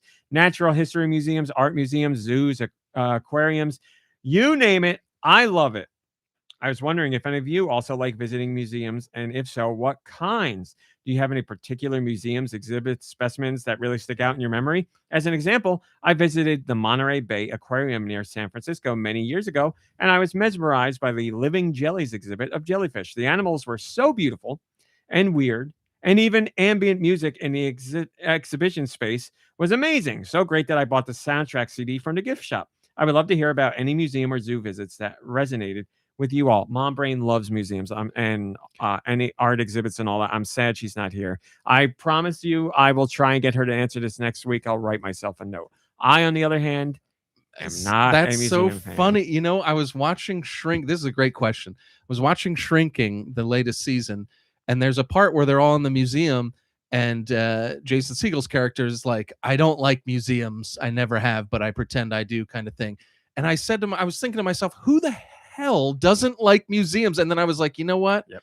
I bet you there's people that aren't like me in Number the one world with a bullet. And I didn't think about you, RMC, till right now, but I guess I should have thought that if anyone doesn't like a museum, it's got to be you. It is 1 bazillion%, and that is a mathematical fact that I do not like museums. And I think it all stems from going to an insane amount of museums as a child.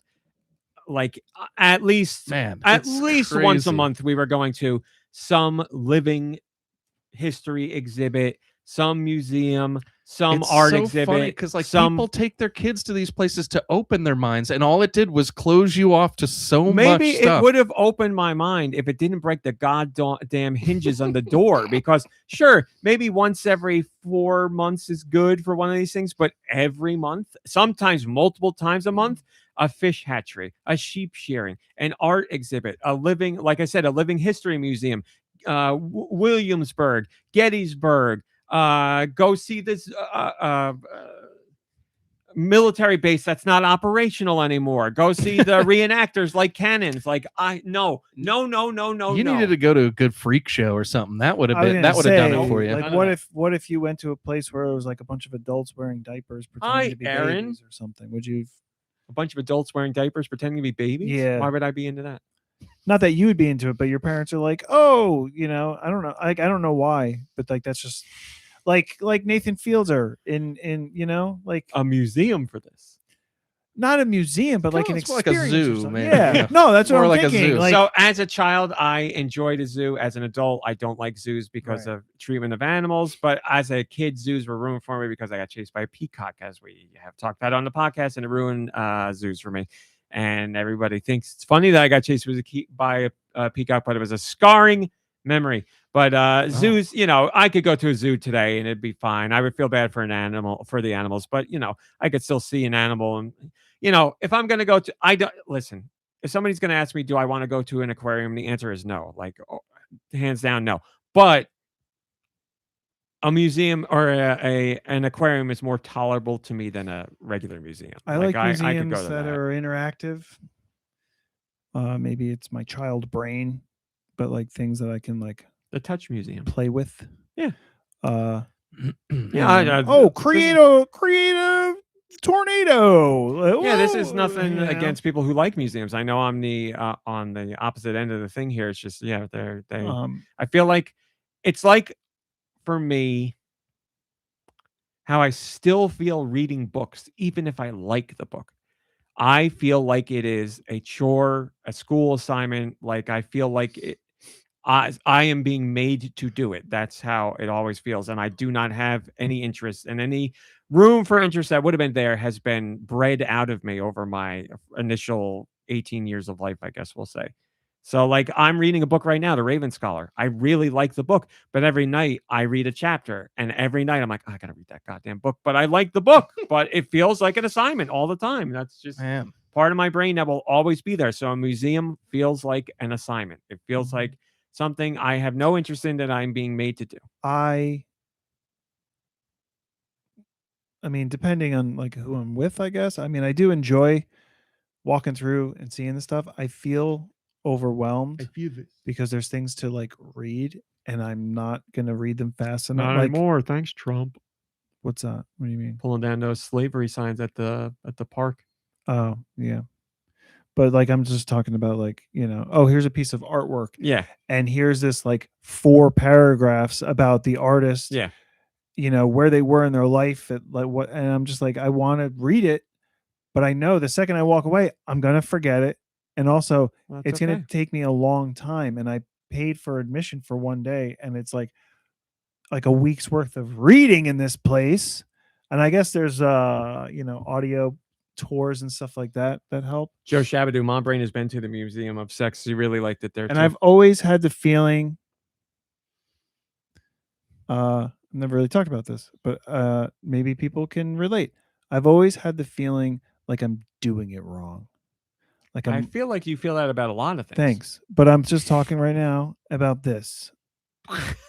Where like I'm looking around and I see people like really into it or analyzing or like you were too worried about it. I don't know what their thought processes are. So no, but I just don't like. I've never had that. I've always wondered like what am I like? How am I supposed to be receiving this, or like what does it mean to me? Because I don't know what the hell any of that stuff means to me.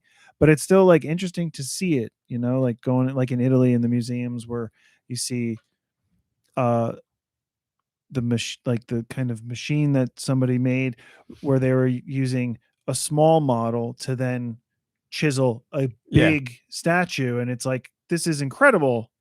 So like that's cool, like the machine stuff. That's why like the hands-on stuff, it means more to me sometimes than looking at pictures or paintings and stuff, because like I'm like you always see like video like stuff in movies and media where they're like, I'm like, not me, but it's like that social expectation. I that, think like, there you're gonna are be some like, people who genuinely do that, and I think there's other people who are like, this is what you're supposed to do, and I think there's other people still who are like, well, I'm going to do this because everybody else is doing this. So I think there's but that kind of has stuck with me even to now, where I'm like, I'm into it. Like I don't really like focus on what other people are doing, but like I just feel like, and then also if I'm going through something with other people and they're reading faster than me, now I'm just thinking in my head, I'm slowing them down.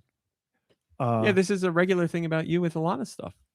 Yeah, but I'm also slowing them down. Like you only, you want to get through it. Have you ever gotten in trouble? No. Think about it then. Maybe. No, but like I'm standing there and I'm just aware that like I'm standing here and people are like trying to get in here. I don't know. Aaron Cuff says there's no wrong way to visit a museum. It is totally your own experience. Yeah, and I'm not I don't know. I'm not trying to cut myself down or insult myself over it. I'm just being honest about it. No, that's fine. Yeah, I'm not saying you're wrong. I think, that goes to a bigger thing in life in general, where a lot of people don't really know what the hell to do or how to do it, and everybody's just playing pretend and watching the person in front of them, and that's how life goes. So, but I get it. There's a zoo in New Jersey that I was at less than 10 years ago, going with like my family and my nieces and stuff, and they have wolves, and there's like a giant glass thing, and like just watching the wolves. But like as you were walking up to it, there was like wolves farther back, and I heard them howling, and it was like really incredible to hear. Just like really beautiful. They were calling out to their alpha. Yeah. Yeah, I had a friend who went to Africa and like was like right next to a lion when it roared, and he was like, it was the craziest, loudest sound I've ever heard in my life. It just sounds so interesting because it's like, a lion's going to be loud, but unless you're It's right never what next you to it, Yeah, you real don't life really lion's know. different from a TV show, movie lion.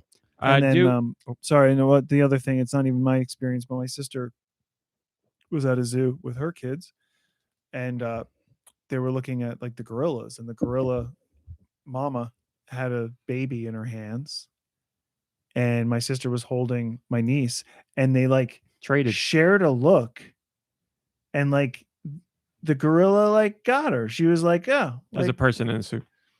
maybe. Yeah, it was like No, trading places. he really got her. Like came out of the enclosure, my grabbed apologies. her. I'm so sorry. Yeah. Spiked the baby.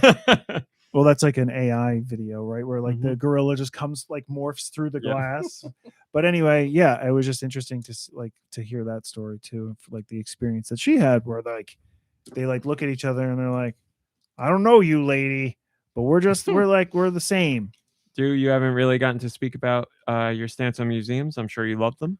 Yeah, I like museums. I was kind of bored with them when I was a kid, but I didn't have a great attention span, and that was basically why. But as I got older, I was able to appreciate like art and sculpture and aquariums. I don't mind aquariums that much. Zoos kind of make me feel bad these days, just because of the animals that are like trapped there. But I guess aquariums are the same kind of thing. I just don't care about fish as much, even though I am fascinated by fish, which is why I don't like. I like it. There's something about the treatment of fish in a giant fish tank that somehow seems better than like I don't know, capybara in like a fake environment. I don't know. Yeah, there's just something about the water thing that makes me feel like they're doing all right. Plus, a lot of it is like aquatic tunnels that you walk through, and it's just like a cooler kind of experience as a viewer going through, and you're like, I'm living with the fish, man. I remember going to like Great Adventure in Florida when I was younger, and like everybody was like, let's go do SeaWorld first. And I was like, oh, come on, like that's the roller hardest. coasters, and we're gonna go look at SeaWorld has roller coasters. Not back then. They were combined. Great Adventure, SeaWorld, Great Adventure in Florida. That's what I was at, the joined park. And they wanted to do the SeaWorld now it's part. all SeaWorld. Yeah. And SeaWorld has coasters. I want to ride some of those rides, but I also really just don't agree. Like something about that, like a giant whale or dolphins in these small tanks. Yeah, that I don't like. Whereas like the fish tanks at an aquarium seem really big compared to the size of the fish. Yes, like, right. That's got to be part of it. Yeah.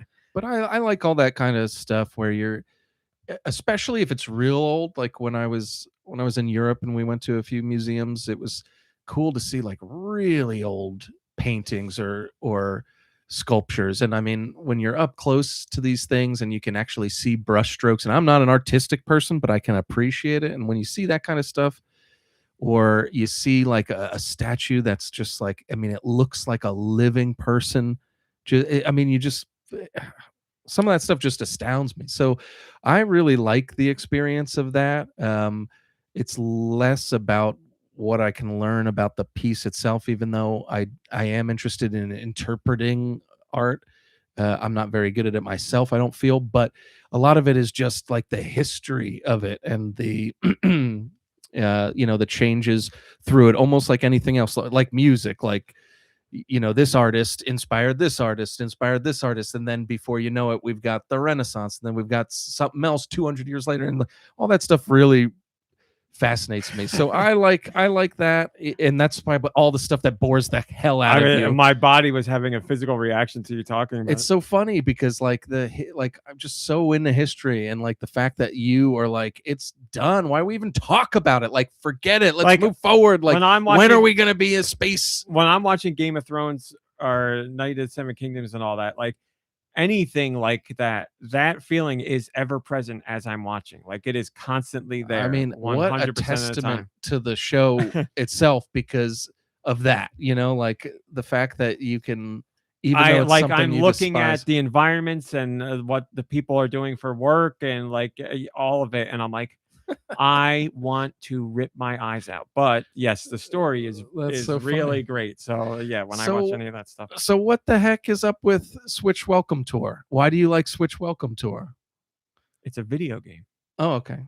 It has like experiments and games in it that you can play. Yeah, if it was just like a like people are doing the Animal Crossing museum or aquarium here. Like when I played Animal Crossing, I was like, well, I'd go dump the fish off and be like, see you later. I'm not walking. What am I going to walk around this thing for?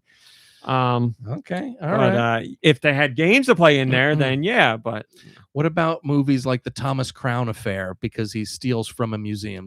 Does that bother you? No, because he's stealing from the museum. It's not, you know, like Black Panther. You probably loved Night at a Museum. or Killmonger, right? Yeah, it's Night at the Museum. Unironically, that feeling is in me. It's true. Like Night at the Museum, I'm like, I don't want to spend a day at the museum. I'm not going to be here for a whole night. But there's like a whole sequence in Paddington where they're in a museum. I mean, I can't believe you still like that movie. The like strength, love, and power of Paddington is far greater than the hatred of museums. So I'm like, if it became the focus of it, I'd be like, no. But we're okay. But like a heist movie where they steal from a museum. That's fine. You don't care. This is perfect. You would definitely hate to be dancing around with the Joker because he's dancing to Prince music in a museum. And the Joker's a good purple thing too from earlier. Yep, it's my worst nightmare come to life. Thank you, Blood Ocean. For that. Great question, like Deux said, Aaron. Thank you for the question. Oh, but I guess it's not really a museum. But there was a time that I was at Gettysburg with a class trip and I got lost.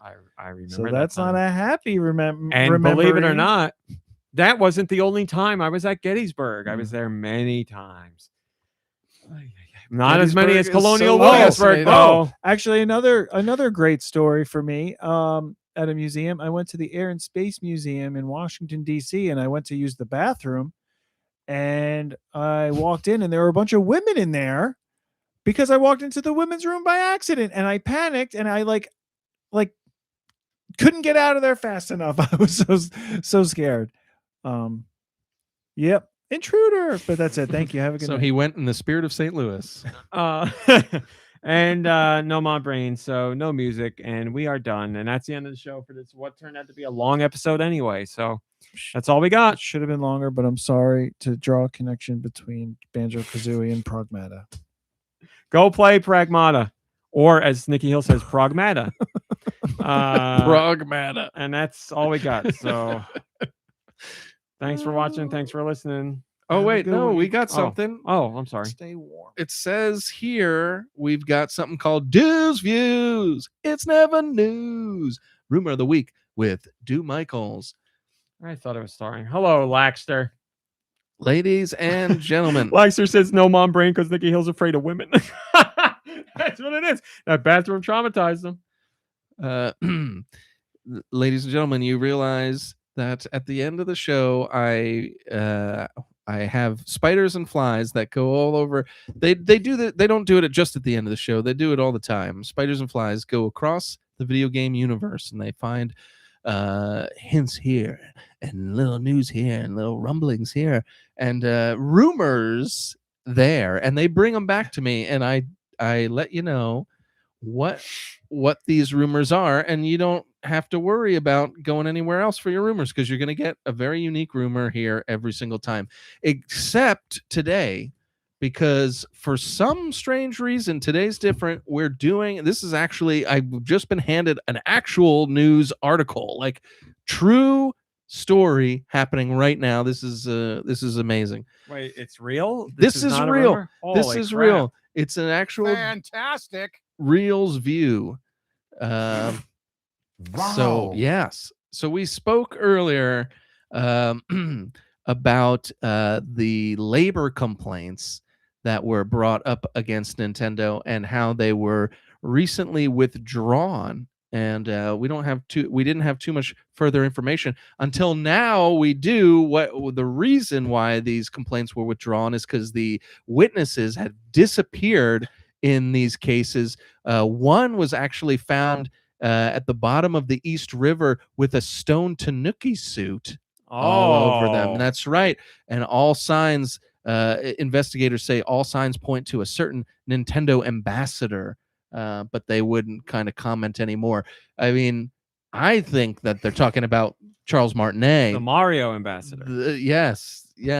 Not because Nintendo ambassadors are people that Nintendo works with that are fans, but you're talking about Charles. You're accusing Charles Martinet. I'm not accusing him. I'm Okay. just saying it's interesting that as a Mario ambassador, this There's person was signs. found in the Tanuki suit from Okay. Super Mario Brothers 3. So they. Where was the other one? Was the other Wait, one? I found think yet? we have footage of it right here in the Discord, I believe. There it is. There it is. And that's where it happened, right there. Yeah, they fell off the airship into the East River. Bowser's Or they were Doom. Or they pushed. fell Yeah. off. Ah. They swim with the fishes. But they yeah, swim with the cheaps. Oh, there you go. There we go. Well, we're still The bloopers. looking. We're still looking for the other one. I wonder if they could look towards the sky. Maybe they could. And that's it. And that's it, folks. Well, sorry, it's not going to be 4 hours because it ain't going to happen. But that's all we got for today, and we'll see you next week. And I will try and I'm going to write myself a note about that mom brain question about museums because she loves them. So thanks for watching. She loves the little hands. Thanks for listening. We'll see you next week. Goodbye, everybody. Goodbye. Goodbye, everybody. Goodbye. Stay warm. Have a good one. After show. How about them Olympic people Pro injecting footballs. stuff into their dicks? What? I didn't hear about this. Yeah, the what do you call those people down? The Slalom? fly down. Yeah, no, the one where they shoot up the ramp. Okay. They go down, and Long jump? and they Ski and fly jump? out, and they Long put their jump? skis out, whatever it's called. No. Oh, ski. Yeah. Okay. So they get measured for their suits, meticulously, and apparently there's accusations of, I forget what they're getting injected into their dicks, but guys are getting stuff injected into their dicks. So when they go get measured, they need to have more suit room, and then their dicks aren't that big. So when they wear the suit, they have more fabric, which gives them more lift when they fly through the air. Wow. This is a like real a thing. flight, like a flight suit. They're those. suits. They The do suits it- that they wear. Right. like No. aerodynamic But suits. those. Yeah. Oh, are they even Acid, different yes, suits? Drake. I saw that was acid. Some kind of acid. This is true. That's true, honestly. Wow. It's Chemically acid. castrating themselves?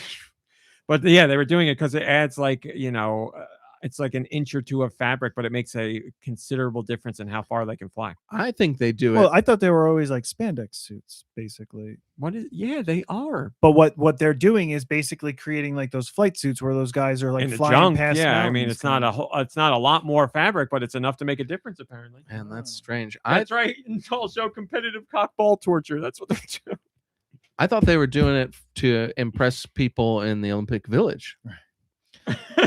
They wear their spandex suit all the time while they're there. They never take it off. Well, we found out that onesies these days are extremely Oh my God, so sorry. like your onesie Kirby pajamas, for instance, have a lot of room in the old area. Apparently, that's how they make So them. I that's- haven't worn a onesie in a long How time. do they, And you didn't Uh, even have to inject steroids into your penis beforehand. I can neither they confirm gotta- or You didn't they deny. gotta have to. Didn't have to. That's police correct. that now though, like that. How do you even test these for that sort of thing? Oh, I don't remember what they said they were doing, but there was something they could check to see. Let me get a look at that. Here, yeah, cough. They have other competitors blow into a special tube to see if any see if- acid comes out. See if they can suck the acid. So yeah, I heard about that, and I was like, they shouldn't be cheating. First off, but I'd be like, I don't want to win that bad, and I'm gonna inject acid into my penis. I thought you were gonna say Yeah, that I like wouldn't do that. they are injecting it in to create like a little more weight or something, like the weighted element like helps. You know, with I'd be like, can launching we them or inject something. into anywhere else first besides my dick? They're like, no, it's got to be dick. That's what works best for flying. We've tested. It works best for flying. We've tested so many body parts, but time and time again, it's the dick. What they should be doing is removing the testicles, keeping the skin of the testicles, flaying them out like a flying squirrel, and then So when all a guy part of you. launches out there, then he grabs his sack and stretches it out and gets a few more feet. Yeah, that's amazing. Worth it. This is, by the way, this is all true. By the way, that's happening on the Olympics tonight. How about this? How about this? Everybody gets a little bit more room in the junk, and then they don't have to puff up their peeners to get it. But then it's not about their. Then they're just going to inject more. You're going to have to inject a lot more because there's already that much Call more me room. crazy, but I think people who are already like, yes, inject into my dick so I can get a bigger suit would be willing to do more later on. No, but like, so it's already bigger. But You then know what I I mean? understand, and they would go bigger still. But then they're just getting into wingsuit territory. Now you're And then there's no where'd cheating. that third leg come from? Like, no, like there's got to be a limit, you know, For dick enlargement? like a physical limit to expand your weenus. Actually, no, this is the weenus, right? So your just peener. make the suits big enough so that everybody gets the same Yeah. advantage, and you can inject your dick that big to make them Yeah. adjust it. Sure, but people But- have different dick sizes. Well, then just play towards the largest. That's not fair. Largest plus, because then we don't want the largest to be puffing it up That's later. Not fair. It's not fair. No, it is fair if everybody gets the same thing.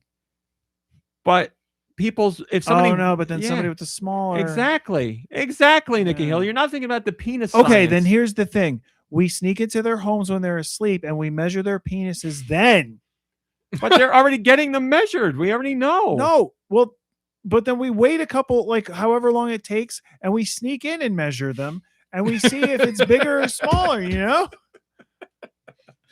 Listen, all I know is I greatly. Am I the only one trying to come up with a I was gonna solution? say, I greatly appreciate you trying to solve this issue, and I'm not saying that this is a terrible idea. There may be some ethical issues, but I guess if they sign off on it beforehand, then it's And okay. then- it's gonna be like, you have to be home sometime this month, and anytime during this month, we are going to sneak in and measure your dick. Yeah, random peen measures. Penis inspector. I've heard him before. Penis inspector. All right, that's all we got. We had a thing that was similar to that, like a you get a certain amount of money, but a guy's got to come like fart in your face every day Oh, or yeah. something. Did we said I still play this all the time with my family. Yeah, we come up weird scenarios. Don't to Was see. that one? remember Was that exactly. your thing, or was that a podcast question? That was our That was- family thing. That was like a We have- COVID conversation, I think, during. We've came up with a whole bunch of strange scenarios, cutting off your pinky, the teleport whenever you want, and all that stuff. All right, everybody, that's it for real. Thanks for watching. Thanks for listening. Play some games. Hang out with friends and family. Rest, relax. You deserve it, And for the love of God, don't inject anything into your penis. unless prescribed by your doctor. Good point. And we'll see you next week. Goodbye, everybody. Goodbye. We are.